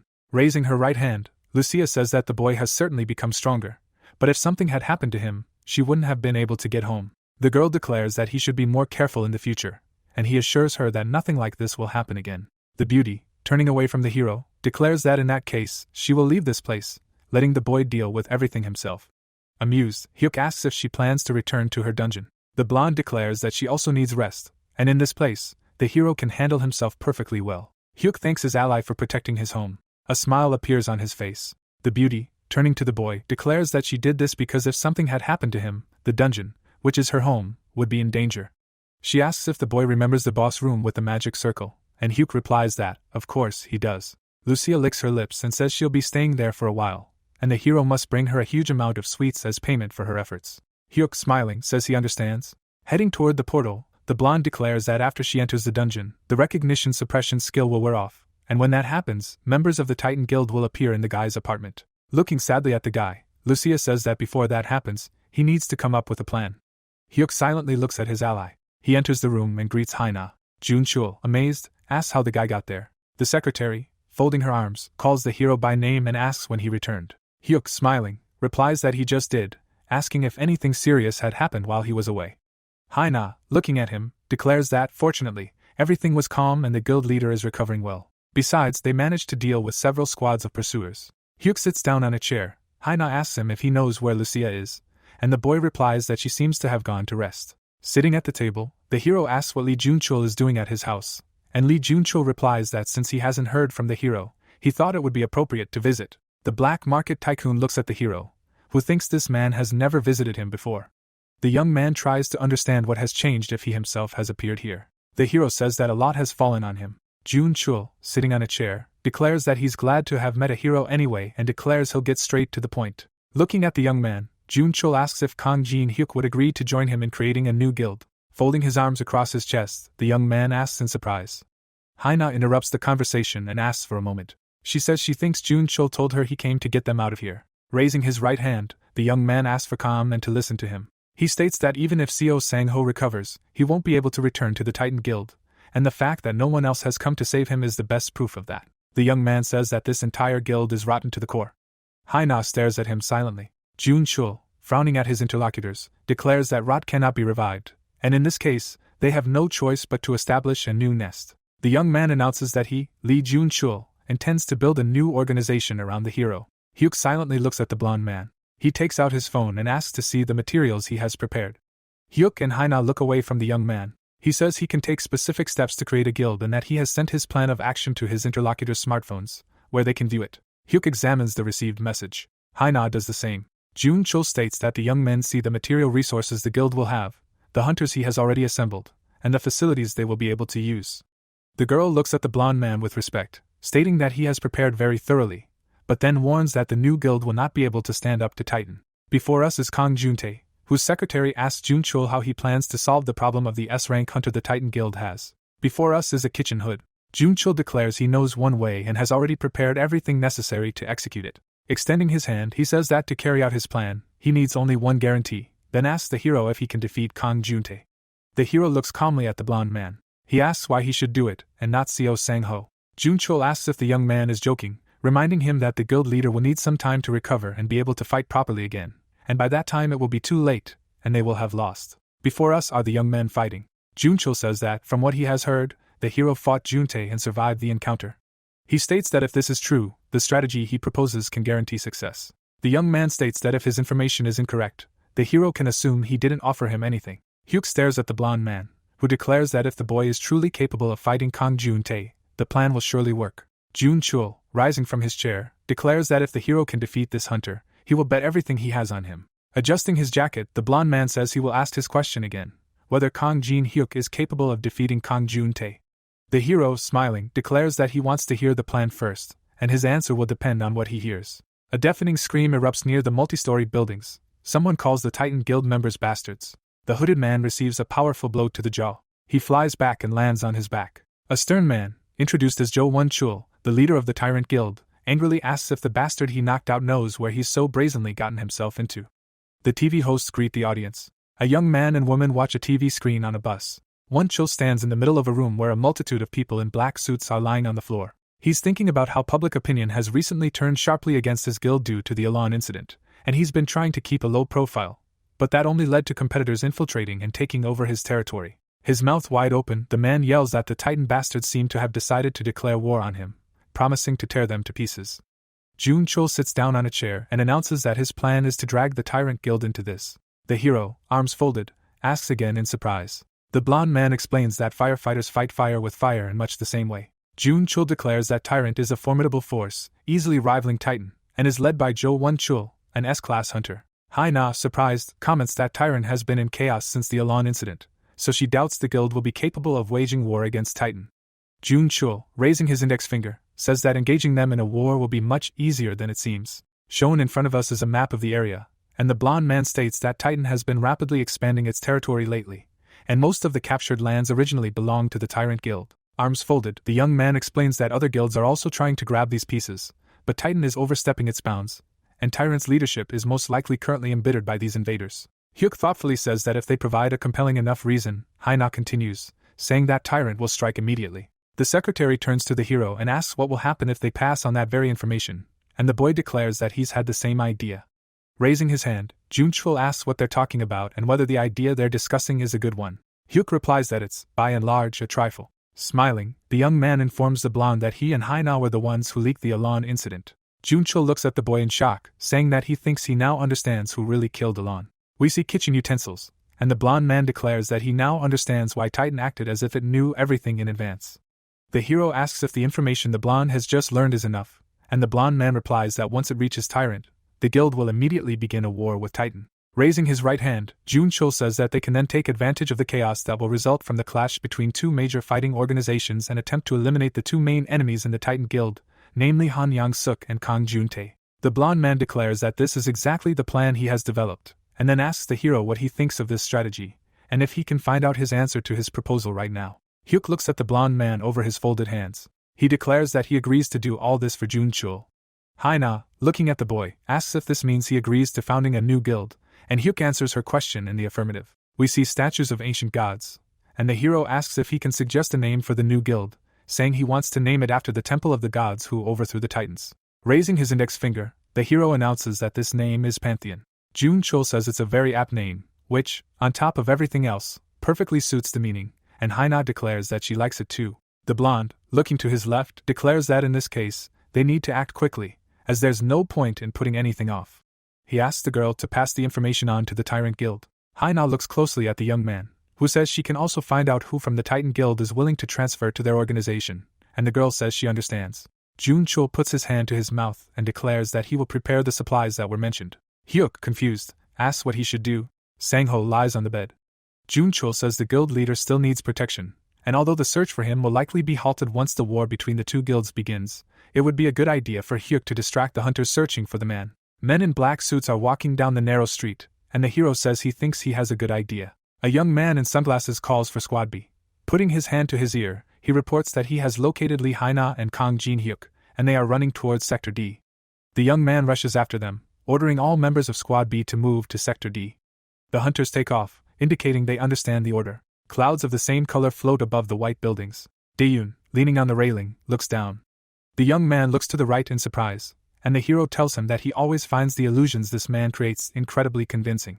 The young man approaches Dae-yoon, who greets him. Hyuk praises the young man for a job well done and says that thanks to him, they bought themselves some time. Raising his right hand, The young man declares that he was glad to help and that he wants to return to the previously discussed question of why the rebellion broke out within the Titan Guild. Mountains are visible behind the hero, and he states that, as he said earlier, Han Yang-suk attempted to overthrow Seo Sang-ho. Dae-yoon thoughtfully says that he now understands why Sang-ho is hiding here, and the hero explains that the man asked for help, and it was given to him. The young man walks forward. Hyuk looks down from the roof of the building and explains that this is precisely why the Titan thugs are hunting them like crazy, and why he himself almost died fighting Kang Jun-tae. Dae-yoon looks at the young man in shock, asking if he really fought an S-class hunter. The hero tells him not to worry, claiming he's now capable of handling the man. Looking over his shoulder at Dae-yoon, the hero explains that he summoned him here for a slightly different reason. He explains that he's forming a new community of hunters to fight back against the Titan Guild and asks if Dae-yoon will join. Dae-yoon looks at the young man in surprise. City buildings are visible before us. One of them belongs to the third branch of the Tyrant Guild. Won-chul cleans his brass knuckles and asks if the Titan Guild really killed Elan and leaked the information to the media. The young man sitting on the couch in front of the tyrant leader confirms that this is indeed the case, and that Seo Sang-ho's secretary told him this. According to him, the girl announced that she was leaving the guild and now wants nothing more than money. We see a production facility at the foot of the cliffs. Won-chul learns that Titan Guild fighters infiltrated the building to steal an artifact, but when they were forced to kill Elan, they decided to divert suspicion by leaking the information to the media. We see a monster smashing its capsule. Won-chul is furious, again calling the Titan people damned bastards. We see a room. Someone says they won't sit idly by, and an order is given to summon everyone they can. A young man in a suit asks, surprised? Won-chul angrily replies that if it comes to that, they will strike first. The guild leader puts on brass knuckles. He raises his right hand and declares that from this moment on, he declares war on the Titan Guild. Clouds float above the building of the aforementioned organization. Someone runs into the room, shouting that they are in big trouble. Yang-suk and Jun-tae are seated at the table. A young man in black announces that the Tyrant Guild has invaded their territory. The blonde man pensively says that their new opponents are likely seeking revenge for the loss of their territories. The hunter says there's more to it than that, announcing that Guild Master Jo Won-chul is personally leading the attack and, furthermore, has officially declared war on the Titan Guild. Jun-tae looks at the speaker. Yang-suk, jumping up, demands that his subordinate repeat what he just said. He angrily shouts that this should have been reported immediately. The blonde man asks where Won-chul is now and calls the rival guild master a bastard. He learns that fighters from his own organization have moved in to stop this man, but they're having little success. Won-chul clenches his fist. He raises it to strike. The hunter does what he planned. The bus he hit lurches. The massive vehicle tumbles down the street, and the Titan Guild members can't believe their eyes. One of them orders his comrades to retreat. The fighters jump, letting the bus roll beneath them. Won-chul lunges at them, ready to tear his enemies apart. The hunter, holding a sword, declares this is sheer madness and can't believe Won-chul would go so far. Blood splatters. A subordinate reports to his superiors that they are losing squad after squad, making it difficult to track Won-chul's movements. Yang-suk calls his fighters useless fools. Jun-tae clutches his head. He claims he suspected something like this would happen because everything was so quiet, and he also says he never believed Jun-tae would simply accept the loss of his territory. Yang-suk furiously asks if the hunter actually finds this funny, reminding him that if things continue like this, they will both die. The blonde man declares that they must report everything to the Hunters Association so they can stop this madness. The man in black says that the association is already well aware of the situation, but they've only issued a non-committal warning. Yang-suk listens silently to his subordinate, who states that he doesn't think the association plans to take any active action in the future. Jun-tae declares that the organization is unlikely to lift a finger to stop the war, as this is the perfect opportunity to weaken two large guilds that have become too unruly. Yang-suk, looking at his subordinate, shouts that they need to change their negotiating tactics. He says the young man should demand the association's intervention under the pretext that civilians could be harmed. The hunter replies that he doesn't think that will work either, and the blonde man asks why he thinks that. We see a city street from an aerial view. Frightened people are running along it, and an announcement plays that a battle is unfolding in the 9th district between the Titan and Tyrant guilds, and all residents of the district are advised to evacuate to a safe place. A little girl cries over her mother lying on the road, screaming loudly, begging for help. A tongue of flame is visible in front of her hand. A hunter from the Tyrant Guild screams that he will kill all the Titan bastards. The flame he releases hits the enemy. The hooded and masked hunter staggers back after taking a blow, thinking he's fighting true madmen who aren't the least bit concerned about the civilians around them. Tears stream down the girl's cheeks, and someone tells her to stay still. A red bat and yellow flames are visible before her face. Hyuk jumps. Grinding his teeth in anger, he calls the fighters scum and screams that a child could have died because of them. Crouching down in front of the girl, the young man asks if she's okay. The child, looking at the young man, asks if he's come to save them. Hyuk replies that he has, and the girl needn't worry about anything anymore. The man turns to Haina, who is standing nearby, and orders them to ensure the civilian population is evacuated to a safe location. He says that all guild members must be informed that protecting unarmed civilians is a top priority. The girl makes it clear she understands the guild leader's message. Armored vehicles drive down the street, and the guild members are informed that protecting civilians is a top priority. Haina firmly states that this is the Pantheon Guild's first mission. A cabinet stands in the corner of the room, and someone explains that the newly formed guild protects civilians. The man in black, looking at Yang Suk, reports that this organization is called Pantheon. The blonde man, thoughtfully rubbing his chin, asks again, then declares that he's never heard of such a guild before. Juntae, looking up, says it seems an unknown organization is trying to make a name for itself in this war, and that many other mid-level guilds will likely follow suit. He then declares that it's far more important to deal with the tyrant bastards. Yang Suk, raising his left hand, interrupts the hunter. The blonde man says that the fighters protecting civilians, in his opinion, must be connected to Seo Sang-ho or Kang Jin-hyuk. Juntae, his face visibly scarred, asks in surprise what kind of nonsense this is. The young man pauses, saying that something about the name Pantheon still bothers him. A burning ancient temple can be seen behind Yang Suk. He declares that in Greek mythology, Pantheon was the temple of the deities who overthrew the Titans, and now he's almost certain that this name speaks to the new guild's intention to fight the Titan Guild. Juntae declares that the blonde man's assumption seems logical, and that he's very confused by the timing of this organization's appearance. They sit at a low table, and Yang Suk comments that the timing of Pantheon's appearance does indeed seem suspiciously opportune. Frowning, the scoundrel declares that these bastards are most likely secretly supporting the Tyrant Guild. The blonde man's phone rings in his breast pocket. He picks it up and asks what the current situation is, and is told that they'd found out where Jo Won-chul is heading. Yang Suk happily says that's good, then asks where exactly the guild leader is headed. Cars are driving down the street, and the blonde hears that, judging by the current route, Won-chul is heading toward the Titan Guild headquarters. A stern man sits in the passenger seat of the car. Folding his hands in front of him, Yang Suk informs Juntae that their enemy is heading their way, and Juntae asks in surprise. Looking sternly at the hunter, the blonde says that this is their chance to end this war once and for all, then asks if Juntae can defeat the enemy guild leader. The guild leader, frowning, declares that this fool is heading to his death, assuring him that this place will become Won-chul's grave. The hunter holds his sword with both hands. He strikes, but the enemy blocks the attack. The young man, looking at the enemy, asks if all the Titan Guild members are so weak. The next second, he takes a blow. The hunter flies back and falls on his back. A fighter in a respirator sighs heavily and declares that this guy has talked too much. A battle unfolds outside, and a fighter from the Titan Guild curses, thinking his opponents are nothing special, but there are so many of them. Hunters in black robes set up magical formations in front of them, announcing that the spell has been prepared. Fireballs shoot upward.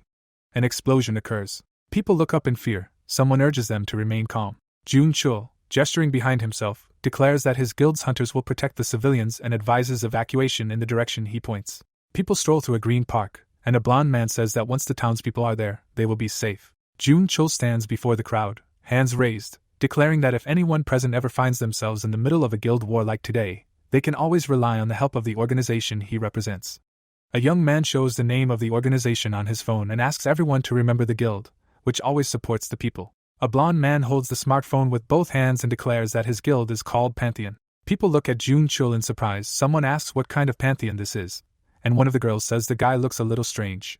Hyung-il informs his comrade that a representative from the association has arrived. A man in a suit approaches the blonde man.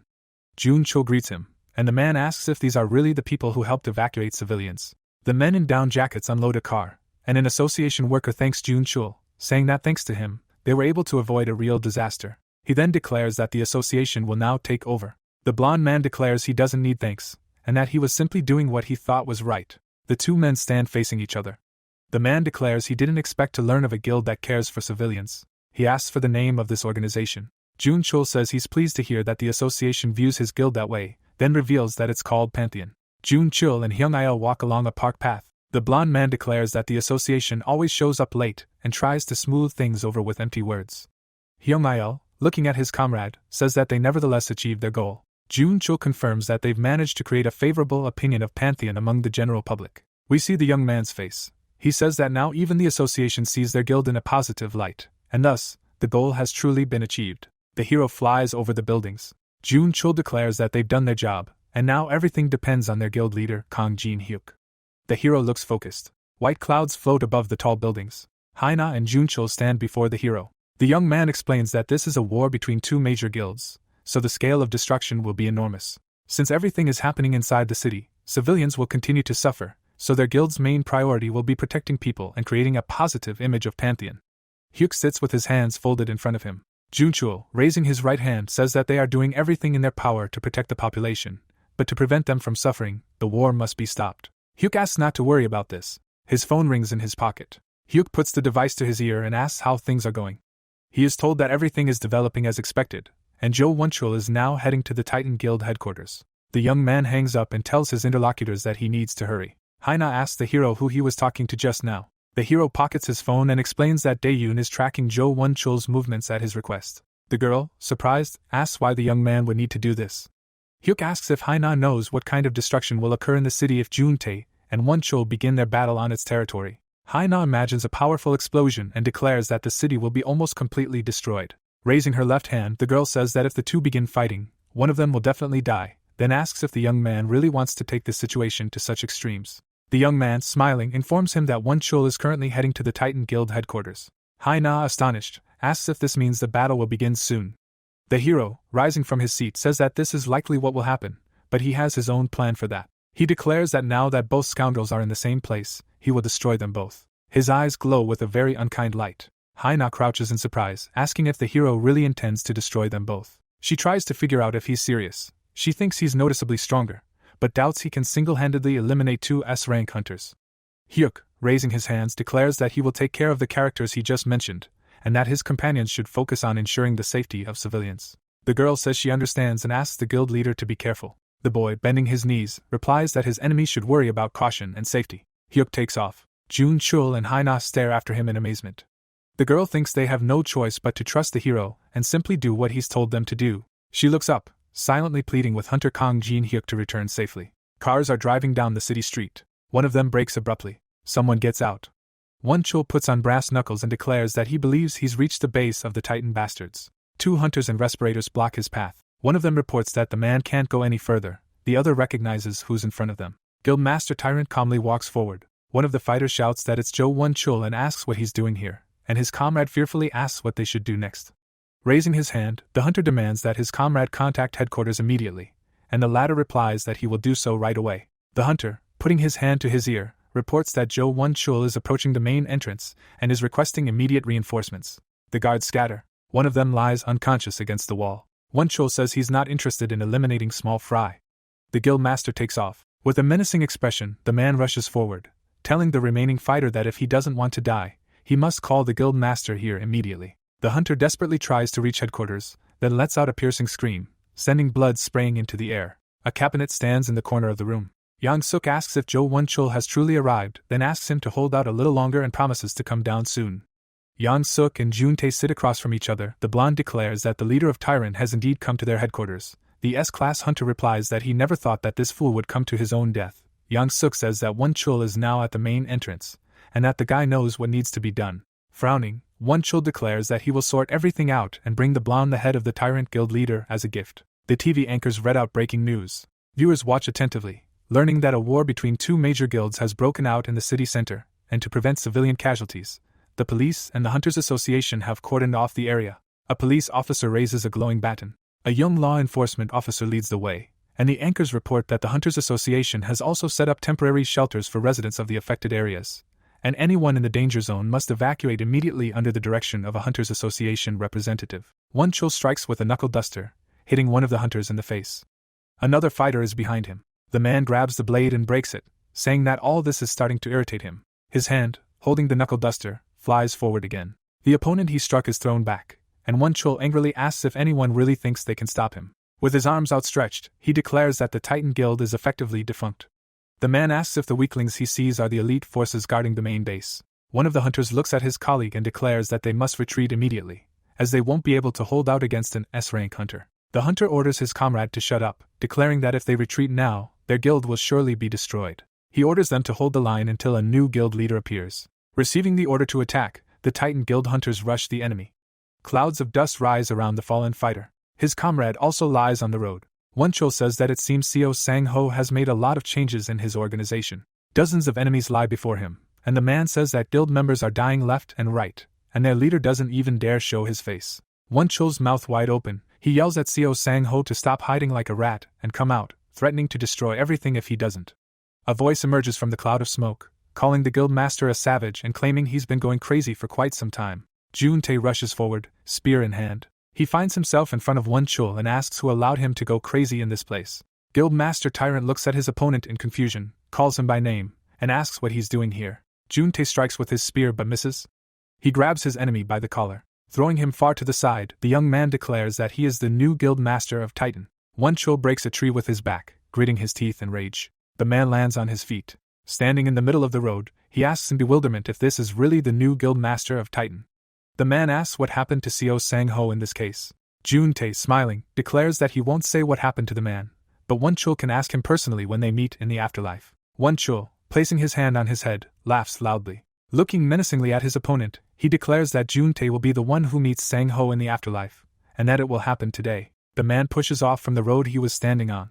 The opponents quickly close in, the young man shouting loudly that the Tyrant Guild Master is bluffing again, and will kill him right here. The man screams hysterically that they will now see who is bluffing. We see two pairs of legs. Yang Suk and the masked hunter look on in bewilderment at what is unfolding before their eyes. They see numerous fighters lying in the middle of the road. The blond man, astonished, asks if Won Chul has actually managed to deal with them all, and his companion confirms this. Raising his left hand, Yang Suk asks if it's possible to bring healers to treat these people. The hunter replies that these specialists are fighting other battles, so it would be incredibly difficult to summon them here. The blond man, astonished, asks if they're really all on missions. We see a battle unfolding in the street.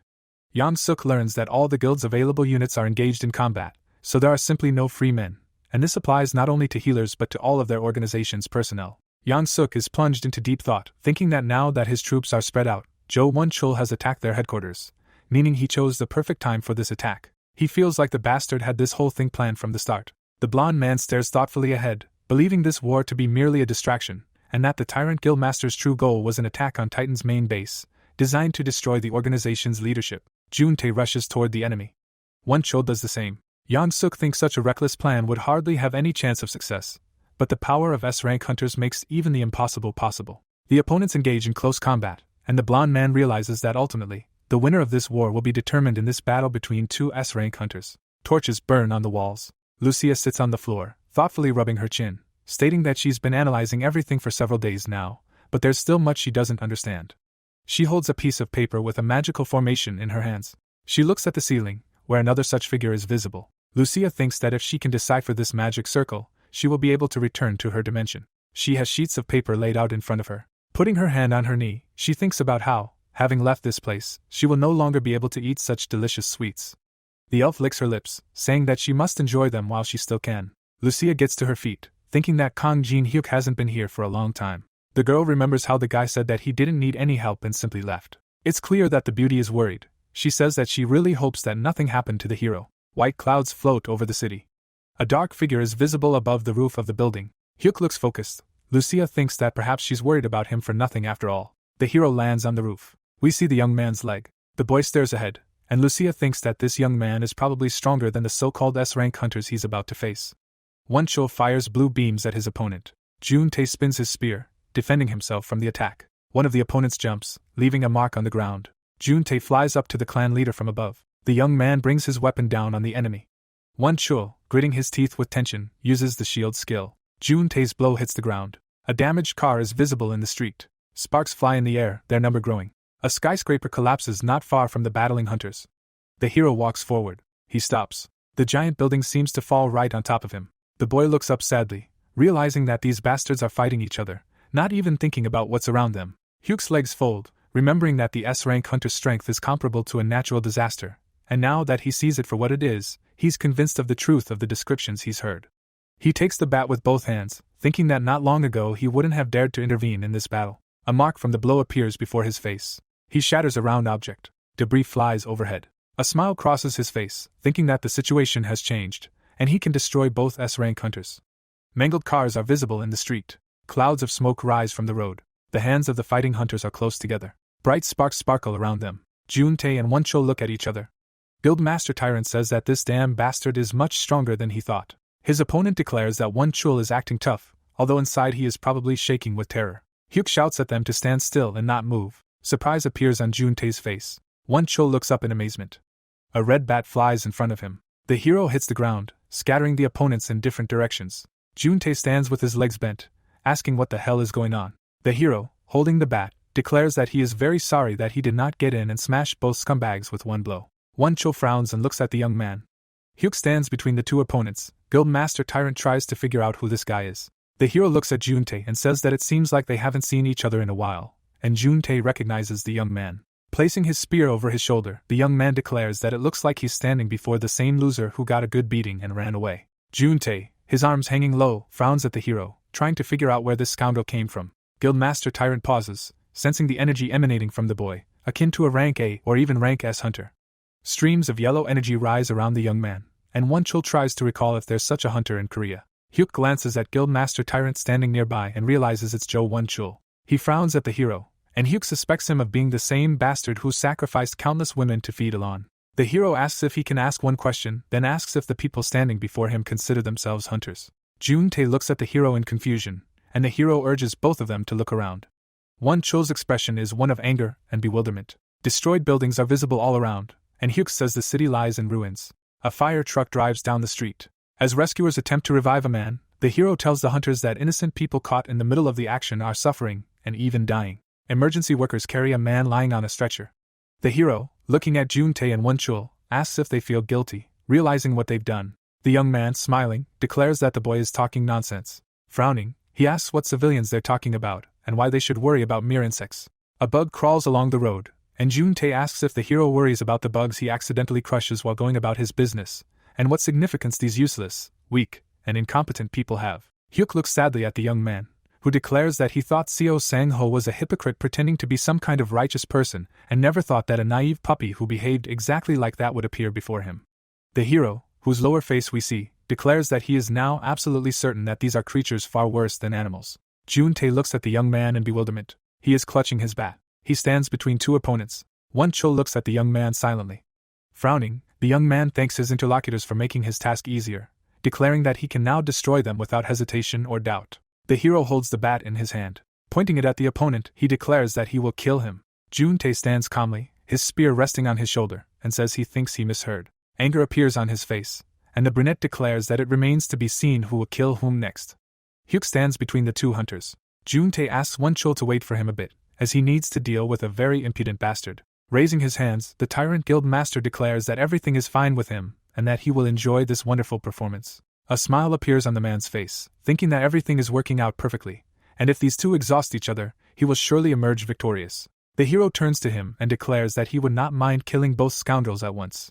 Juntae calls the man a bastard. He rushes to attack, indignantly asking why the man is acting so insolently. Juntae throws his spear forward, loudly yelling that the hero is about to die. Hyuk, holding his hand out in front of him, says that Juntae, like a fool, only attacked out of anger. The brunette's spear hits the barrier the young man has erected in front of him. A look of confusion crosses the young man's face. He cannot understand how the hero can block his attack when, just recently, he was unable to do anything against him. Hyuk is completely calm. He pushes off from the ground. The brunette's spear flies past him, and the young man asks why his opponent looks so shocked. Juntae looks at the boy in shock. He strikes the spear with the bat, and says he hasn't even started yet. Hyuk strikes, sending Juntae flying far back. Won-chul, watching all this, thinks he's witnessing something completely impossible. Juntae, blocking, tries to compose himself. The leader of the Tyrant Guild can't believe that this hunter flew away like some kind of feather. Juntae frowns and looks at his opponent. He pushes off the ground and charges.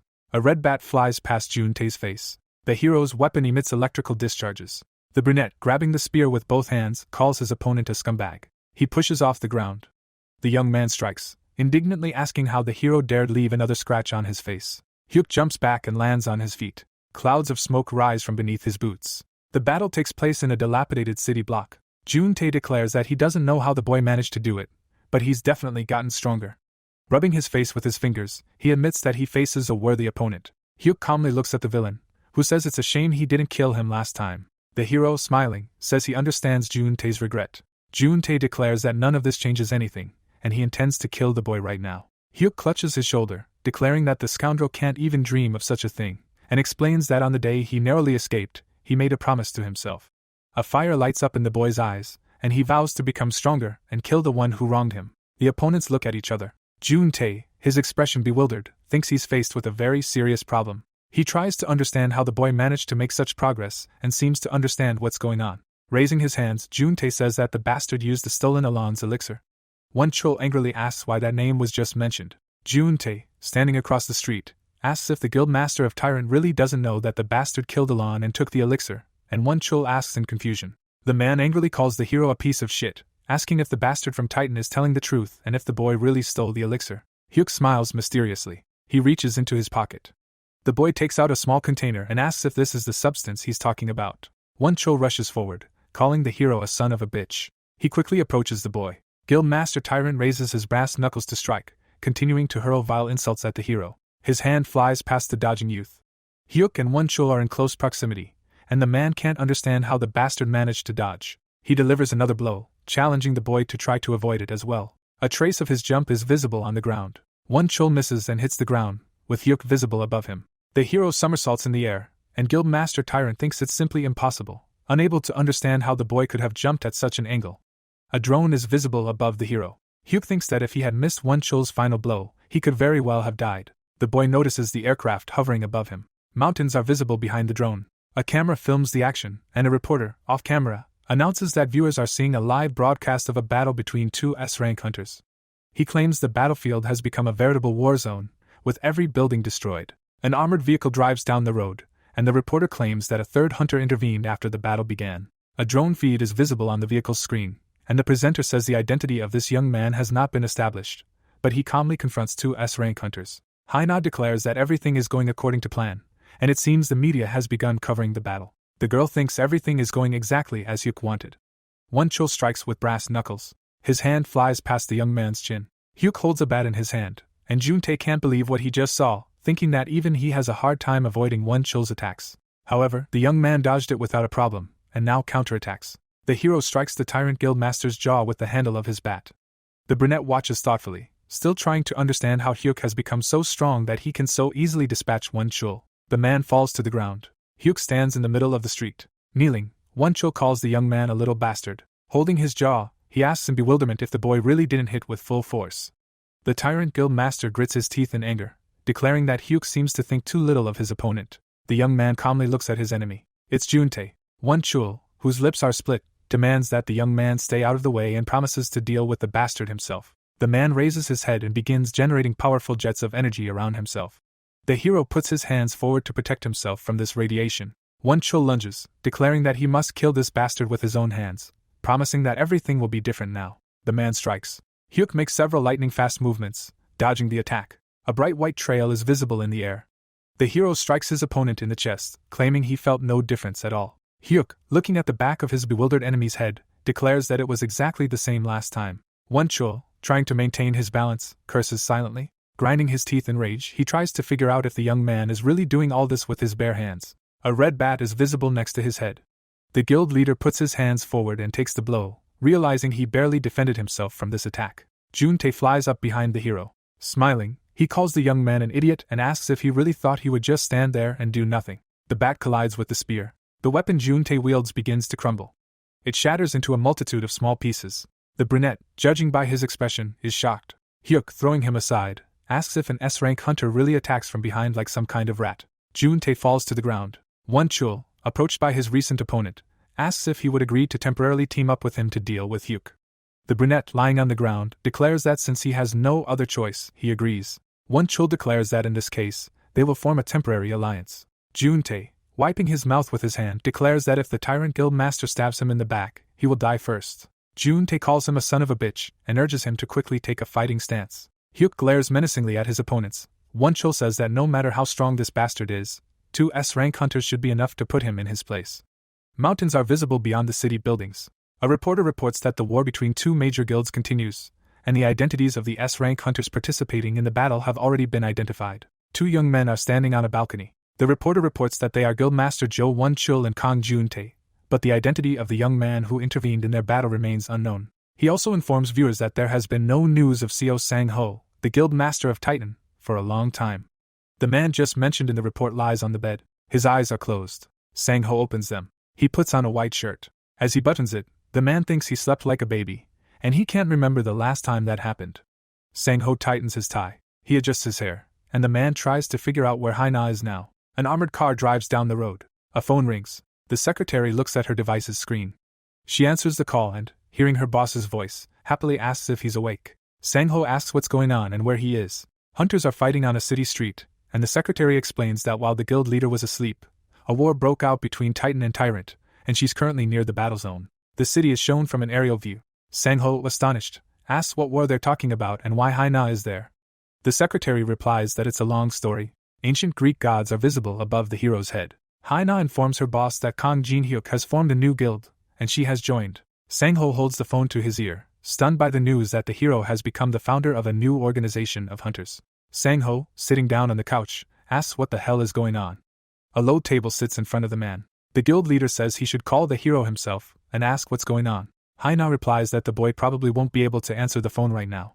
Hyuk rushes forward, and Sang-ho asks why he can't answer. Won-chul raises his hand to deliver another blow, and the secretary says the hero is currently fighting. Jun-tae clenches his teeth in tension, and Haina informs the man that the boy is fighting Kang Jun-tae and Jo Won-chul. The opponents launch simultaneous blows, but the boy manages to miss them. Sang-ho jumps up, asking for a repeat of who is fighting whom. The man, lost in thought, presses the phone to his ear. He understands that Hyuk is very strong, but he feels that the boy simply cannot defeat two S-class hunters at once. Sang-ho thinks he must immediately go to the boy's aid and asks Haina to send him the address where the battle is unfolding. The girl worriedly explains that Sang-ho only recently woke up after a long recovery and shouldn't subject himself to such stress. Sang-ho firmly declares that this is all happening only because of him, and he can't sit back and do nothing while someone is trying to fix the situation. Haina states that she understands perfectly well that Sang-ho is exactly who he is and will not change. The guild leader holds the phone to his ear, and the girl agrees to send him information about the hero's location. Haina sends the information her leader needs. Looking up, the girl says that in any case, she is very glad that Sang-ho has recovered. We see the armored vehicle carrying Haina. The secretary worries that the man will have a hard time after a long recovery, but she understands that now is the time to trust him and focus on the tasks entrusted to her. The combat vehicle takes off, and Haina thinks that now is not the time to hesitate. Dust kicked up by the car settles on the road, and the girl thinks that there are things only she can do. Jun-tae charges forward. He exchanges blows with the hero. The young man frowns, realizing that the hero has read his every intention. Blow marks are visible near the young man's head. A mark from his jump remains on the road. Hyuk and Jun-tae stand before each other, weapons crossed, and the self-proclaimed leader of the Titan Guild curses and demands that the hero die quickly. Sparks fly around the enemy, and Jun-tae calls the young man a bastard and shouts at him for underestimating S-rank hunters. A wry grin spreads across his face, saying they'll use any means necessary to achieve their goals. Won-chul approaches the hero from behind, warning his ally to be careful.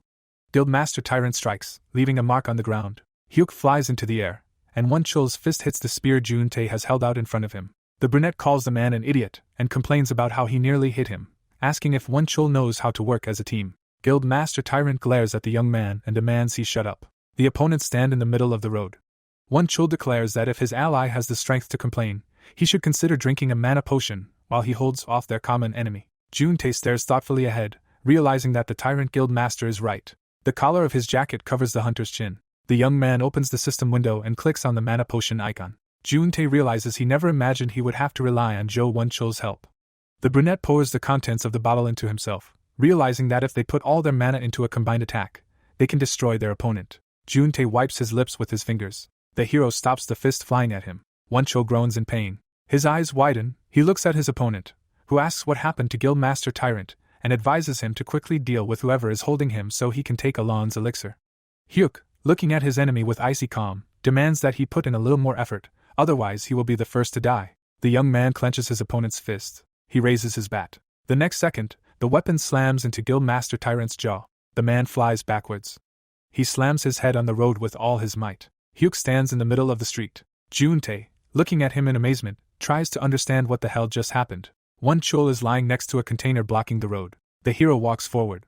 The guildmaster appears to be knocked out. Hyuk approaches him and is surprised to find him still breathing. Frowning, the young man declares that he cannot allow Jo Won-chul to live, as he has committed the most heinous crimes.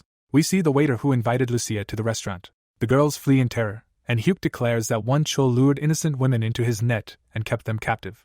The young man touches the capsule and accuses the scoundrel of feeding his captives to a monster called Alon. This is the very monster in question. Dae-yoon sits shackled, and Hyuk declares that Won-chul sent those who refused to obey to prison. Now he remembers one of the Tyrant Guild fighters, and the hero declares that Won-chul addicted his loyal followers to drugs. Looking down on his enemy, the young man declares that he must die for all of this. Won-chul lies trembling on the ground, unable to believe what has happened. Hyuk stands over him, the leader of the Tyrant Guild, realizing his death is pathetic. The hero, grasping the bat with both hands, asks the man if he has any last words. Won Chul, looking at the guy in horror, says he wants to ask just one question: if he's really going to kill him over such a trifle, then declares that if the hero wants his guild, he'll give it to him. Hyuk, looking at the enemy with disdain, claims he's confused, but the guy says he gave him the final say, not the chance to negotiate. We see the girls locked in a cell. Hyuk says that when he saw the captives that day, he made his decision. The guy prepares to strike, and Won Chul asks if he's really going to kill him for such a trivial reason. Hyuk plunges his weapon into the bastard's chest, saying he has more than enough reasons, but he's not going to voice them all, since even the one he's already mentioned is enough. The bat emits electric shocks. Won Chul throws his head back, unable to believe he's dying in such a pathetic and shameful manner.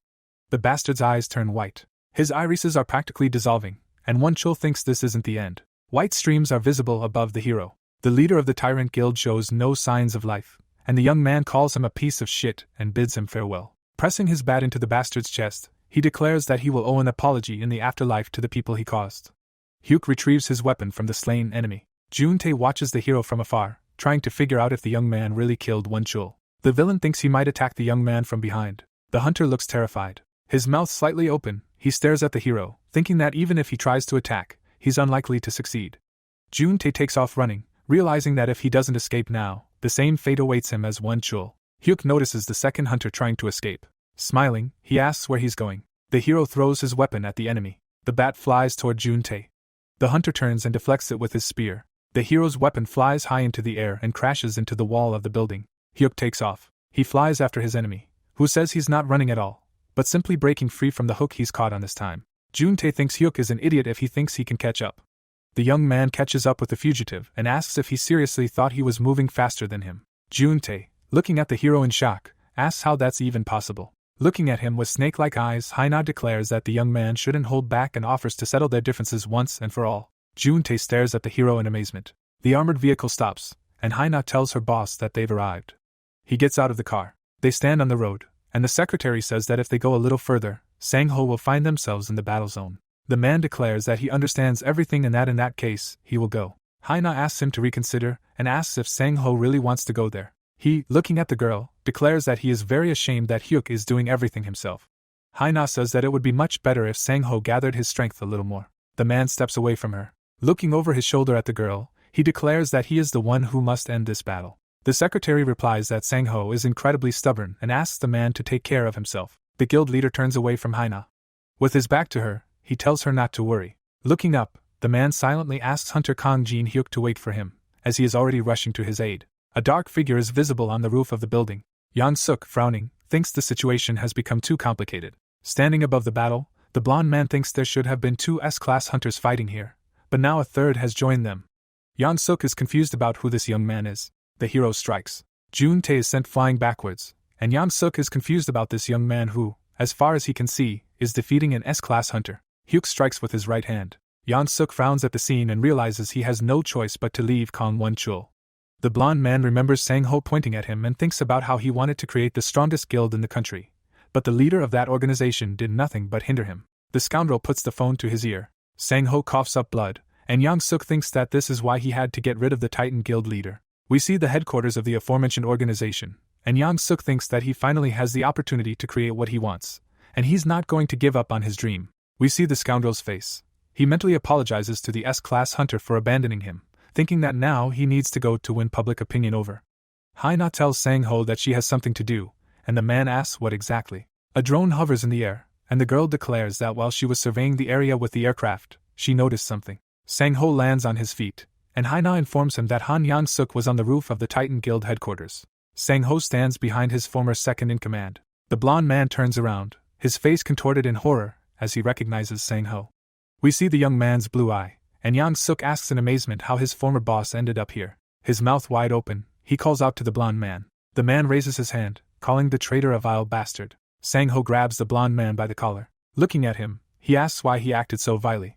Yang-suk declares that the man knows perfectly well, and that the Titan Guild no longer needs him. Sang-ho asks in amazement, and the blonde man he's holding by the collar replies that the organization doesn't need a leader who holds it back. Looking the man in the face, he declares that they truly don't need him. Sang-ho says that's complete nonsense, and that the bastard in front of him is simply trying to justify himself after his insatiable greed caused problems that will lead to the guild's destruction. Yang-suk, his hands hanging low, screams that he saved the guild before its shitty leader completely destroyed it.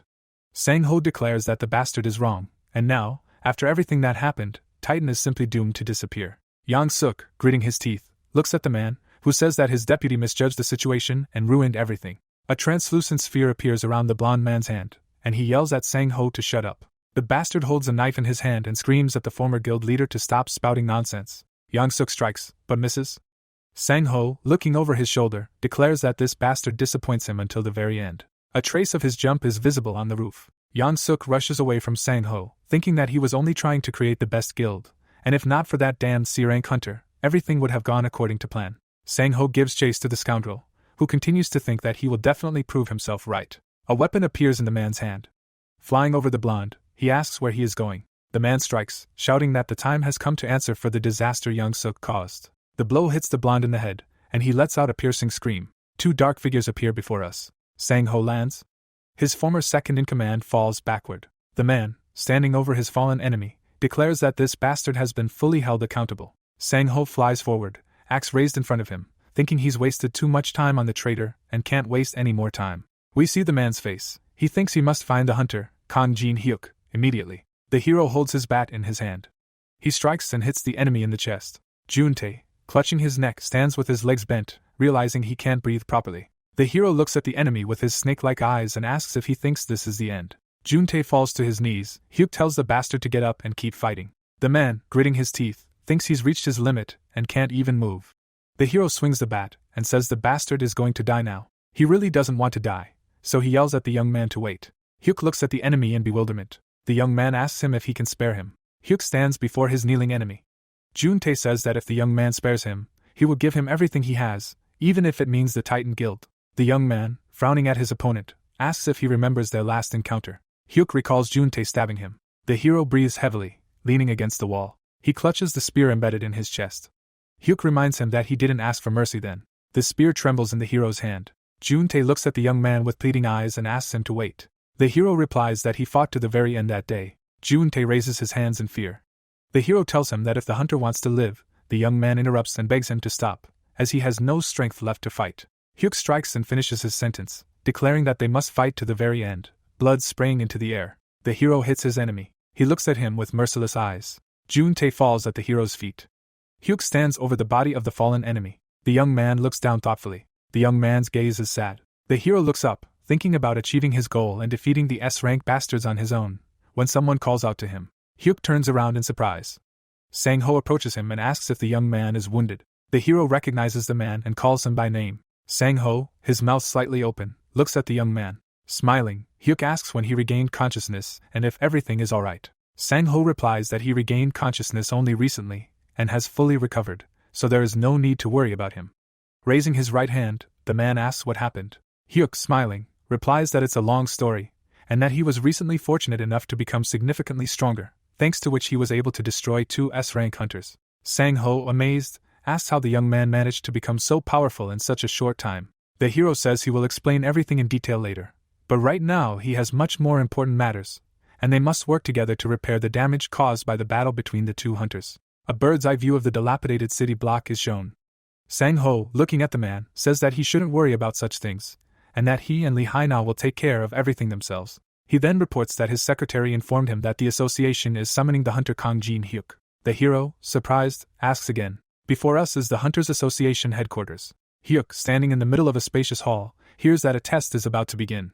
He thinks he came by invitation and didn't expect to be tested right away. The young man is tasked with destroying drones while avoiding their attacks. A combat drone is visible next to the hero. The boy doesn't understand what's happening, but learns that the test has already begun. The next second, he has to dodge a laser beam fired by one of the drones. Hyuk takes off, trying to avoid the attacks of the flying machines hovering above him, completely perplexed. Bright beams are visible near the young man's head. He understands that he will have to pass this test first, and then consider what's happening. Hyuk quickly moves across the hall, crouching and jumping, realizing there are too many drones. The hero is focused, but he doesn't like what's happening at all. He realizes that attacks are coming from all sides, and he'll have to make a lot of effort to get out of this situation. Hyuk raises his right hand. He begins to defend himself with a bat. The boy recalls his battle with 2 S-rank hunters. His close combat with Juntae comes to mind, and the way he slammed the bat handle into Won Cho's jaw makes Hyuk realize that, compared to that battle, this stupid exam seems trivial. The hero's weapon emits electrical discharges. A smile appears on the boy's face. The drones shatter into tiny pieces. One of them explodes. The same thing happens to many other flying machines. The room is filled with bright electrical discharges. Drone fragments lie around the hero, and someone announces over the intercom that the test has been passed and a new record has been set.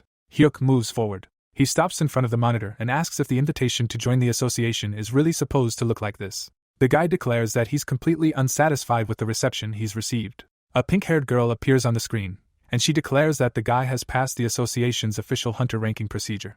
The monitor now shows the hero himself. He asks in surprise, and the girl in front of the screen confirms that Kang Jin-hyuk heard correctly. We see the guy dealing with Jun-tae and Won-chul. The girl explains that the young man has already defeated 2 S-rank hunters, and the association has decided that Hyuk can no longer be considered a C-rank hunter. Hyuk, perplexed, asks what all this has to do with this idiotic test. The pink-haired girl looks down silently. Officials are sitting in front of the monitor, and the hero says he doesn't understand what these people are trying to organize here, but he's about to leave, so he offers to open the door for him immediately. The girl stands with her hand on her hip, asking Hunter Kang Jin-hyuk to calm down. She announces that the next stage of the test is about to begin, and thanks the young man in advance for his cooperation. He declares that he's not interested. Placing the bat on his shoulder, Hyuk asks how anyone could attack someone so unexpectedly, then declares that he's not interested in taking some stupid tests. The young man walks toward the door, declaring that the association could shove its wonderful test somewhere equally wonderful. The girl demands that Hunter Kang Jin-hyuk stop and remain still. Open-mouthed, she indignantly asks where the young man is going and warns that he cannot leave the testing room until all procedures are completed. Hyuk, tugging at the handle, asks if the girl is sure of her words. The young man looks up. He swings the bat. The hero kicks down the door. Hyuk steps out into a hallway, declares the test over, and calls the examiners sons of bitches. The hero moves to the next door, declaring that he's wasted his time. We see the young man's legs. Hyuk is surprised to see something in front of him. 3 hunters in black suits stand before him. The young man asks what exactly these characters want and declares that he didn't request bodyguards. He glares menacingly at his potential adversaries and demands that they step aside while he asks them nicely, warning that otherwise they'll simply die a stupid death. The hunters standing on either side look at the one in the center. One asks the squad leader what they should do, warning that they won't be able to handle this young man. The second declares that if they continue to block the young man's path, they will truly die. The squad leader frowns at the hero, and his subordinates ask for orders. Hyuk leans threateningly toward the hunters, asking if their continued standing before him means they've already given up on life. He says he understands and will grant their wish. The young man takes off, and someone shouts loudly for him to stop. Hyuk looks to his left in surprise. A dark figure is visible behind him. The hunters standing before him bow and greet the chairman, which surprises the young man. The man just mentioned states that his subordinates seem to have overdone it a bit while he was away. Hyuk looks to his left, realizing that the leader of the Hunters Association stands before him. The man in the hat steps forward with his hands raised, announcing that he's a little late and asking permission to introduce himself. He reveals that his name is No Take-Soo, and that he is indeed the chairman of the Hunters Association. Hyuk, slinging his bat over his shoulder, declares it's a pleasure to meet him, but is perplexed why the man needed to summon a mere C-rank hunter. The hunter states that he understands the man's distress. He gestures to the young man standing in the doorway and declares that the hero was actually invited here because someone wishes to meet him. He asks permission to introduce the person who expressed this desire. Hyuk sees a long-haired man standing before him. Take-Soo identifies him as South Korea's strongest hunter, Cheon Sang-ho. Hyuk looks at the young man, thinking that this is the second Sang-ho he's gotten to know in such a short time. Cheon Sang-ho bows to Take-Soo and thanks him for arranging this meeting, but the man declares that this is unnecessary. The young man steps forward, and Hyuk tries to discern if it's really Cheon Sang-ho. The hunter extends his hand to the hero, greeting him and saying that he believes he is Kang Jin-hyuk, the leader of the Pantheon Guild. The hero begins to raise his hand, never having imagined he would ever see this man so closely.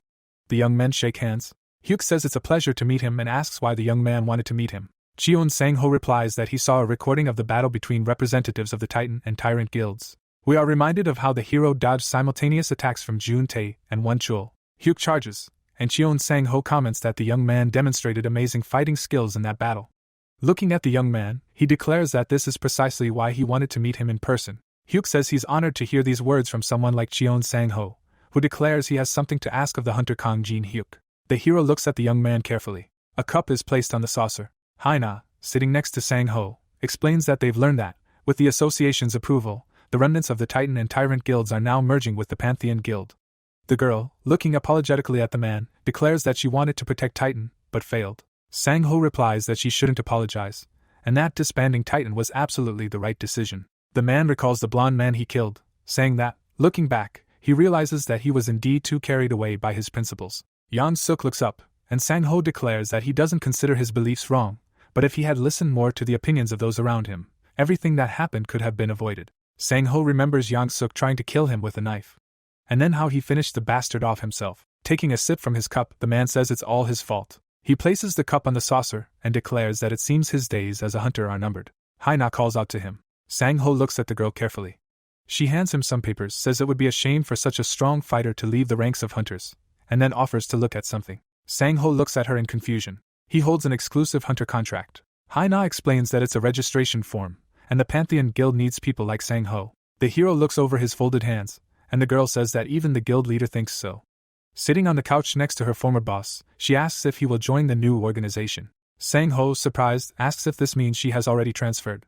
Haina winks and declares that she truly does represent the Pantheon Guild. The roof of the building is before us. Hyuk and Cheon Sang-ho stand facing each other, the young man trying to understand why Korea's best hunter decided to fight him. He watches the young man closely, thinking that the situation is becoming increasingly strange. First they gave him some idiotic exam, and then this guy showed up and challenged him to a duel. Cheon Sang-ho looks calmly at the young man, who is still wondering why this sparring was even necessary. The control room is before us. The pink-haired girl asks Taek-soo, standing next to her, if her eyes are deceiving her, and if Cheon Sang-ho really came to the association headquarters of his own free will. He replies that, frankly, he's shocked himself, as the young man rarely appears in public. Korea's best hunter looks at the tablet screen. Smiling, he declares he's found the right one. Taek-soo tells the girl that Cheon Sang-ho told him he finally sees a hunter who can fight him on equal terms, or even surpass him. Cheon Sang-ho looks at the hero. Raising his left hand, he declares that if the young man is ready, they can begin. The young man declares he doesn't know why the hunter wants to fight him, but he's not one to turn down such challenges. The girl, looking dubiously at Taek-soo, asks if he's sure this duel will end without incident. The association leader, adjusting his glasses, asks her not to worry, saying it's just sparring and that the opponents definitely won't kill each other. Cheon Sang-ho holds his sword in both hands. Holding it out in front of him, he declares they can begin. Hyuk, holding a bat, declares that everything suits him. Streams of yellow energy rise around the guy, challenging him to give it his all. The hero has a smile on his face. He doesn't care what ranking number he's currently in, and he wants to make him pay for what he went through just recently within the association's walls. The phone rings. Haina, holding the device to her ear, says that Lee Haina from the Pantheon Guild is listening. The girl's expression changes to one of astonishment, and she asks him to repeat what she's just been told. Sang-ho, looking at Haina, asks what happened. The girl says into the phone that she understands everything and thanks her interlocutor for informing her, then tells the man that guild leader Kang Jin-hyuk is apparently dueling the hunter Cheon Sang-ho. The man, astonished, asks again. Looking at the girl sitting next to him, he asks why the two of them suddenly decided to duel. Haina replies that she doesn't know anything, then asks what they should do in this situation. Sang-ho suggests heading to the association headquarters, because if everything they heard is true, then the hero is in danger. We see the ceiling of the room again. Someone says that the opponents are testing each other. Hyuk and Cheon Sang-ho stand facing each other. The hero holds the bat with both hands. Taek-soo says that they are looking for weaknesses in each other's defenses and calculating the best way to attack. Cheon Sang-ho watches the hero intently. The pink-haired girl, arms folded, asks the chairman how he sees the outcome of this duel. The opponents begin to close in. They engage in close combat. Taek-soo says that, in his opinion, Cheon Sang-ho will most likely win. A bat and a sword are visible next to each other. The hero flies back and stops with his feet. The same thing happens to Korea's top hunter. White smoke rises from beneath his feet, and the hero declares that, as he thought, the number one ranked fighter is on a completely different level. Cheon Sang-ho stares silently at his opponent. Hyuk holds the bat to the left of his body, declaring that he no longer sees the point in patiently testing his opponent. He begins to turn toward his opponent. The young man strikes and loudly shouts that he intends to attack with all his might from the very beginning. Two bright yellow lines are visible between the young men. Cheon Sang-ho stares at the hero, noticing the sudden change in the atmosphere around his opponent, and realizes that the hunter truly intends to fight with all his might. The young man keeps his eyes on his opponent, thinking that in this case, he too will approach the matter with all his might. Cheon Sang-ho delivers a sharp blow. Hyuk looks at him in bewilderment, realizing that the hunter has just cut his aura. The hero holds the bat like a true baseball player, ready to take a hit. Cheon Sang-ho, smiling, asks if this is all the young man can do. He throws a punch, which the hero blocks, and asks the young man to show him his true power, the strength that has been hidden until now. The opponents once again clash in close combat, and Cheon Sang-ho demands that the hero hold nothing back. Taek-soo and the pink-haired girl look at what is happening before them. We see the hero's face. The boy thinks Jun-tae and Won-chul were strong, but his current opponent is on a completely different level. The brow of Korea's best hunter is slightly furrowed, The hero thinks that his place is well deserved. Bright white lines are visible between the opponents. The hero bounces off Cheon Sang-ho and lands on his feet. He extends his arms in front of him. Looking at his opponent, the young man thinks that this is what a real fight should feel like. Cheon Sang-ho looks at the hero appraisingly. The hero thinks he can test the limits of his abilities against this opponent. Korea's best hunter declares that, unfortunately, they must end the match. The hero looks at Cheon Sang-ho in confusion, processing his words. The young man silently looks at the hero. The hero realizes that perhaps his opponent wasn't fighting at full strength. Cheon Sang-ho admits defeat. The hero asks, puzzled, and then asks why the young man thinks so. The opponents stand facing each other. Taek-soo, over the intercom, says that this is the first time he's heard Cheon Sang-ho admit defeat. He asks why he decided to end the sparring at the most exciting point. Cheon Sang-ho, holding up his sword, declares that if he had continued fighting, his weapon would have broken. The next second, the young man's blade shatters into tiny pieces. Taek-soo says he didn't expect this sparring match to end like this, but it's now clear to him that Hunter Kang Jin-hyuk can now be considered an S-rank hunter. His face shows little joy. We see a bird's-eye view of the city, its residents hearing breaking news that Hunter Kang Jin-hyuk, previously a C-rank hunter, has been promoted to S-rank. The hero somersaults through the air, and the news anchor announces that, having demonstrated incredible skill during the war between the Titan and Tyrant guilds, this young man has become the center of public attention. We see the hero fighting. The news anchors report that, even more astonishingly, this young man defeated Korea's best hunter during a sparring match. The audience watches the monitor intently, as an interview is announced, in which Cheon Sang-ho will comment on his fight with Kang Jin-hyuk. The aforementioned hunter appears on the screen, and one of the hosts asks him if Kang Jin-hyuk actually defeated him. The young man replies that it's true. The hero stands, bat held out in front of him. Cheon Sang-ho says that without a doubt, this guy will become the new face of the South Korean hunting world. The top of the door is visible. Hyuk thinks he wanted more from the fight with Cheon Sang-ho. The hunter appears behind the boy, congratulating him on achieving S-rank. The young man turns to his interlocutor, and thanks him for agreeing to an interview in which he talked about the duel, asking why the young man did so. Cheon Sang-ho declares that he simply wants true comrades to fight by his side, and after everything that happened, even the association cannot deny the hero's strength and skill. After saying goodbye, Cheon Sang-ho leaves.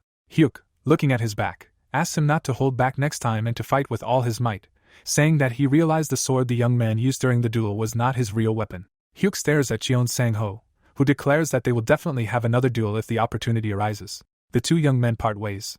They grow further apart, Hyuk thinking that his opponent wasn't fighting at full strength and was using a cheap sword, and he guesses that Cheon Sang-ho was trying to gain his recognition by the association. The hallway is empty, and the young man thinks that thanks to this man, he has a new appreciation for certain things.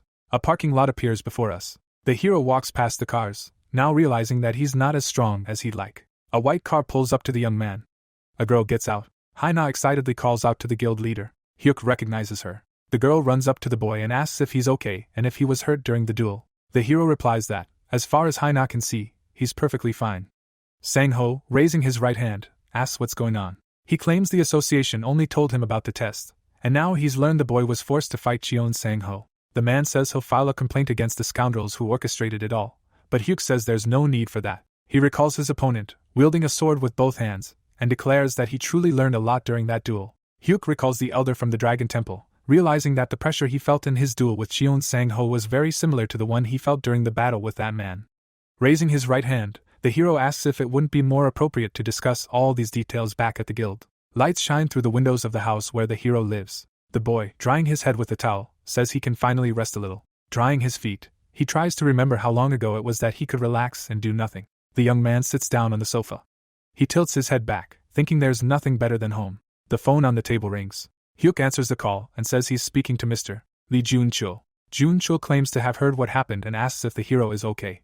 Hyuk replies that he's fine and there's no need to worry about him. The blonde man says he shouldn't take such risks in the future, as the guild leader must look out for his own safety. Hyuk, holding the phone to his ear, says he understands, then asks how things are going in the newly formed organization. Jun-chul, sitting in a chair in front of the monitor, declares there are no problems, and Pantheon is successfully developing the assets of the Titan and Tyrant guilds. He reports that they've also managed to open hunting grounds in new territories, and things are going better than expected. We see a map of the area. Jun-chul reports that, thanks to the new hunters, the hunting grounds are increasingly profitable, and they've also managed to keep other guilds at bay, meaning everything is going according to plan. The blonde man declares that there are no major or minor problems right now, so the boy shouldn't worry. He says Hyuk can come to headquarters when he has some free time. The hero replies that he understands and will come soon to discuss matters in more detail. Hyuk hangs up. Resting his hands on his knees, he rejoices at the excellent state of affairs at the guild. The young man stretches. Rubbing the sleep from his eyes, he declares that he really wants to rest, but he still has some things to do, first and foremost, visiting the dungeon. Hyuk heads for the door, saying that he'll catch up with Cheon Sang-ho's skill level very soon. The door closes. In front of us, we see a dwarf's forge. The hero tells the old man he wants to ask him for a favor. Hyuk is holding a bat, and the blacksmith asks what kind of favor he could possibly be asking for. With a disdainful smirk, he declares that the boy is appearing after a long absence, and has the decency to ask for something. The hero declares his utter guilt, but asks if the dwarf could strengthen his weapon. Folding his arms over his chest, the old man asks again, surprised, and then asks why he should do such a thing for a man who disappears every time he receives a task. Raising his left hand, the young man declares his guilt and explains that he had his reasons. The dwarf, gritting his teeth in anger, asks if Hyuk really lost, even though he used the weapon he made. The blacksmith angrily takes the bat from the boy. He holds it in his hand as if he's about to beat the boy, saying it's no good. Gritting his teeth in anger, the dwarf declares the boy lucky, as he genuinely wants to test something on his weapon. Hyuk sincerely thanks the master, who tells him he shouldn't be mistaken, and in fact, he doesn't like him at all. The hero walks away from the forge. He looks thoughtfully ahead, thinking about how long it's been since he's seen the elf. The boy stops. We see his back, and Hyuk realizes that Lucia might hold the answers to the questions that torment him. The hero scratches his head thoughtfully, wondering if perhaps his worries are needless, and that his good friend really does have a ready-made solution. The young man disappears into the depths of the cave. Soon his figure disappears completely, and the boy thinks he's forgotten something important, though he can't quite remember what it is. Lucia is ready to kill the hero. He complains that the girl scared him, and the blonde asks why the bastard came without sweets. Raising his hands guiltily, the hero apologizes and declares that he wanted to see the girl so much that he forgot about everything. Books are lying next to the young people. Hyuk asks if the elf was really here the whole time he didn't see her, and she replies that she hardly left. Putting her hands on her hips, the blonde says that the magic circle is her only hope of returning to her world, and the hero asks if there has been any progress in studying this formation.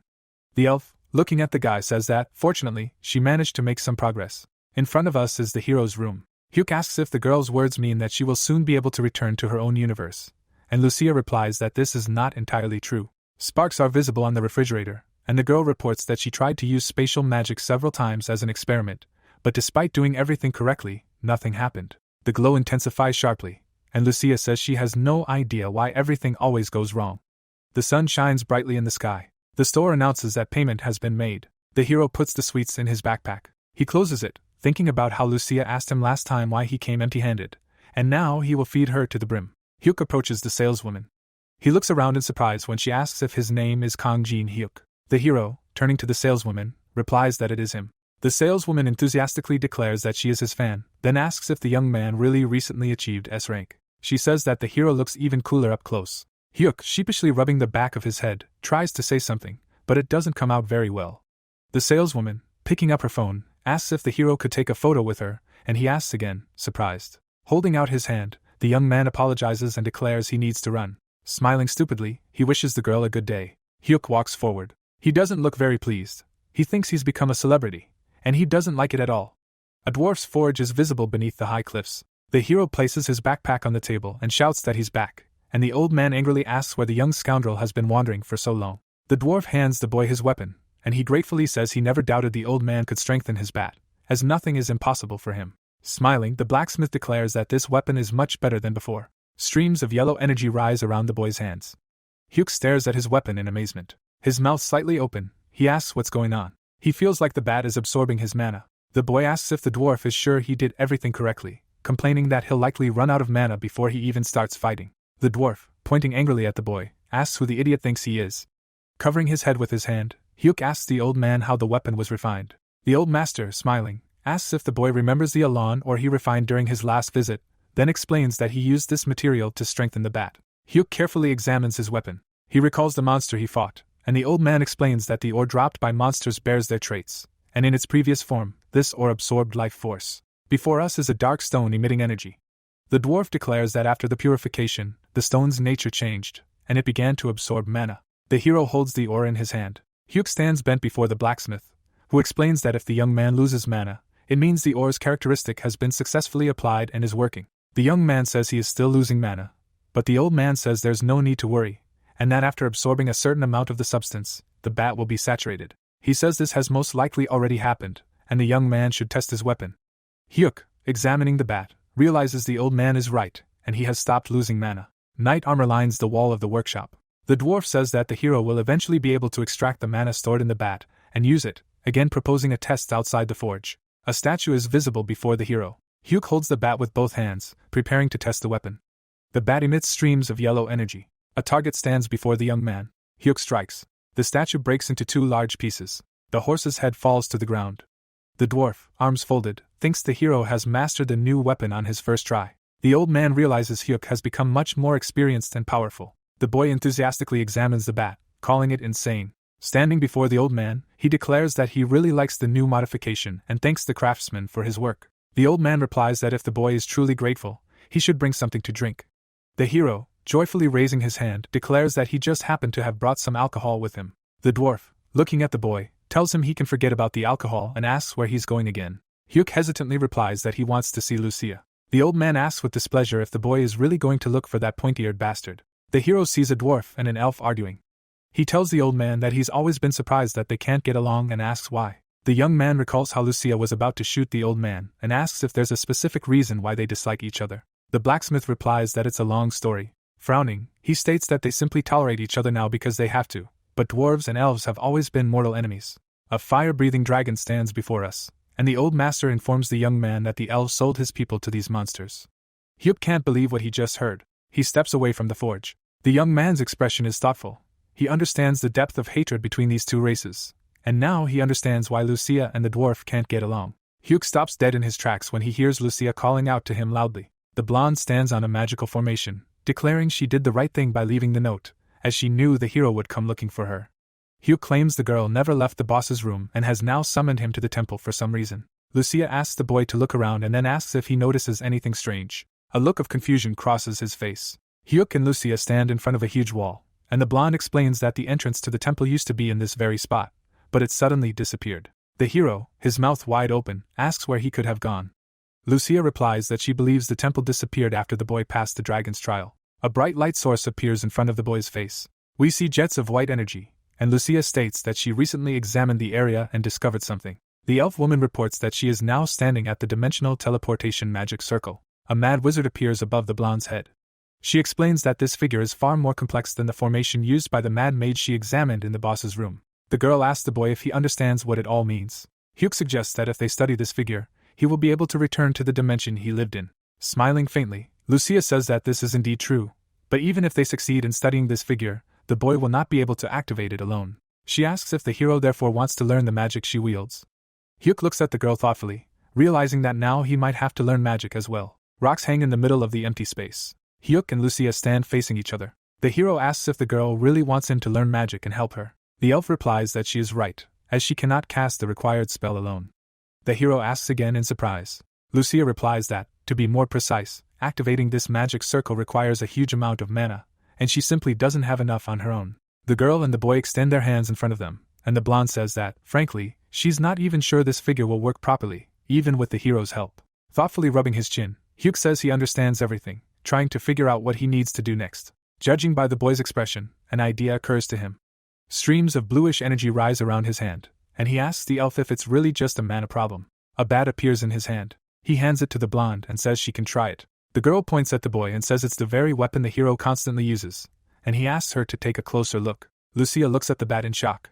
The hero explains that mana emanates from this weapon, and the elf realizes that this is indeed the case. Looking at the blonde, the boy says that, thanks to the dwarf's new modification, he can now store mana inside the bat, though he doesn't know exactly how much is currently inside. Lucia touches the bat, and the hero says they might be able to use the accumulated mana to activate a spell. The girl is thrown away from the red sports equipment. She clutches her injured arm and asks what the hell this is and why she can't even touch this weapon. Hyuk examines the bat and understands why it rejected the blonde. The boy remembers the moment the old man handed him the bat. The hero, holding the weapon in his hands, asks if the auto-recovery property means only he can use it. The dwarf laughs, telling the hero not to worry about this feature of the weapon and to think of it as a fun learning experience. He then confirms that no one but the hero can use the bat.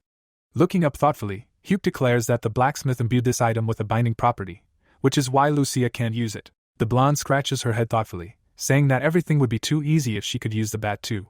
Smiling, the beauty looks at the boy and declares that now they have only one option.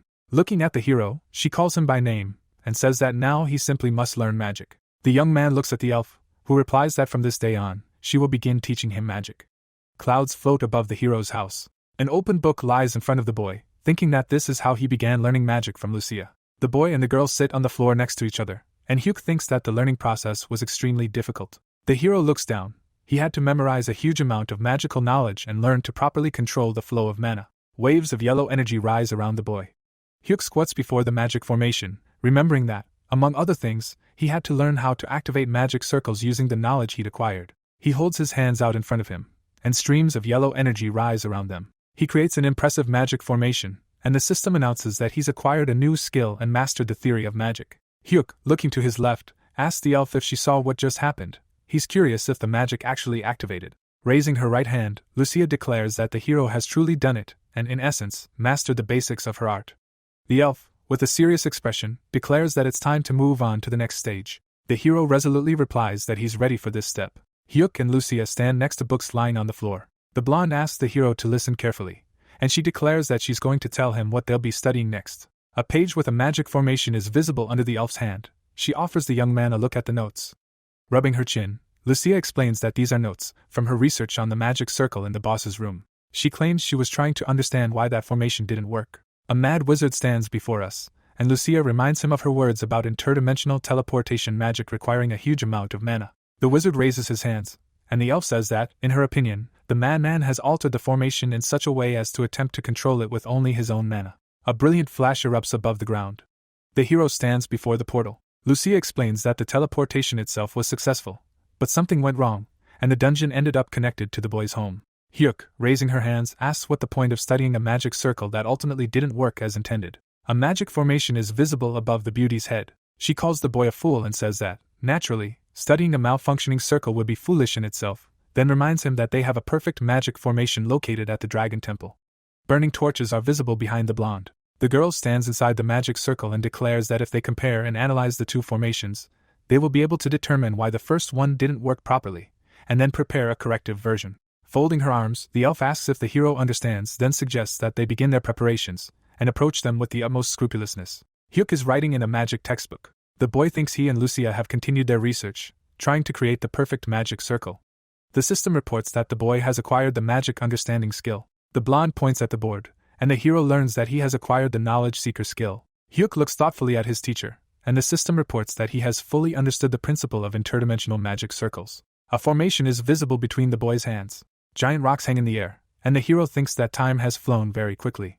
Hyuk and Lucia stand at the edges of the magical formation. The boy's bat falls to the ground. He holds it tightly with both hands. The elf standing before him says that the bat's mana is now linked to the magic circle, then asks the boy if he knows what all this means. The boy replies that he understands the meaning of her words perfectly well. Hyuk crouches slightly and asks if he should direct mana to the circle and activate it. The blonde says everything is correct, and once there is enough mana within the formation, she will give the signal. The girl suggests the boy do what they have planned. Streams of yellow energy rise from under the bat. Hyuk extends his hands forward. The hero and the elf stand at opposite ends of the magic circle. The formation glows, and the girl says everything seems to be working. The beauty, looking to her right, says that the circle is reacting to mana. Extending her right hand forward, she shouts that Hyuk is doing great and should continue doing what he is doing. The boy declares that he understands everything. The hero, smiling faintly, looks down, thinking that now he just needs to fill the bat with mana. The boy's eyes widen with excitement, realizing that he seems to be succeeding. Streams of yellow energy rise around the bat.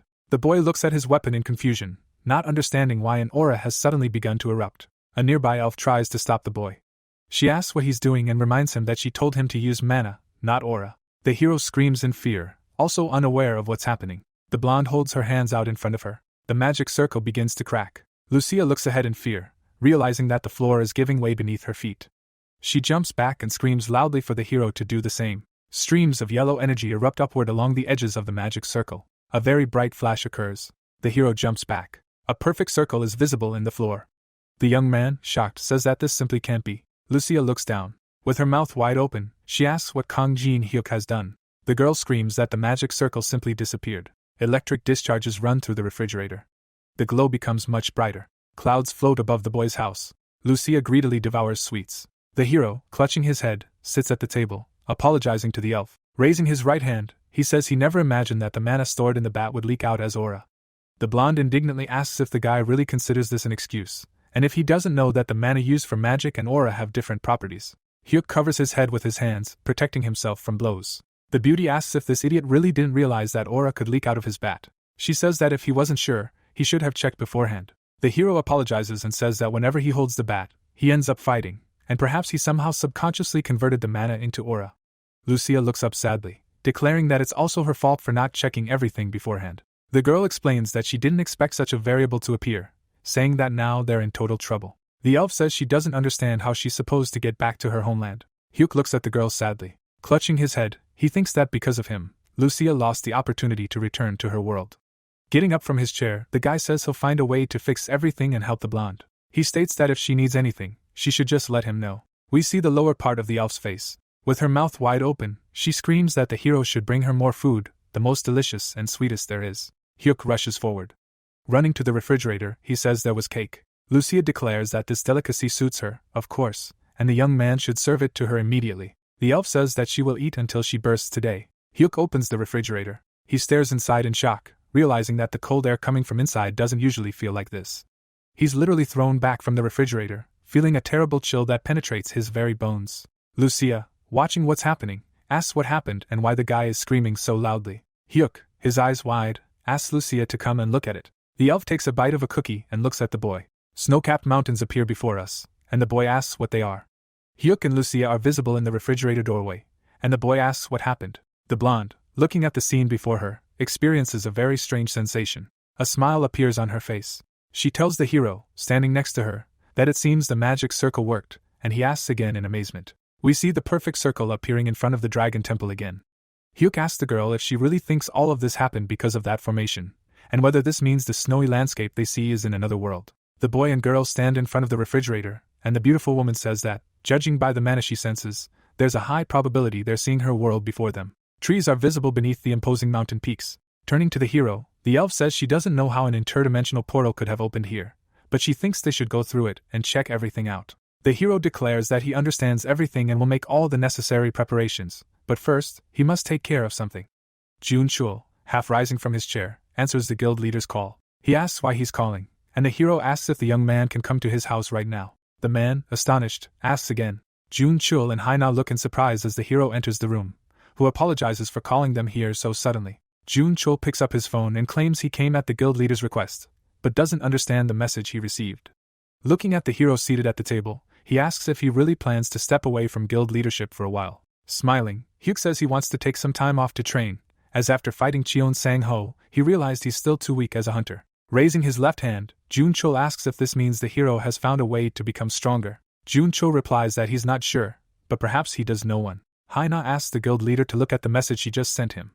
Hyuk looks at his phone screen. She says there aren't any problems for now, but if he's gone too long, the guild might run into trouble. Jun Chul says he doesn't have to worry about anything. Rising from his chair, the blonde man explains that the schedule the hero received only includes, as far as he understands, routine tasks and events, and promises to handle them. Hyuk asks if Jun Chul is truly ready to replace him completely.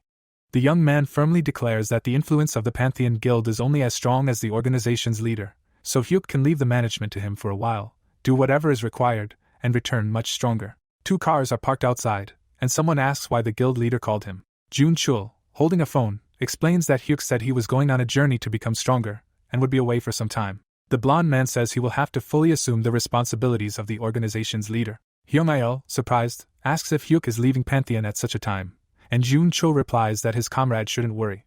Clutching the phone to his ear, the blonde man declares that when the hero returns stronger, their guild's influence will become even more noticeable, and Pantheon will become the best hunting organization in Korea. Clouds gather over the hero's house. Lucia, standing in front of the refrigerator, asks how long the young man will take to get ready. She demands that he hurry up, and the hero shouts that he's almost ready. The door opens. Hyuk, wearing a warm jacket, apologizes and explains that he had to pack more than he initially thought, which is why he was a little late. The young man hands something to the girl and asks her to take it. The blonde says she's never seen arrows like these before. Hyuk, handing the beauty a quiver, states that a dwarf asked him to give this weapon to the elf, who said she would definitely need it. The hero declares that the old man looks grumpy and unfriendly, but in fact, he cares deeply for the girl. Lucia examines the sharp arrow. Flicking it with her finger, she remarks that the guy speaks as if giving her a pair of arrows could change her attitude toward him. The blonde looks closely at the tip and notices something unusual. Hyuk looks at the elf excitedly and asks if the arrows are any good. Lucia declares that the arrowheads before her are of the highest quality, and Hyuk asks in surprise. Raising his left hand, the young man explains that the old man tossed him the arrows with such a casual air that he thought they were ordinary. The hero declares that he now has no doubt that the dwarf cares for the elf. The beautiful woman, smiling, replies that she seriously doubts it, but since the old man gave her such a good thing, she will eventually repay the blacksmith. The young people move forward, and the hero declares it's time to check what's inside. Hyuk and Lucia walk through the snow, and the young man declares that he truly feels as if he's entered another dimension. This world seems enormous to him. Somewhere below, figures of young people are visible. Lucia says that everything here seems so big that she's lost her sense of direction, and the elf asks where they should begin exploring this world. A boy and a girl stand before a blue portal. Hyuk suggests starting with the cave they see ahead, and the elf asks in surprise. The hero, smiling, says that it seems there might be something worthwhile inside. Footprints lead to the cave, and Lucia agrees to check it out. The young people walk through the cave. Looking around, Hyuk says that it's much deeper than he thought. We see someone's feet pushing off from the snow. The elf, raising her hand, orders the hero to stop. He, looking at her, asks what happened, and Lucia replies that someone is heading their way. Looking at the boy, the girl advises them to prepare, as enemies are already close. Monsters resembling Yeti appear. With a deafening roar, they rush to attack. Lucia draws her bow and asks her companion if he can handle these monsters, and the boy replies that, of course, he can. A translucent sphere appears around his hand. The hero grips his bat tightly. Smiling, he says he can take on monsters like that even with his eyes closed. Lucia declares that the guy, as she can see, likes to brag. She takes an arrow in her hand. The hero, whose boot we see, rushes forward. Facing his ally, he declares that he will take on the monster rushing straight at them. The monsters bare their teeth. The monster, whose eyes glow brightly, lets out a menacing roar. A mark from the blow appears in front of its face. A barely discernible whirlwind is visible in the air. The blonde, smiling, declares that this damn dwarf really did give her something very worthy. A mark from the jump is visible in the snow. The hero, smiling, strikes and declares that he, too, will destroy his opponent in one attack. Before us is an elder from the Dragon Temple. Someone says they bring news, followed by a message that the apostle has shifted from one dimension to another. The man says he understands everything, meaning they will meet again soon. The dragon, who is actually speaking to the elder, declares that there is still something he doesn't understand, asking why he made someone who does not belong to the noble race of dragons an apostle. The elder, with stars visible behind him, looks at the hero, who stares at him, his mouth wide open. The dragon asks why it was necessary to encourage a representative of such a lowly race. The elder, looking at the monster with his snake eyes, declares that this is connected to the destiny this boy has. He says, this child was born to destroy the world. Hyuk jumps and appears above the monster. He raises his bat. The hero strikes, declaring that he, too, will finish the monster in one go. A red bat hits the Yeti's head. The monster lies in the snow in front of the young man. Hyuk opens the inventory window. He sees that the monster appears in the system window as a Yeti. He rubs his chin thoughtfully, realizing he didn't even know such monsters existed. Lucia approaches him from behind and asks if they really just fought a Yeti. Hyuk confirms this and asks if she knows what kind of monster they are. The blonde claims that these creatures live high in the mountains, and if they really are them, they need to get away from here as soon as possible. Hyuk is surprised and asks the elf to explain everything. We see the legs of many Yeti, and Lucia says that if you provoke even one such creature, the entire pack will come looking for the offender. The monsters, their eyes glowing and their teeth bared, the hero indignantly shouts that Lucia should have told him everything sooner. She replies that she only just remembered the monster's habits, shouting that there's no time to argue, so they should just run away. Hyuk and Lucia run forward. The Yetis follow them, roaring loudly. The hero, who is behind the girl, asks why they are running, since these creatures don't look all that strong. The guy, holding out his left hand, says he thinks they can easily defeat these creatures. Lucia declares that, of course, they will win, but the main problem isn't the Yetis, but the ice cave. The girl says it's a rather fragile natural structure that could collapse if they fight inside it. The hero stops. The Yetis approach the fugitives, and Lucia asks the guy why he stopped. The blonde looks at the hero, who's working with the system window, in confusion. Hyuk says he has a way to stop these monsters. He clicks the flashbang icon and says he'll get rid of the chase. The hero stares at the object in his hand. He turns to face the Yetis emerging from around the corner and asks in confusion why the creatures have stopped. Lucia becomes wary, seeming to sense something unusual. The Yetis disappear from view, and Hyuk is perplexed. Turning to his companion, the boy asks if she knows what's happening. She replies that it seems the Yetis instinctively realize they shouldn't go any further. The hero asks what all this means. Raising her right hand, the blonde says she feels a very strange mana, and apparently the Yetis sensed it too, so they chose to flee. Hyuk looks warily to his left, trying to figure out what could be on that side. A young man and woman stand next to each other. The hero asks what could have scared the Yeti so much. The elf replies that she has no idea, but there could be other monsters or even something even scarier there. She states that they will only find out if they reach the end of the cave. The young people see a light in front of them, and Hyuk suggests going there and checking it out. Jets of white energy rise into the air, and the young man says it would be logical to reach the end of this dungeon. Two tiny figures are visible beyond the huge passage. Hyuk and Lucia look around, and the young man says it seems they have finally escaped. The allies stand on the edge of the cliff, and the hero wonders where to go next.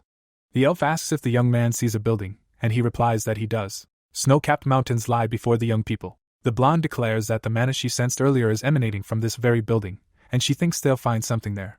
Hyuk rushes forward, declaring that everything is clear to him now, and that they should check it out as soon as possible. We see the young man's face. The girl, standing still, thinks that this is all very strange, and that she's never felt such ominous mana in her life. The elf looks anxiously into the distance, trying to figure out what the hell could be there. The girl jumps off the cliff, calling out loudly to her companion. Hyuk and Lucia walk along a small bridge toward a rather unique building. The hero asks if the mana is really emanating from this building, and the blonde asks if the hero can feel it. The young man moves forward, saying that the girl is right, and that he seems to have begun to sense this substance. Lucia stops and asks her companion to wait, who turns around and asks what happened. A graceful bridge stands before the young men, and the elf declares that something is definitely wrong with the mana she senses. She says it seems too ominous to her, so she wants to warn the boy to be very careful. Raising his left hand, the hero asks if Lucia is serious. She replies that she is not joking, and although it's some kind of subconscious feeling, it wouldn't hurt to exercise caution now. Hyuk realizes that this is the first time he can remember her speaking like this. He recalls battles he fought alongside Lucia, and realizes that her voice never wavered even in the most desperate situations. He recalls standing on the roof of a skyscraper, shield in hand. Then the battle with Kang Jun-tae flashes through his mind, and Hyuk realizes that Lucia was never so worried in either of those instances. Concern appears on the boy's face, and he realizes that all of this could indeed be very dangerous. We see stars, and someone announces that the apostle has finally reached the elder's hiding place. The man holds out his right hand, saying that the boring game of hide-and-seek is finally over. He promises the boy that he'll see him soon and asks him to wait a bit. The elder's face explodes with blue energy, and he calls out the name of the god Ordo. Hyuk and Lucia stand in front of a white-domed building. The elf announces that they're there, and she senses ominous mana emanating from the boy standing before them. The bald man stands with his arms folded across his chest, and the hero asks if he really is the source of the unpleasant energy. Covering his mouth, the young man says that it appears to be a human and offers to talk to him. The blonde replies that it's not a human at all, and Hyuk asks again in surprise. The bald man silently looks at the boy and girl, and Lucia states that she's not entirely sure of what she's saying, as she's never felt such mana before. The man, looking at the visitors, declares he didn't expect anyone to come to this place, then asks if they were sent by him. The young man, surprised, asks who he's talking about. Raising his left hand, he declares they came here because they sensed ominous mana, then asks who stands before him. The bald man charges, calling the young man and woman uninvited guests, declaring he can't allow them to leave this place alive. Lucia looks at her opponent in fear. A trace of her jump is visible near the hero, and the elf screams loudly for the young man to retreat immediately. Hyuk, looking at her in surprise, asks why she jumped back so suddenly. She screams in horror that she doesn't have time to explain anything, so the young man must hurry. The hero jumps back. He lands on his feet. Lucia says she remembers where she felt this mana before, and the boy himself realizes that the mana surrounding them has suddenly changed its properties. Hyuk looks up in horror, realizing that the bald character has transformed into a dragon. The blonde takes aim at the flying creature hovering above the young people. The hero, in disbelief, asks what the hell it is, and the elf shouts at him that if he doesn't want to die, he must immediately prepare for battle. The monster spews a stream of fire, and the dragon declares that the intruders who dared to enter sacred ground without an invitation will pay for their crime with their lives. Lucia fires her arrows, declaring that she has fought dragons many times before. The dragon, spreading its wings, says that everything will be completely different from what the elf thinks. Hyuk, covering his face with his hand, once again asks what is happening around him. He sees a stream of fire above his head and realizes he must immediately prepare for battle. The hero realizes that the dragon has frozen in midair and stopped moving. He looks back at his ally and shouts that something is happening to the monster, and that this is an opportunity they must seize. Hyuk realizes that the elf is also motionless. He sees an arrow stopped against the backdrop of mountains and realizes that time has stopped around him. Legs appear next to the suspended arrow. A long-haired man hangs above the hero.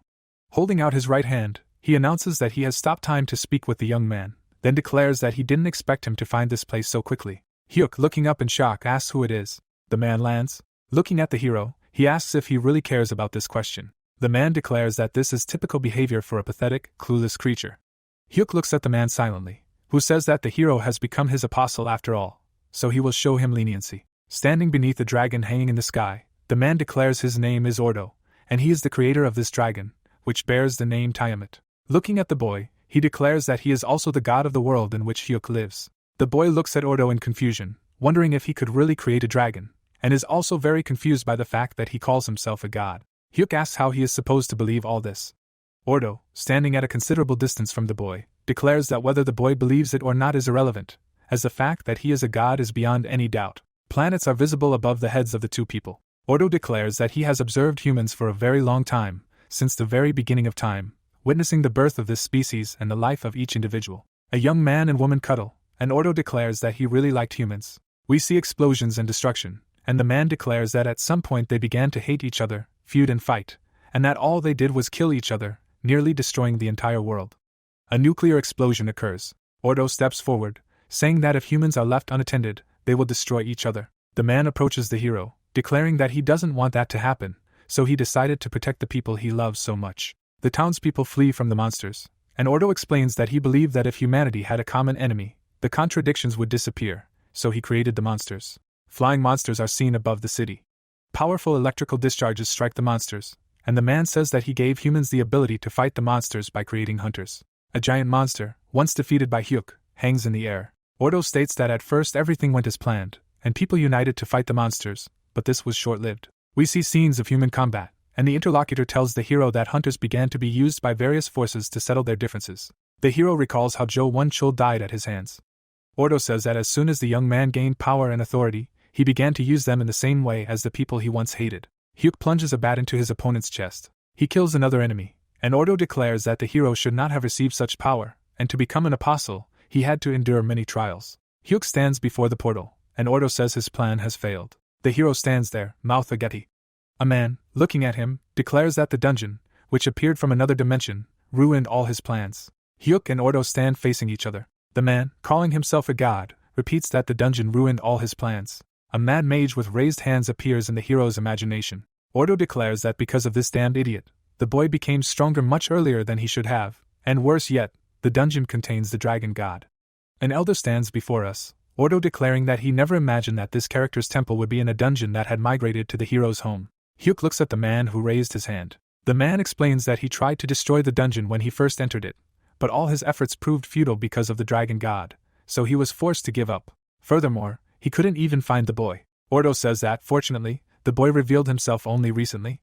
Hyuk silently looks at the man, who says that thanks to this, he can finally talk to the boy. Hyuk stands on a pile of corpses. Ordo explains that he chose him as his apostle long ago, and the boy's true destiny was to end all conflicts and become the guardian of humanity. The hero stands proudly, resting his bat on his shoulder. Ordo declares that Hyuk was meant to be the protector of the world, towering over all other humanity, and if he became its true apostle, this position would be his by right.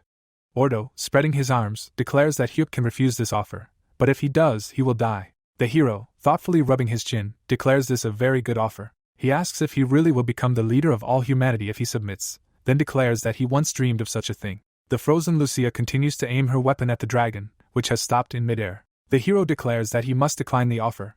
Raising his right hand, he angrily declares that if the man is telling the truth, he should have known how much he suffered, yet he did nothing, and now he wants someone to become his apostle and leader of all humanity. Hyuk tells the self-proclaimed god to go to hell, saying he only wants a puppet. Ordo frowns at the young man, who declares that he would rather die fighting than serve such a figure. Ordo declares the hero foolish and hasn't understood anything even after being told their deepest and most sincere intentions. Hyuk suggests the god shove his plans where everyone knows. Ordo flies above the ground, declaring that he's understood everything and will now have to use a different method. The hero looks up in fear, trying to understand what his interlocutor means. Ordo hovers in the air next to the dragon's head, declaring that Tiamat is a masterpiece he created with his own hands, a powerful monster he personally raised by capturing an ancient dragon in another world. A portal appears before us, and Ordo declares that he deeply hated the dungeon that appeared in the hero's home, but he learned something useful from it. A bright light is visible in the dragon's mouth. Ordo says that in that dungeon, he learned how to travel between dimensions and was able to create this invincible creature, which is his greatest creation. As the dragon burns down a city street, Ordo declares that any hunter or monster will be easily destroyed by the dragon. The man, arms outstretched, hangs above the planet, declaring that in a world where all sources of discord and conflict disappear, only a new humanity will exist, one that values peace above all else. A tiny figure of a god is visible next to the dragon's head, declaring that Hyuk, who refused to become an apostle, will be Tiamat's first victim. The hero, gritting his teeth, looks up. He places his backpack on the smoking ground and declares that Ordo and his creature can try to defeat him, but it won't be as easy as the god, who appeared out of nowhere, thinks. The hero crouches slightly. A bat appears in his hand. The man jumps and charges. Ordo, snapping his fingers, declares that he admires the man's willingness to die, knowing that he will inevitably perish, and that this is worthy of the man he once chose. The hero smiles, and the man says that, nevertheless, it's all in vain, and the boy will simply cease to exist. The dwarf places the hammer on the table, declaring that this should suffice. Looking up, he explains that he began crafting new armor for the hero, as the old one needed replacing, and it took him longer than expected. Smiling, the blacksmith wonders if the boy should bring him some fine alcohol in return. Considering all the effort he's put into it, the dwarf realizes he hasn't seen the boy in a long time. Smoke rises from his forge. The dwarf never imagined he'd get so tired from this work. The old man remembers the hero bowing to him, thinking that at first the boy seemed completely clueless, so he gave him a weapon that would have kept him alive. However, step by step, the boy grew stronger, and now he's become one of the continent's most powerful hunters. Hugh stares at his bat in amazement. The dwarf recalls his argument with Lucia and thinks that, naturally, this impudent girl most likely helped the boy develop. The elf aims her bow at the old man's back, and the blacksmith reflects on how his workshop gets very noisy whenever these two appear. The old man smiles, confused by the nostalgia he feels today, and surmises that it's because the hero and the elf bring him something unusual after each of their journeys. The old man wonders what he'll get this time, and the dwarf laughs, thinking that Hyuk could very well bring him a dragon or something of the sort. Ordo snaps his fingers. A stream of fire approaches the hero, who has leaped into the air. Lucia looks up in shock. She shouts loudly for the boy to be careful. Hyuk puts his hands out in front of him to protect himself. He looks to his left, realizing that the situation could not be worse. The dragon's gigantic teeth are visible above his head, and the boy realizes he won't be able to dodge this attack. The monster snaps its jaws shut. Lucia, terrified, calls out to her ally. Ordo hangs above his pet's head. The man declares that the boy spoke very bravely, but his end was surprisingly pitiful. The hero asks who allowed Ordo to call this an end. In front of us is the dragon's eye. A blue planet is visible below the monster. Hugh tries to straighten up in the monster's mouth. He says that this creature has very powerful jaws. Lucia looks up in shock, realizing that the boy is still alive.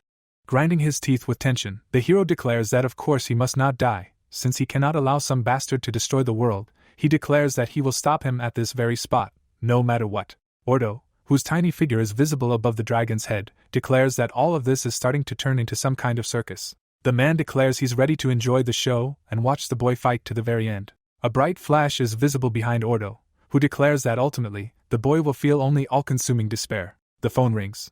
The secretary answers, stating that Li Haina of the Pantheon Guild is speaking. Jun Chul, holding the device to his ear, introduces himself, and then states that he's calling because the association has issued a series of urgent orders.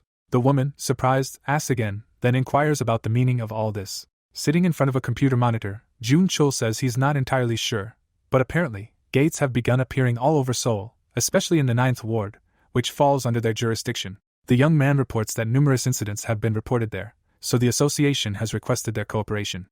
Haina declares that she understands and will notify the guild members immediately. Sangho, sitting next to the girl, asks what they were talking about, what happened with the gate, and why the association is urgently contacting the guilds. Haina explains that the gate in the 9th district is going out of control. Sangho, surprised, says that this seems to be the district where Kang Jin Hyuk's house is located, and he asks in amazement what the hell is going on. Tiamat spreads his wings, and Ordo tries to figure out what the hero is doing and whether he's really trying to stop the dragon. The self-proclaimed god says that if the young man doesn't escape the monster's jaws soon, he'll burn to death. Hyuk grits his teeth in tension, also realizing he must get away from here. But Tiamat is too strong and he can't even move. Lucia draws an arrow and asks the boy if he really wants to fry to a crisp. The elf, pulling back the bowstring, declares that as long as she is here, nothing like this will happen. The blonde takes aim at the dragon hanging above her. The monster opens its jaws wide. Hyuk leaps out, mentally thanking his ally, whose arrow forced the beast's jaws to unclench. A stream of flame appears next to the young man, and he realizes he's been given a chance to free himself and regain his composure. He also realizes that Tiamat is incredibly strong if he could withstand the elf's arrow. The dragon's eyes glow brightly, asking how dare these pathetic bastards offer such resistance, much less wound him.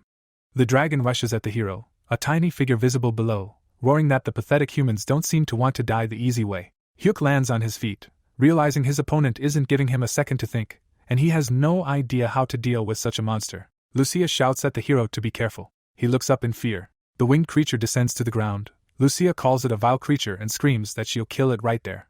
The girl fires an arrow and demands that Tiamat remove the wings from the boy. The monster turns to the girl and says she's making too much noise. A blue whirlwind appears in front of the dragon's head, and the monster declares that it seems this vile creature fired the arrow that hit him in the neck. He asks how dare this creature harm him and declares that he will kill the girl first. The monster's tail flies through the air. It approaches the blonde, and Lucia realizes that this appendage of the monster's body is moving with incredible speed. The tail slams into the elf's back. The girl flies far away. The hero fearfully calls out to his ally. Lucia falls onto her back, and Tiamat declares that now it will finally be quieter.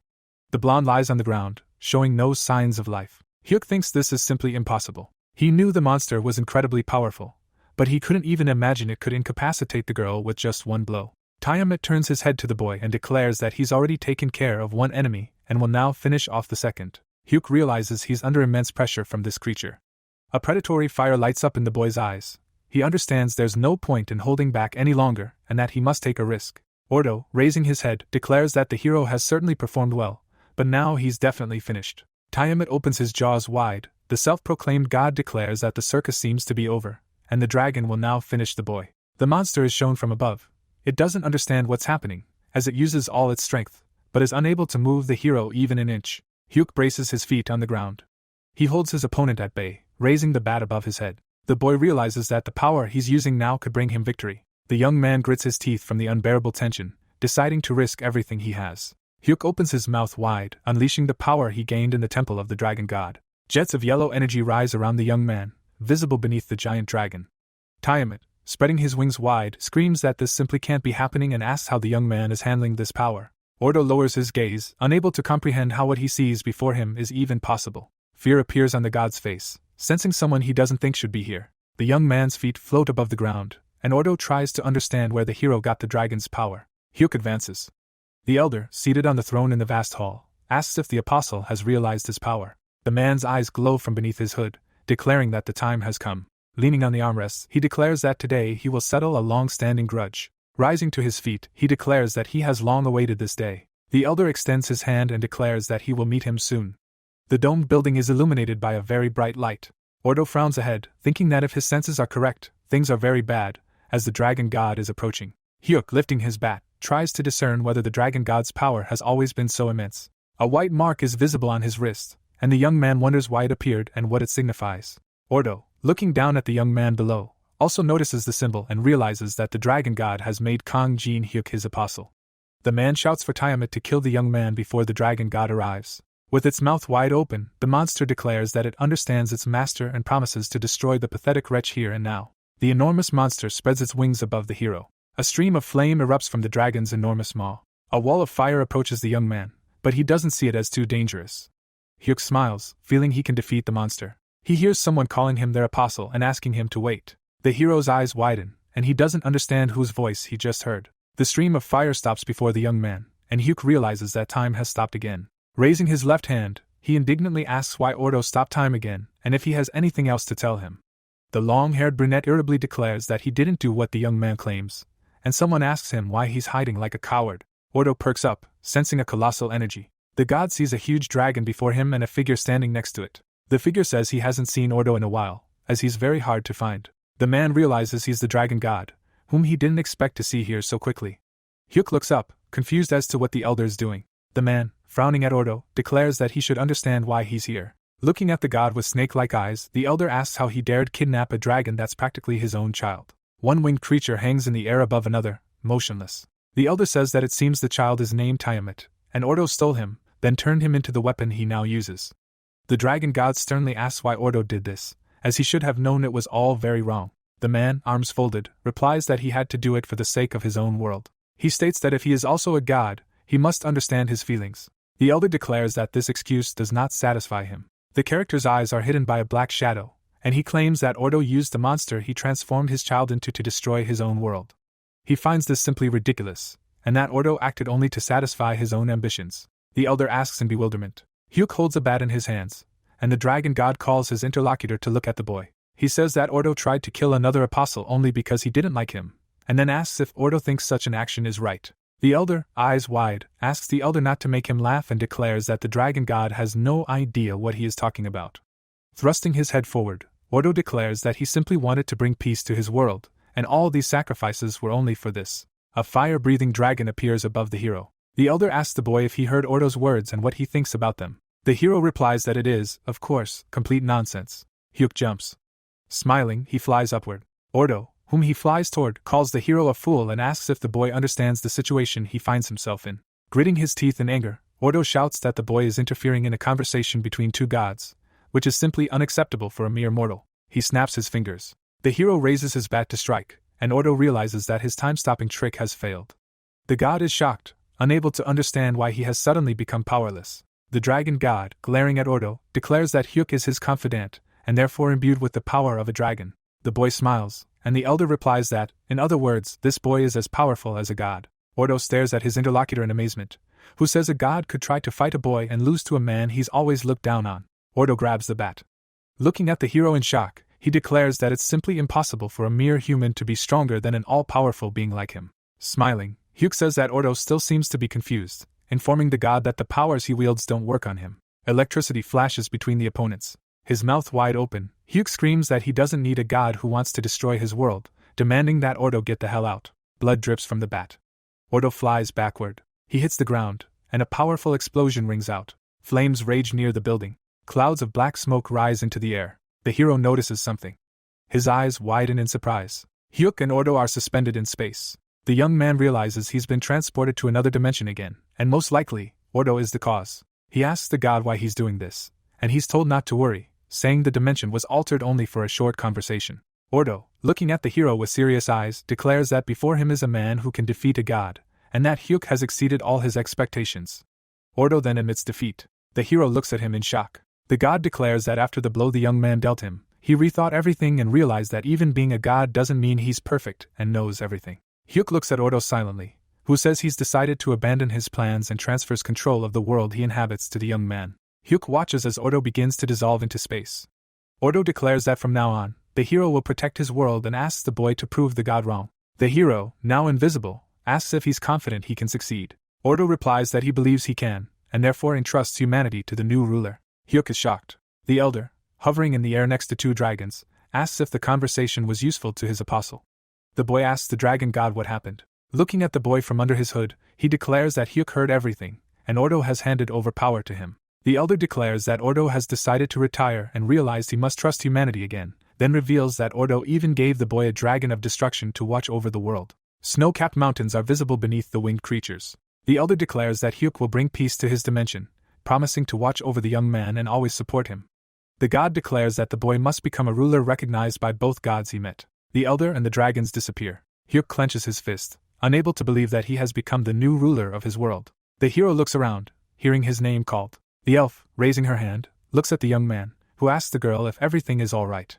The young people stand opposite each other. The blonde explains that she almost died, but the dragon god healed her body, and she fully recovered. Hyuk, looking at the beauty, thanks fate that everything ended this way, saying that he doesn't even know what he would do if something happened to the elf. The boy declares that everything is already over here, so they can go home. Lucia refuses. Smiling, she declares that this seems to be the world she was born in, so she wants to stay here. The hero asks if this means they will never see each other again. White clouds are visible above the magnificent mountain. The elf declares that they are most likely truly parting forever and asks to say hello to the dwarf. Hyuk replies that he will definitely pass it on, and Lucia bids him farewell. The hero, looking at the blue planet, thinks that one day a dungeon appeared in his room, after which many different things happened, and he would never have thought that an unlucky hunter could turn into the ruler of an entire world. The boy still doesn't know what Ordo was thinking when he handed over power over this planet to him, but he is absolutely certain of one thing. Hyuk, bat in hand, hovers above the planet, thinking that he must guide humanity along the right path and not let it stray from it. He intends to build a new beautiful world together with all of humanity, both as an ordinary person and as the ruler of an entire dimension. The hero smiles joyfully.